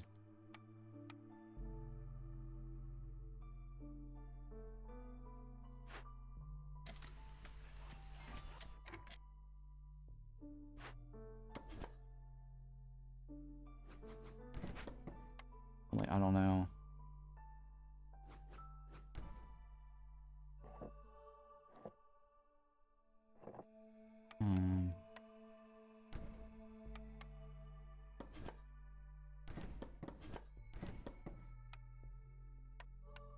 Okay. Shoot. 1, 2.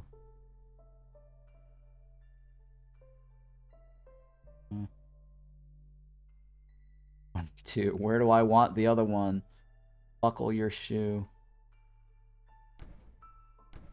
Fine, right? It should be fine. Hang on.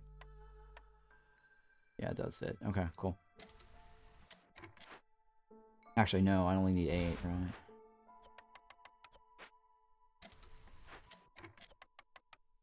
Alright, so I don't know what I'm gonna do about this blood flower problem. I probably should just do it now. Let's just suck it up. If they starve, they starve. I'm hoping to get enough food off of this.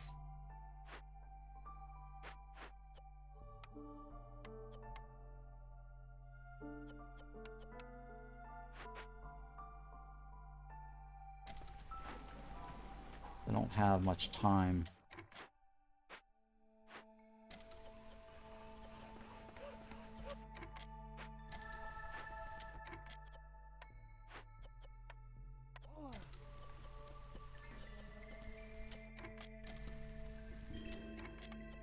I already know that.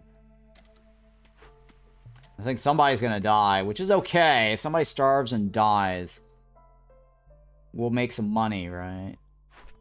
We'll make some money for this.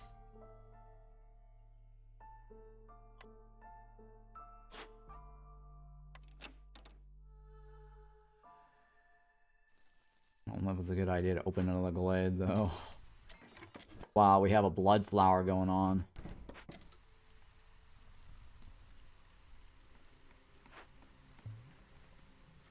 At least it won't be during the storm. That's the key thing here. Which one is this? Planks, right? Planks. Oh, hang on. I know why.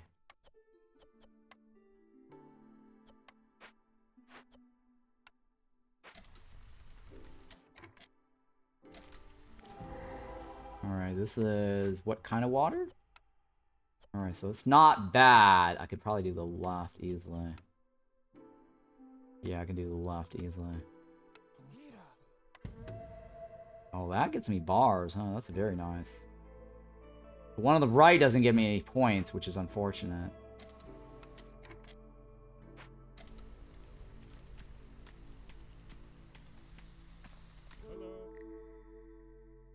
Hello. Ooh. Now the farm is going to be useful. Shit. What can I sell for the farm? What can I sell for the farm? Oh boy. 7, right? I'm gonna take this. Does this give me meat? It does have a chance for meat. I'm gonna take this. And then blah blah blah blah blah.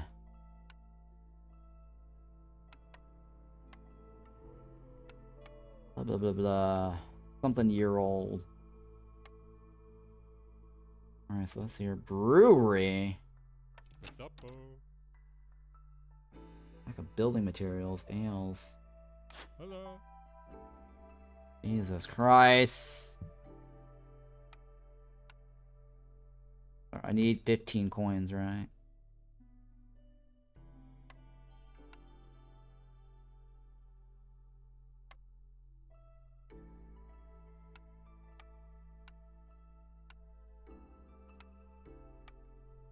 Oh, come on. I'm off by a little bit. A little bit. 20. 40, right? 14. Shit. Seriously? That's also 15. Oh, that's also 14. Okay, here we go. That should help a little bit. Solves that problem. The farm now can get me more efficient stuff here.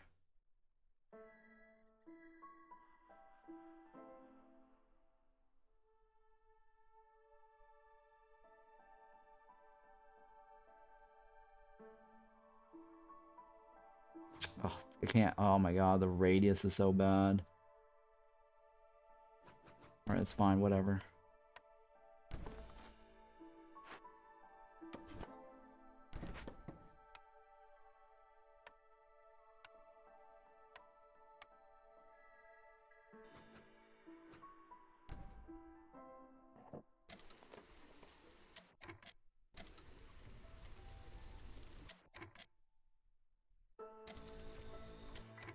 Alright, how much more do I have on this? 1 minute? Oh, Jesus Christ.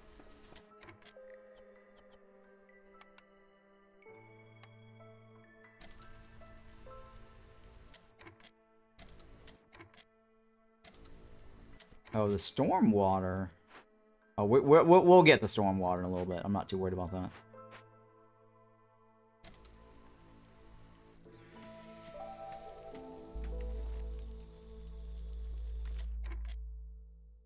Alright, how much more do I have on this one? 44 seconds?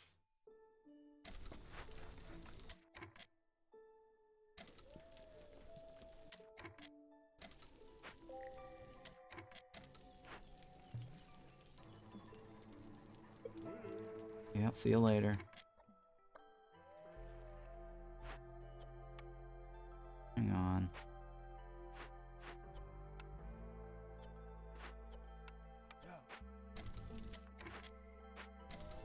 Alright, I'm gonna release all the food. Actually, no, I'll wait the 9 seconds. There's no reason why I should release it. There we go.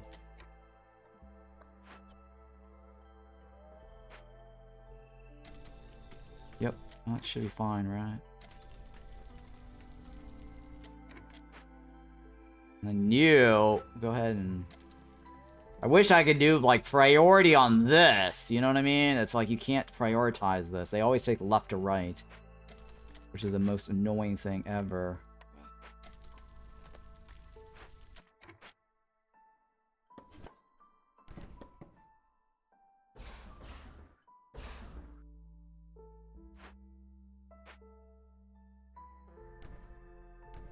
Wait, what? Is there more than... Oh, there's extra housing. Oh. Forgot I had extra housing. I only need to build... Oh, Jesus Christ. That was a mistake. I only needed to build 2. Oh, that was a huge mistake.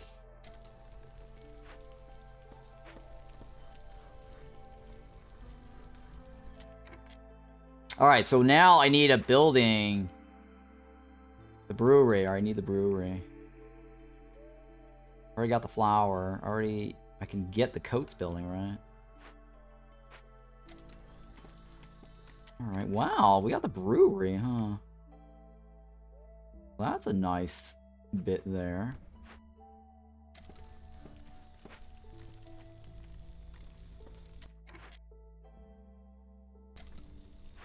Can't install anything, but hey, we got a brewery. Nice, nice. 33 or whatever the hell. 35, right? Alright, everything's coming together. I should theoretically be able to... 2, 3, 4, 5. It's not this. That requires tablets. We don't have... Ugh, the tablet problem again. I can't re-roll. Pretty... Yeah, I'll take this one then. Oh, yeah. That makes me training gears, right?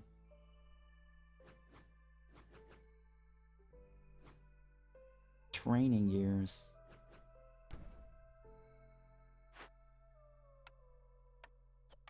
Bars, right?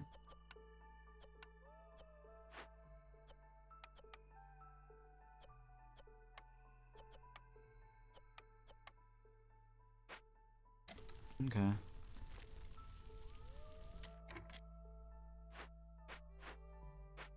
Alright, we should be fine.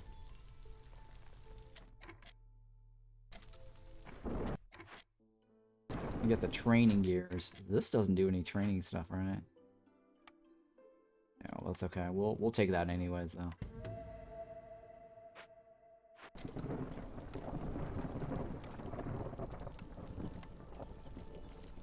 Well, the weaver can make me the fabric I need. I really should get that sooner than later.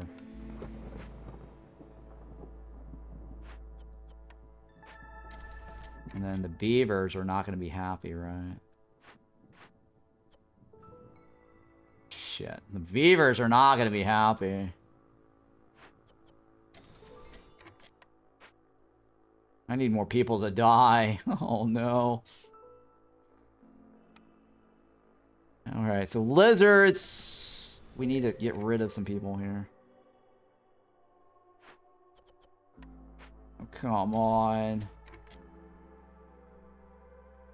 One person needs to die.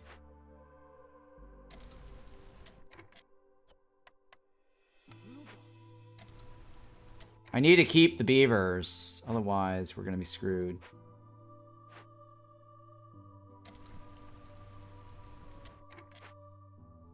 Alright, so the fighting thingy, right? Let's see here. That doesn't do anything for me. Fighting thingy, I need that for this, because I want to keep this.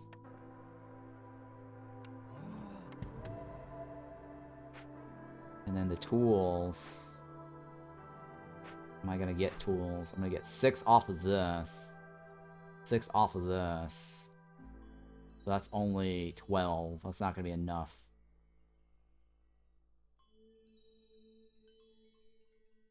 One, 2, 3, 4, 5, 6. 4, 5, 6. I got 1, 2, 3, 4. 4 out of my own pocket somehow. I'm not counting the last one because, well, the last one is not going to be easy to do.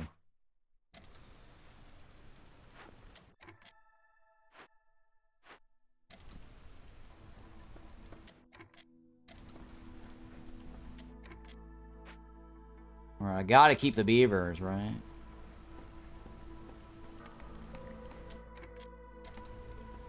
Can I favor dance this? I don't know if I can favor dance this. Oh, somehow I had the fighting tools, huh? Oh, that's because they picked it up from the thing. Oh, yeah. I know how they got that. Okay. Fine.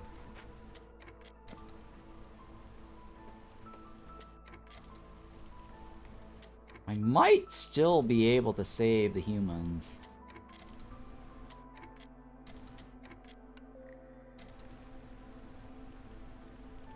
Oh, this storm favor dance is actually not bad. We managed to survive the storm favor dance. Oh, I didn't collect any storm water. Oh my god. That was bad. Bad. Farm, right? Let's go ahead and boost the farm.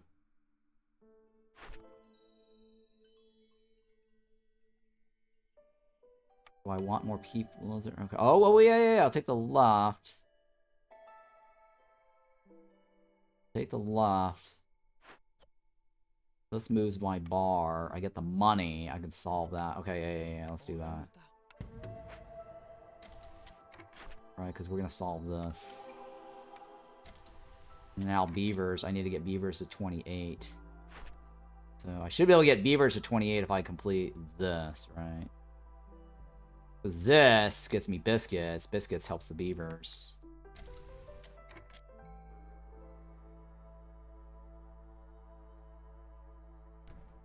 And my favorite. Oh, let's see if I can get another one of these. Okay.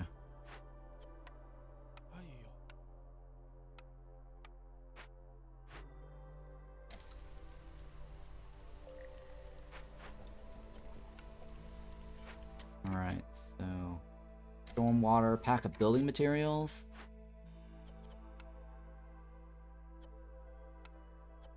I'll wait on that one a little bit. Yeah, that's fine. Scouts are idle. Oh, it's missing bricks, right? Bricks.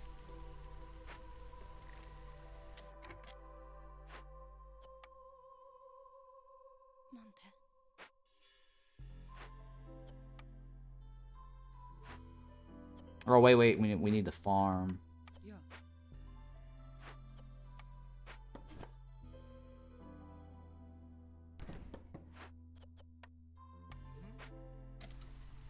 Okay. To get that for the ale, right? Alright, so to get more of this, I need to open another glade. to get another artifact. And maybe if we get lucky, we'll get the tablet.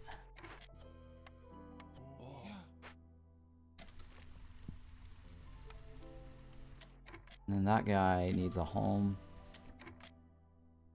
I need biscuits. And then maybe pickle goods, right? Pickle goods.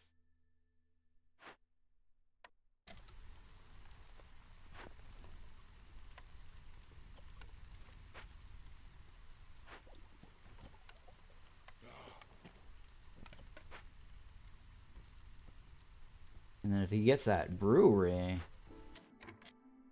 Oh, we don't have a tavern to serve the ale, huh? Oh my god, that's not gonna work out, is it? No, we don't have a tavern to serve the ale, so he's not gonna get that boost.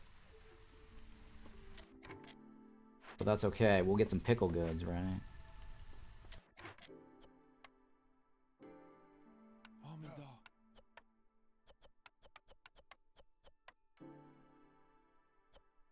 Hang on, first of all, we have the ale. We have the ale. Let's go ahead and take this. I'll get the pickle goods. There. So that should help get the beavers up.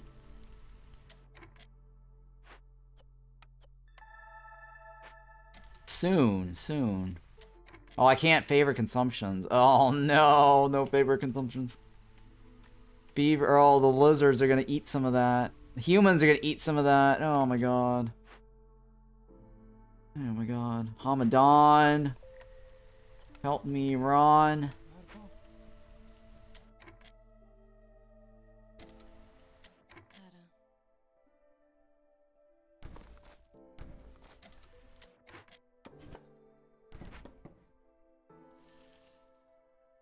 Alright, so beavers is the best building for beavers is in that one, right? I can't get beavers to 28. How am I gonna get beavers to 28?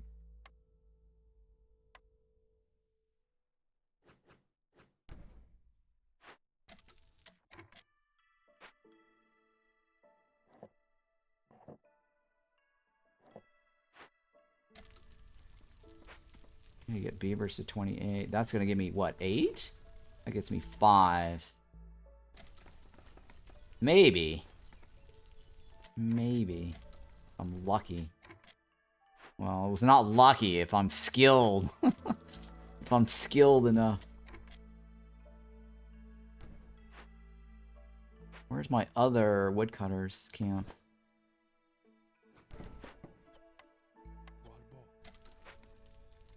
I need more wood, right? Oh yeah, I definitely need more wood.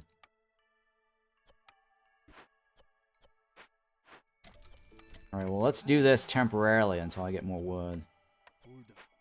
Voodoo. Missing wood. Fire's going out? Oh jeez. I got 58. Oh, okay, yeah. And that should last me for 58 minutes, so we should be fine. I gotta get beaver resolves up. Oh, the pickle goods ran out. Shit.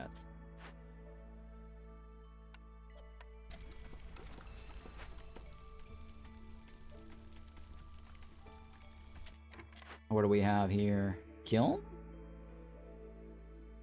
Oh, tools. Oh, yeah. Okay, I'll take the carpenter. The cookhouse, right? I'll take the cookhouse.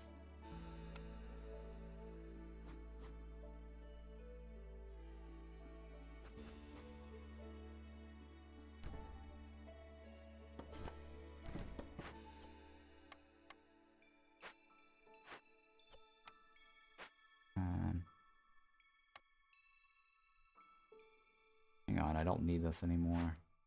Oh, wait, I do, right? The rain collector, I do. Oh, no. Do need that.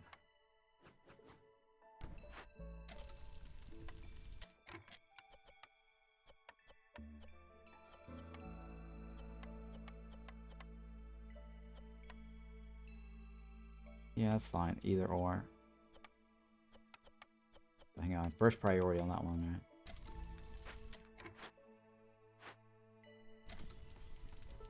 Yeah, so the grain is... Yeah. Alright, let's stop this. We're gonna need a beer eventually.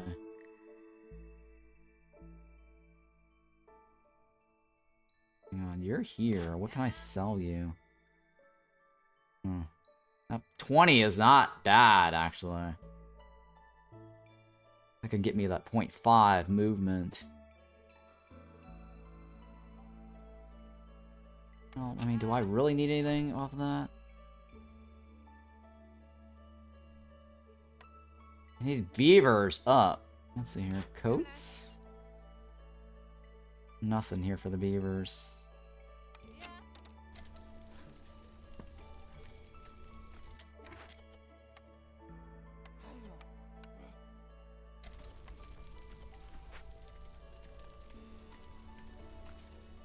Alright, so religion. Let's go ahead and put this guy in there for the religion.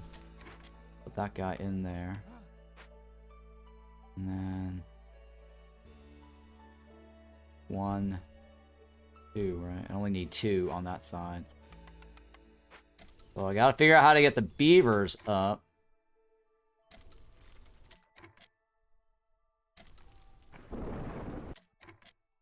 Damn it, this is hard, huh? To get the beavers to do anything useful here.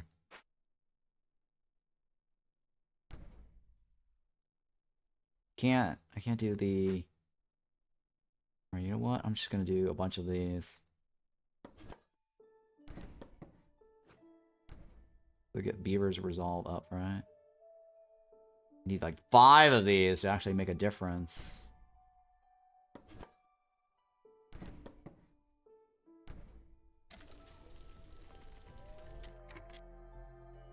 Yep, I need 5 of these to make that matter.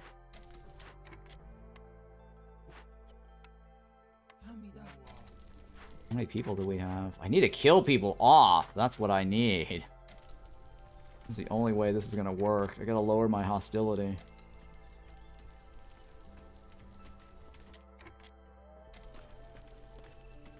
It's time to kill people off somehow.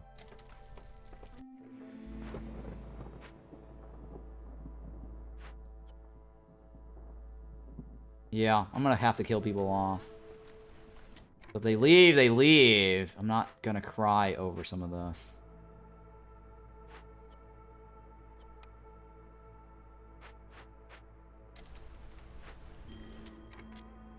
High hostility. Wow, you're actually telling me. Oh, wait. Hi. Oh, they can't die during the 5, right? Oh my god. Oh, it's only if they die. It's not if they leave. Only if they die.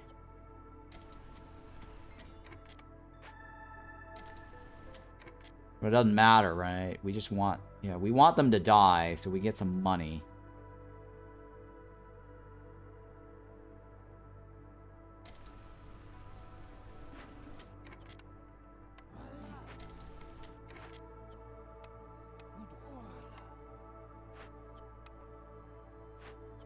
Actually, hang on.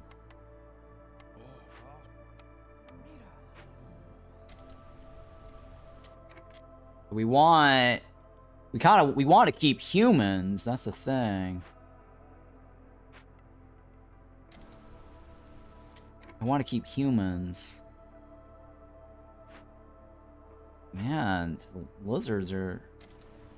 pain in the ass right now for me. I need to keep the lizards. Sorry, the humans, right? The humans are the ones that's keeping us alive.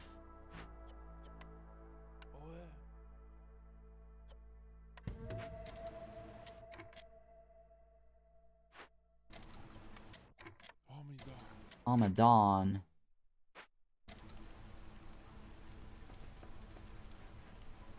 Okay, the humans are not leaving. That's good. So that's good. It's good. So lizard. We just need lizards to leave so we can make some money.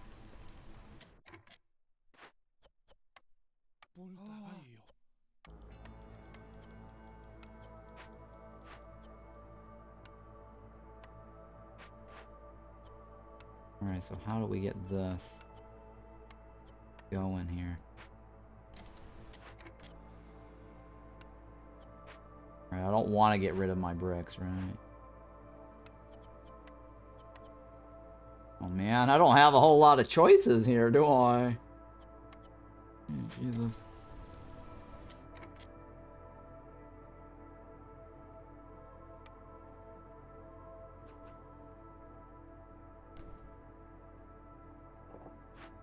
Alright, what can you do for me? You're all stocked, right? Let me stick another one over here.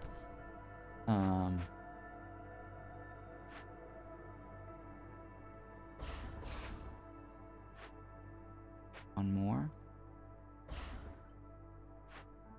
Okay, that's fine, right? Rebuild this. Alright, well, we managed to save the lizards. Wow. How about that? We've managed to save people. What is this? I'm just too good at this. I'm very skillful at this game.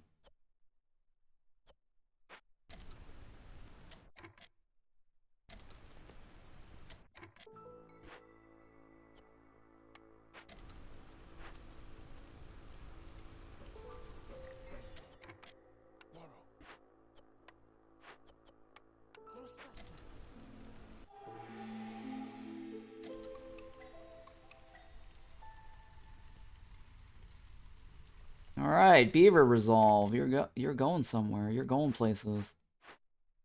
How about that?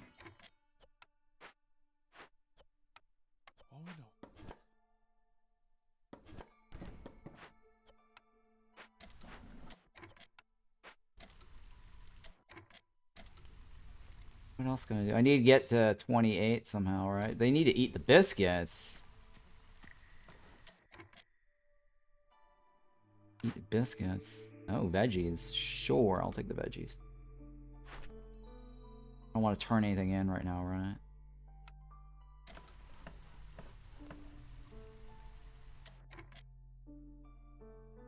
Alright, is there a chest left?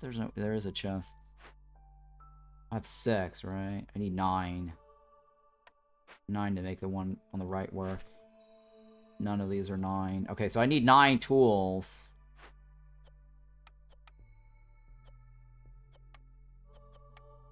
Okay, that's doable, actually.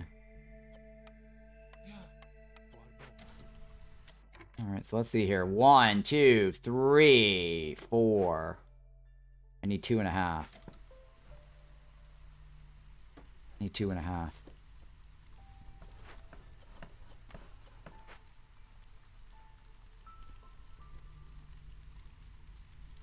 I gotta get these dumb beavers up to 28 somehow, magically.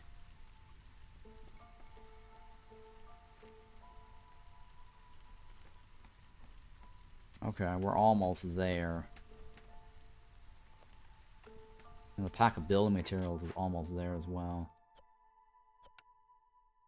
You know what? I'll do that one. I'm okay with this.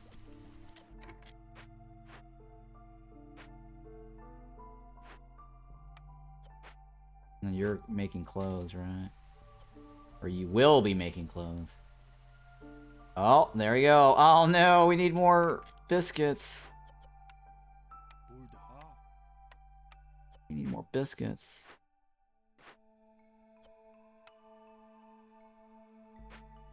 How many more packs? Okay, this is the end of the road here for the packs.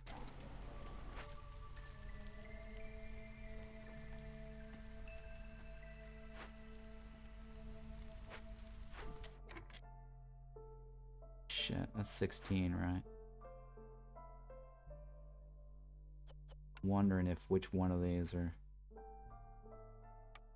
3. Alright, that's fine. I'll wait.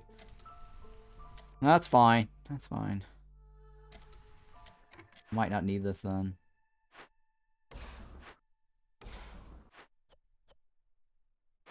Is there anything I can do to remove?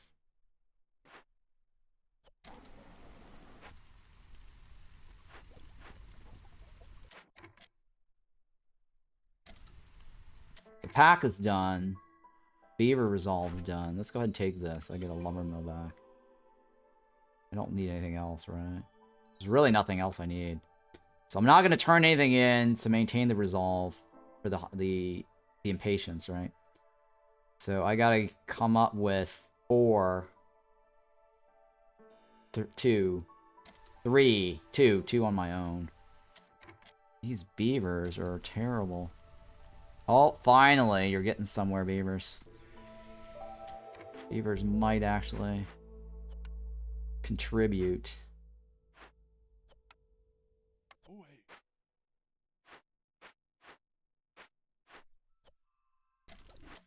Lizard? Yeah, I don't need lizards in there. I need that lizard there, right? I'd rather have more of that stuff over here.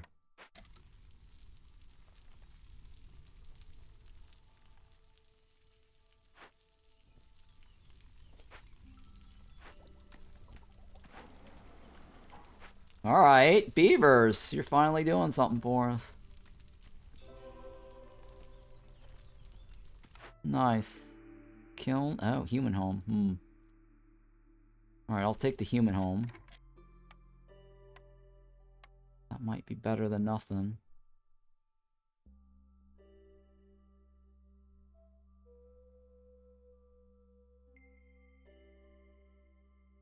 Sure. +3, right? That will give the human resolve an increase. Oh, tablet is my block right now. I can't get anything without the tablet. But I might not need to.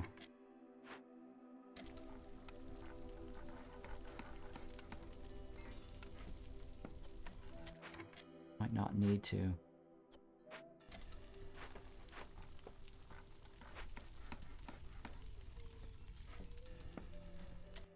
Alright, let's see here. 1, 2. Yeah, I need 1.5 still. Oh my god, beavers. Beavers are falling behind. Start eating those coats, beavers. We just need you to beat some coats for that fiber.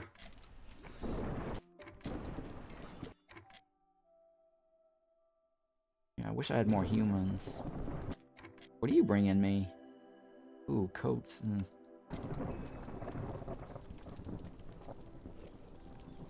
There you go, beavers. Eat that coat up. 0.25. I need to get to this right here on resolve. I need to get to that blue marker.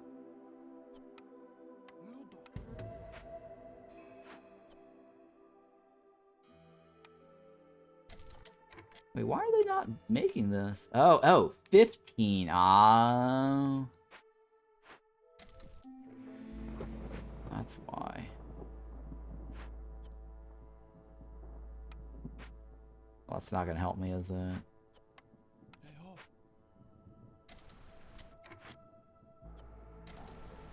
That's not gonna help me.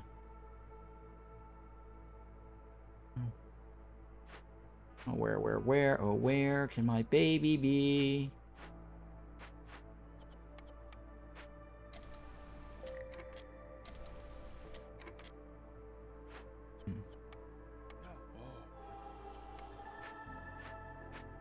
Lizards. Where can my lizards be?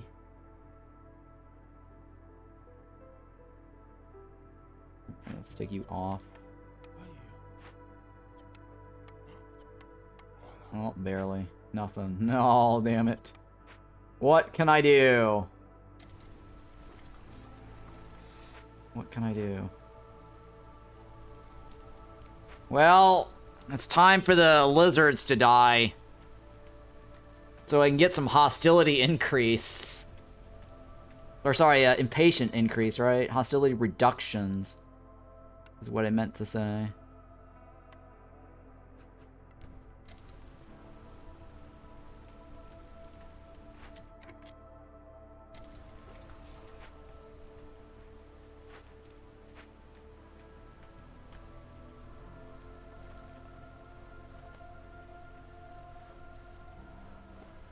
Well, I guess the Lizards aren't dying today, huh?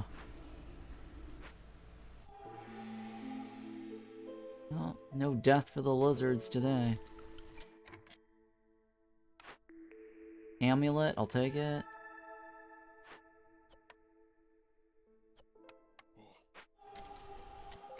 Actually, hang on, let me take that off, right?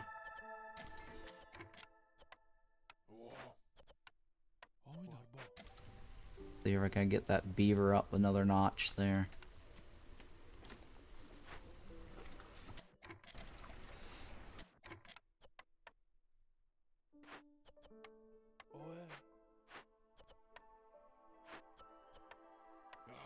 What else can I do? I need to get beavers to be happy somehow. Oh man. I need beavers to be happy. They have the most points offered right now. Oh. There you go.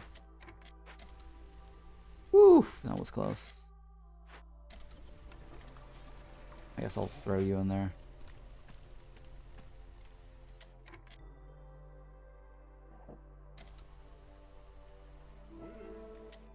Oh, I forgot to buy stuff from the dude. Oh no, I forgot to buy stuff from the dude.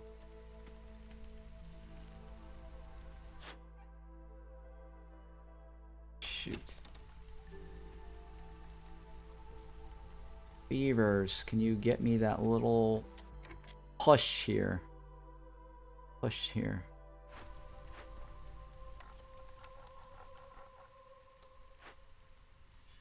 Three, right? You need 3. That's 4.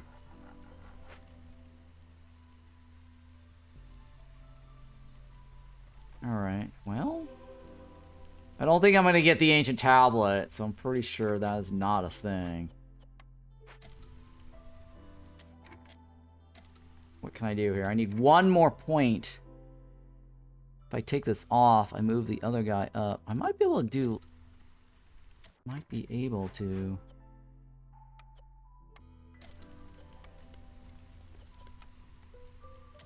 Oh, but we need wood cutting. We need more woodcutters. Okay, let me go ahead and take you guys off. You're not doing anything for me. Start wood cutting.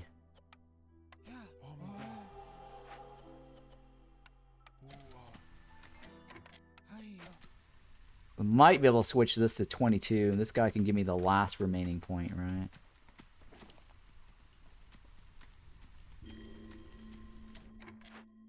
What, we're already out of coal? Oh my god, we're out of coal. Oh shit.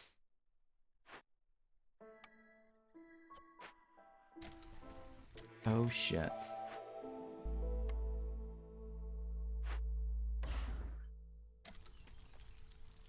Oh shit. This is bad, guys. Bad.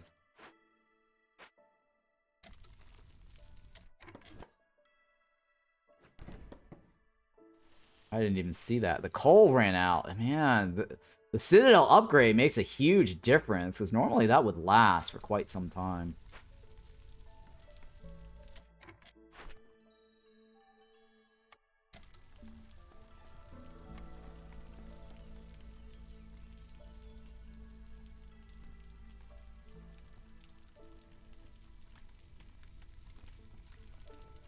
I need 2 more points. Is this pickle goods gonna get me there? It can. It can. Alright, I gotta make another one of these, because that's just going really slow.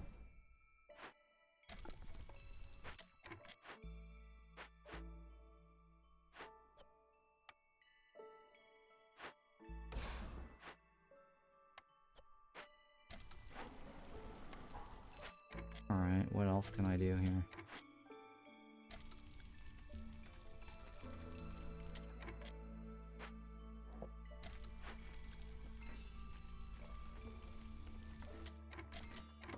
Let me move you closer to this. And we don't need that many workers for that one. Alright, so let's go ahead and remove that.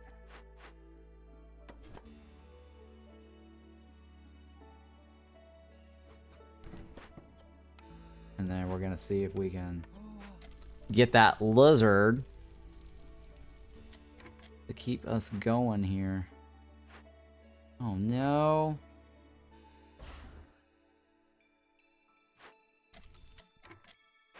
How do you keep moving over here?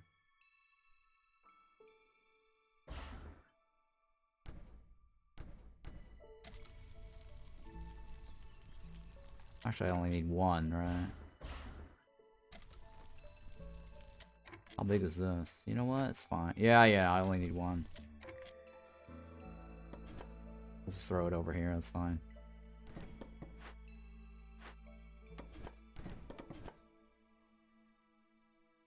Oh man, our fuel is looking really bad.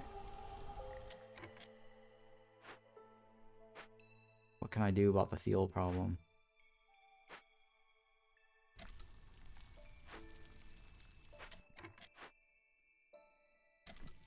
We have 100 wood now, so that should not be a problem. Oh, it is a problem. It's because I forgot to enable the... Oh, no, now I know why. Now I know why. Alright, so...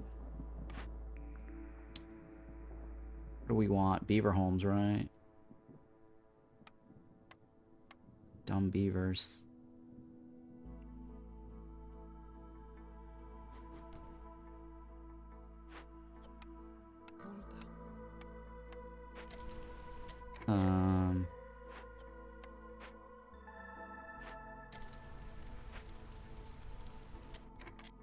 Alright, we're still in the game. So I need one resolve and I win, right? One resolve. Weesh. One resolve. It wasn't terribly bad.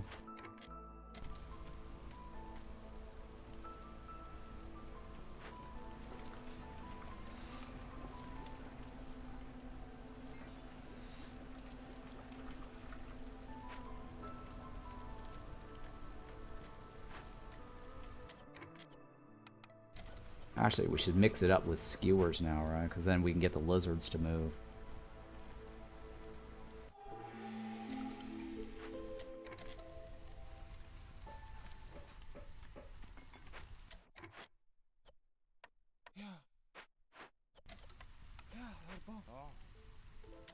Alright, what do we have? Oh, I might be able to get that last tablet quest. Nice! Oh, yeah, baby!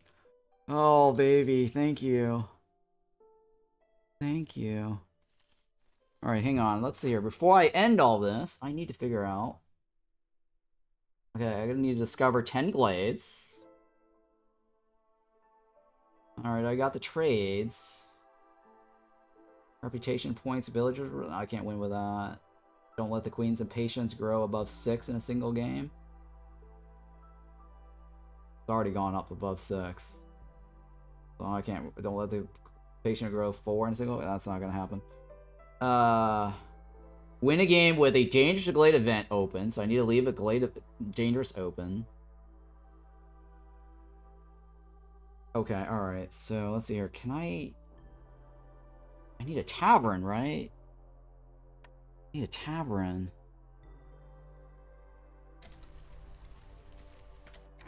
Well, let's see. How many events do I... or glades?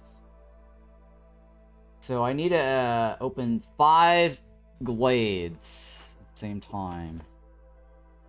Well, I've already won.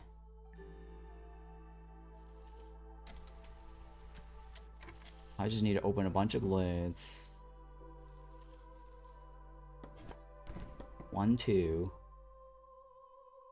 Trying to get extra experience points, basically, from doing this.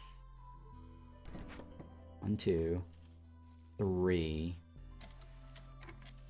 4, and then I get a dangerous open, right? If I get a dangerous open,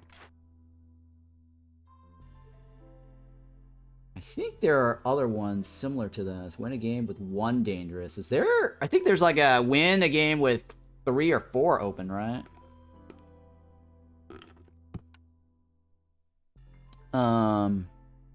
I need to solve one. One more to get an extra one of these.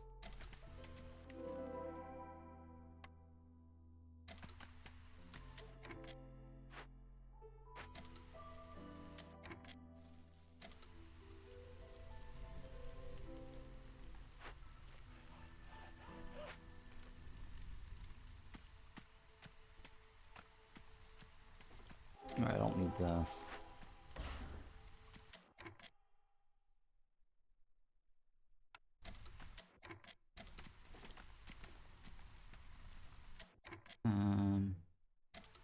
Open, open, open, please. Open wide. Say ah.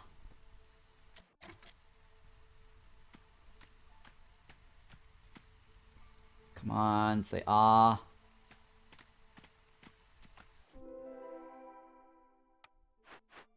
Only that.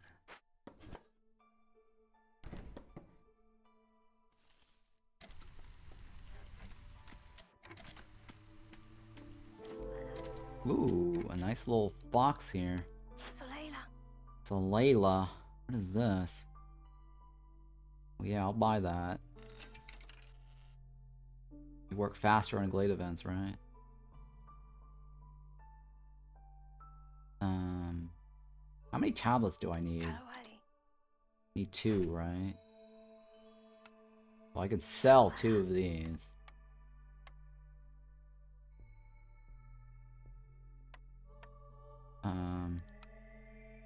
Sell as much of this as I can. Wait, do I need pack of whatever? No, I don't, right? The reason I'm selling a lot of this is because there are quests that tells me I need to, or there's a deeds that's associated to selling stuff.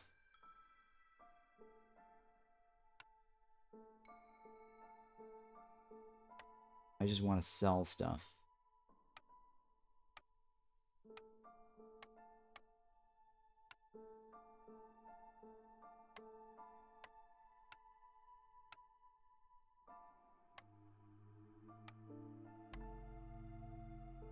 Oh my god, I can't even buy enough of this. Oh my god. Hamadan. Hamadan.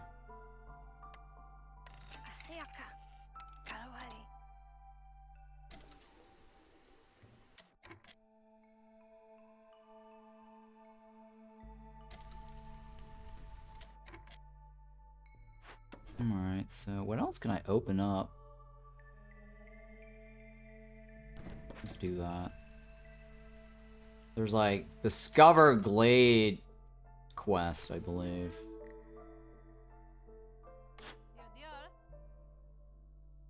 Is there anything I need off of this?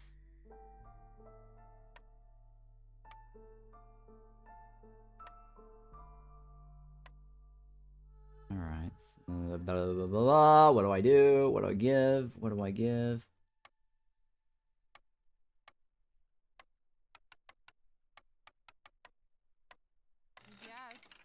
Alright, yeah.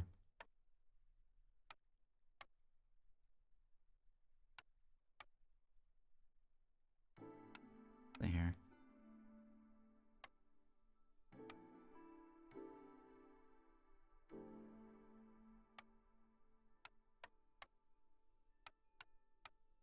Oh no, sure. Alright, I think we're still good, right? We're still good on that. I don't wanna... Like, there's trading quests, right? There's like a trading quest. There we go. Trade goods worth 50 amber. Need 10 more.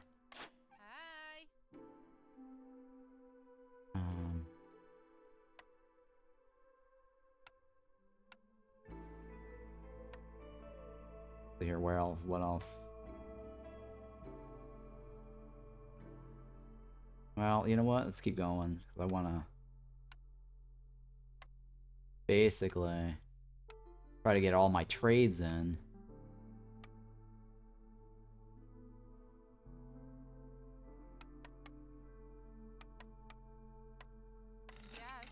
Okay. How much have I traded so far? 55? I can't remember if it's like 500 or not is the maximum. You trade 50 coins worth, right? Do I have 50? I don't think I have 50. 5 of these. Let's try to redo this.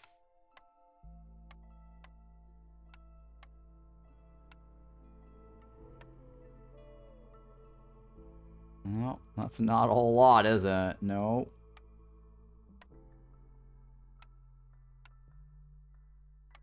Can I trade anything else in exchange? Oh, I can't get any of that. Okay. What else? What else? What else?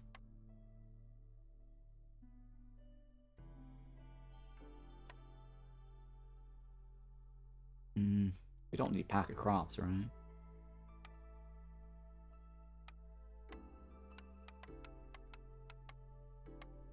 That's fine, whatever. Let's see here. We got enough, right? That's 500. What else? We don't have a brewery. No. Well, I can't get the brewery deeds, right? Hey, what's going on? Which one is only on Viceroy? Which one is only on Viceroy? Veterans are higher, right? Which one? What are you talking about for Viceroy only? What? I'm playing Viceroy, right? So I don't know. We'll see. I just need to open a couple of more thingies here.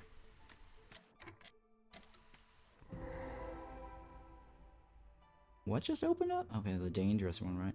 So we need to leave this running. Oh, actually, I need to solve one, right? I need to solve one more.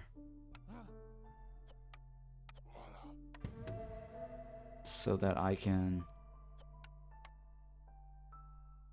So I can get this paired off and get another 6 artifact, right? And then I need to open one, leave standing.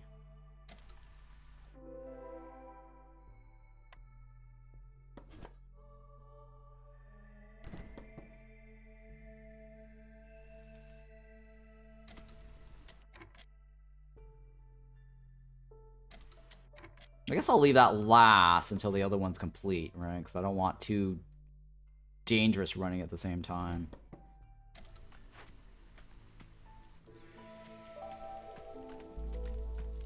But I need to solve that to get this paired off. So I get another artifact to walk away with as an upgrade. What else? What else can I do here to maximize my situation? Food stock, yes, food stock. Oh, I need 10 stones. 10 stones. Oh, wait, I could probably get this.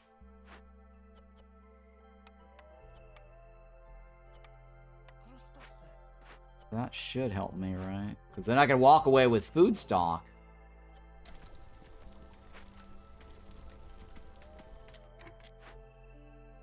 That will help me.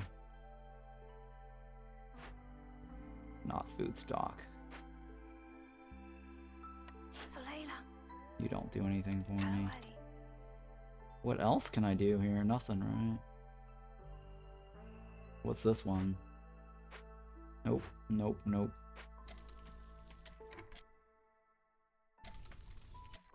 Isn't there a open as many cash as possible? There's like one with open any cache, and then there's one that's like open X number of cache, right? Don't you need to win without opening cache? Yeah, this is the without opening, but there's one that's win by opening 24 caches or something. There's another one.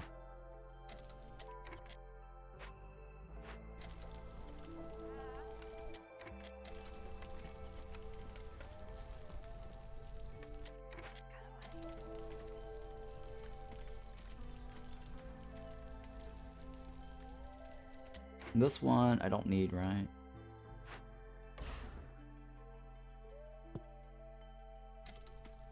Can't remember if there's one that's just open from winning multiple chests. I can't remember.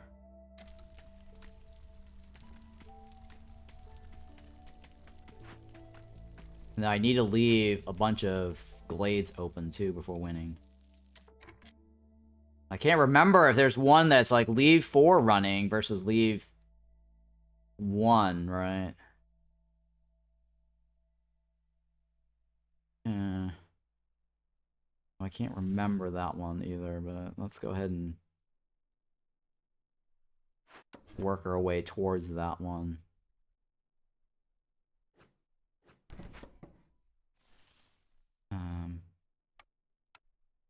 I'm trying to maximize my run here, guys.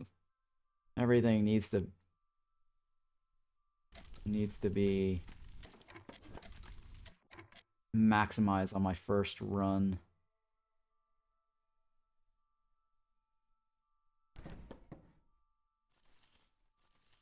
So I can get the most upgrades possible.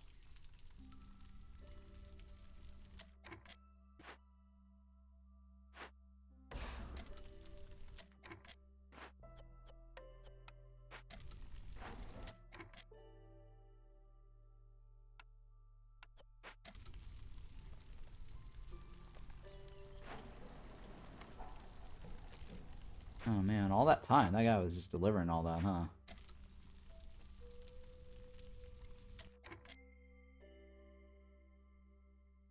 I don't want the lizards to give me resolve. I want to complete orders, right? I want to do a complete order quest.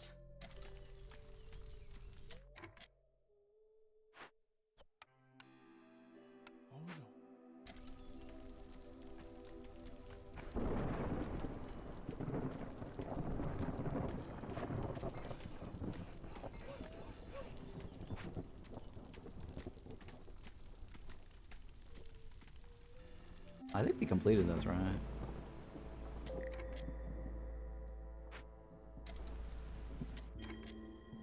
Alright, so high hostility. Which is fine. If people die, I get money. I think there's a quest also as like have X amount of money in your bank or something when you die. Or when you win. Can't remember if that's a thing or not either. I don't know if you remember. If I don't remember to do Smidge, but then I could play another run. I'd prefer to win and then recheck what I need. Yeah, maybe. I don't need any of this, right? Hang on. I don't need any of that either. Did I get this yet? No, right? Takes 24 seconds. Oh boy, this is bad. Might be bad. 24 seconds?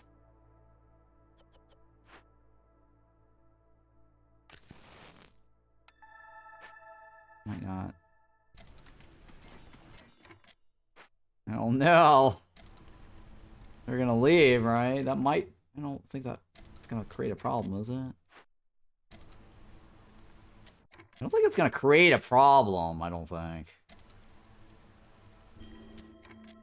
Oh, but I don't have... Oh my god, it might actually... I don't have the last stand anymore, right? I can't get too greedy on this. Yeah, I don't think I should get too greedy on this.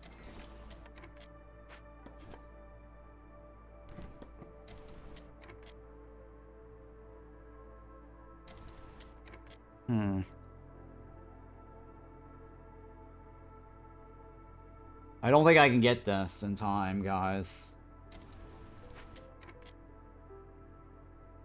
Right, because if they die... Okay, the dying will only get to me that much, right?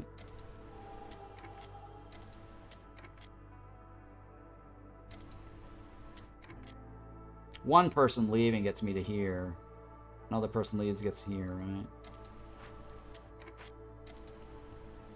The storm is very short, though. I don't think anyone's gonna leave. Okay, woo! Alright, the storm is very short. We're safe, guys. We're completely safe. Ridiculous how safe this is. Like, I've not had anyone die yet. How crazy is that?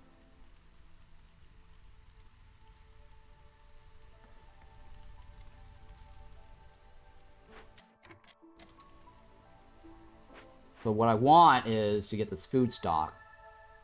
And then we'll call it. We'll end it here.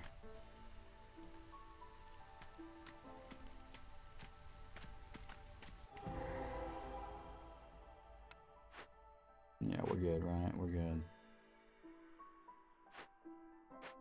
Is there another one that I can open up?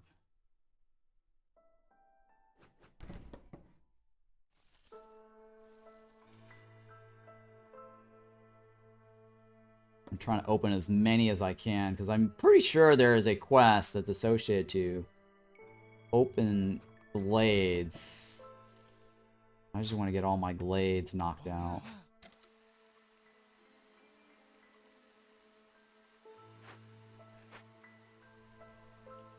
Wow, we still can.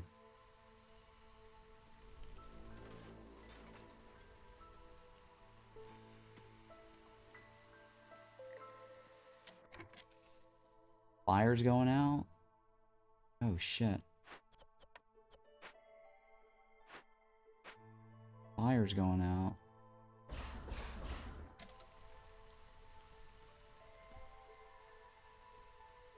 Come on. Open, open, open! Holy smokes.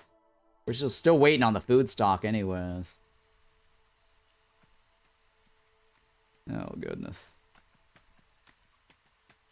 How many glades have I opened already? How many glades? Is there a... There should be a glade list, right? Where it's like... Open. Okay. Morning. Why do you need to reset your profile? Or did the devs do that with a patch? Oh, I just reset my profile for the challenge. To see how far I can go from scratch. Just for fun.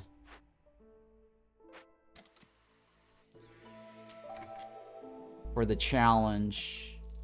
Wow, Hansu, you got a lot of points, huh? A lot of points there, Hansu.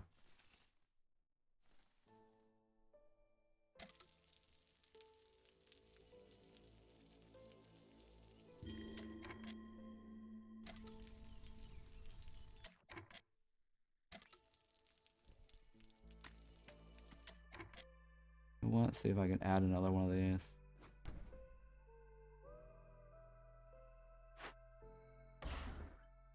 Get more woodcutters. I just need to make sure I don't fail, right? Kind of getting risky, though. Because I don't have last stand, so if things hit the fan, things could be bad.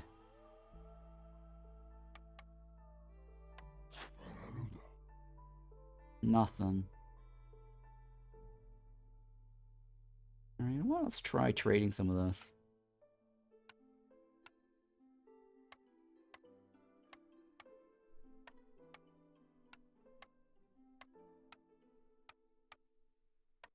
Actually, I think it was like...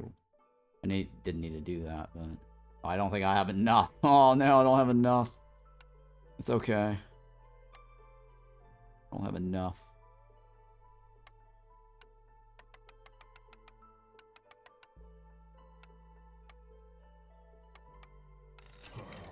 okay. It's fine. It's fine. I'm waiting to open this glade here, right? I'm getting too greedy. This is a bad idea. I don't want to just fail all of a sudden, right? Really too greedy. Alright, you know what? I'm gonna turn this in because... Well, let's see here. What's the threat on this? The fail threat. What's the fail threat? Okay, alright. I'm getting too greedy. I'm just like, oh no, what if I suddenly fail last minute? I don't have last stand. And hopefully none of those failures trigger a impatient hit, right? Alright, well, it's one more. Just one more, right? One more. You know what? I don't want to fail this. That's fine. Let's go ahead and do this. We're turning this in. I don't want to fail.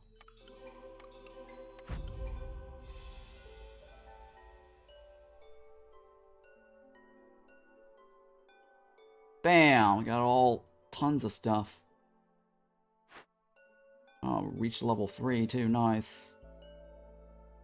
Alright, level 3. Scribe, seller, mine, new trader, new cornerstones, continue. Now, what did we get off of this? We got win a game in Royal Woodlands. Nice. With settlers or higher. Yeah, that's us. Discover 10 glades. We did that. Trade with 50 amber. We got that. Win a game after completing 5 glade events. We did that. Nice. Win a game near the first house soil modifier. We did that. Win a game pioneer or higher. Yes. Trade 200 amber's worth. Yeah, we did that. Win a game with one dangerous glade event still active. We did that. Yep. Oh, no one died. Oh my god. Nice. Win a game better and higher. Yes. Win a game without completing any camps. Yep. Trade 600 ambers. That's really nice. Win a game with 2 dangerous glade events still active. Ah, I should have opened 2 more. I'm pretty sure there's one that's 4. Win a game with Viceroy difficulty higher. Yes. Win a game with 3 dangerous glade. Oh, yeah. See, I knew I should have opened 1 more. There was like a 4th one. Ugh. Damn it. Tempest. Win a game with no dead villagers on Viceroy or higher. Yes. So now we go back. We walked away with a ton of food stocks, right? I was too scared. I mean, I could have gotten that last one, but I was way too scared. Yes, I want to get the EXPs, right? EXPs. EXPs. Ooh, distillery opened up. Ooh, Safe Haven and Rebellious Spirit. Nice.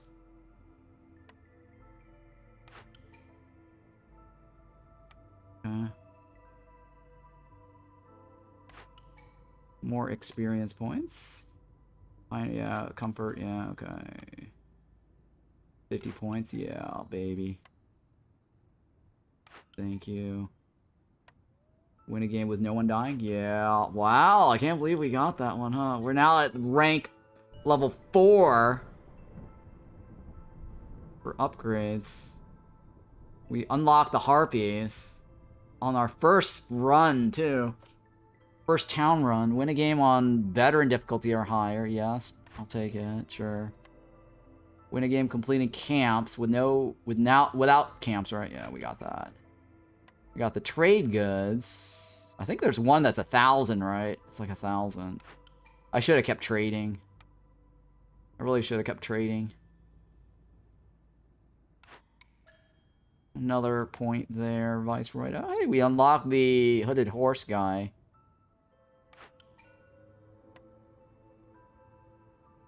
Alright, win with 3 active. Yeah, okay.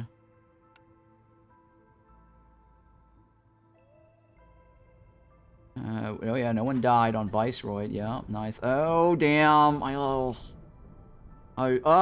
damn.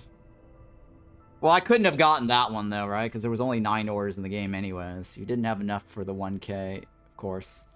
Yeah, of course, right? That one we couldn't have done, right? Collect 10 through... Yeah, we couldn't have done that one. That one's fine. Couldn't have done that one because there was only 9 orders to begin with. Win a game with the ruins. Okay, we're gonna do this next one, right? Win a game marshlands biomes. Okay, so these two we can get. Complete, yeah, we're gonna complete that. We're gonna complete one more. Well, that's not gonna work, right? Complete 10 reputation points. Collect 10 through villager resolve, right? Okay, yeah. Don't let the Queens of Patience go 6. Okay, yeah, modify, right. Discover 30 glades. Yeah, see?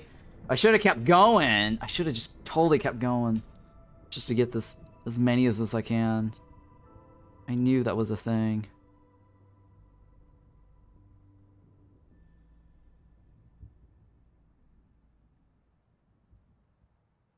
Oh. Shit. I should have collected more workers right towards the end, huh?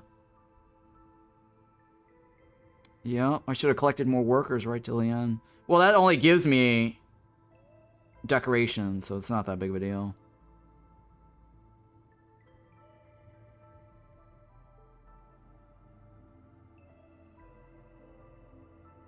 Right, the rest is just modifiers, right? Complete 10 trade routes, that's fine. Win a glade with... Okay, yeah, that's the one. Okay, yeah, that one we didn't get the tavern. Discover 80. Wow. Complete 80 orders. 60 villagers. Oh, my goodness.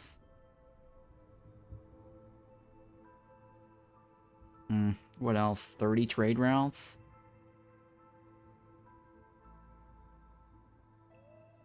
Okay, these are all homes. Discover 150? Wow. Oh, man, I really should have just kept going. Trade goods worth 1,500. Yeah, we didn't get that one, guys. We failed on that one. Well, we didn't fail, but we just didn't try hard enough. We should have tried harder. Okay. 80 trade routes with beavers. Trade routes. Sure. Trade routes, trade routes, trade routes. 5 years? Win a game in 5 years or less. I don't think... Well, that only gets us decoration, so that doesn't matter. I'm looking for things that gives me cornerstones or experience points. So that way I can climb the ladder faster. Is that even possible? Well, that doesn't even give me any orders, so I don't really care. Or, I mean, experience.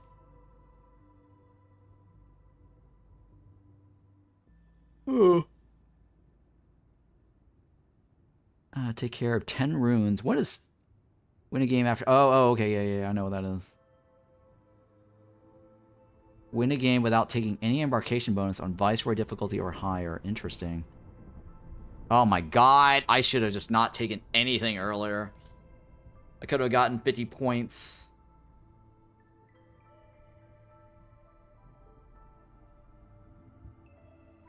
In one cycle, not 20. Oh, yeah, okay, one cycle, not one game. Got it, yep. Yeah. Trade 3,000 ambers? Jesus. I should have kept going. There you go. See, that's the one I should have gotten. Should have just kept going on that last glade. I got too scared. I chickened out. I really chickened out.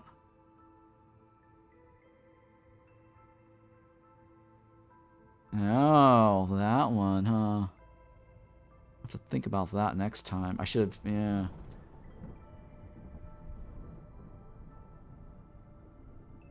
Okay, this one I need, right? Win a game after completing 25 glade events. Ugh.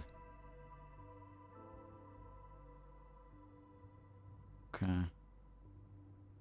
Free prestige. Okay, yeah, all these are prestige stuff. Okay.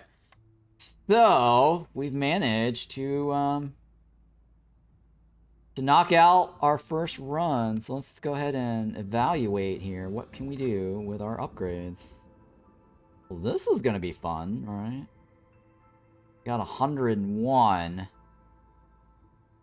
All right, well, hang on. I'm going to use the bathroom, and then we're going to take a look at this. figure out which one of these is gonna be the upgrades. BRB.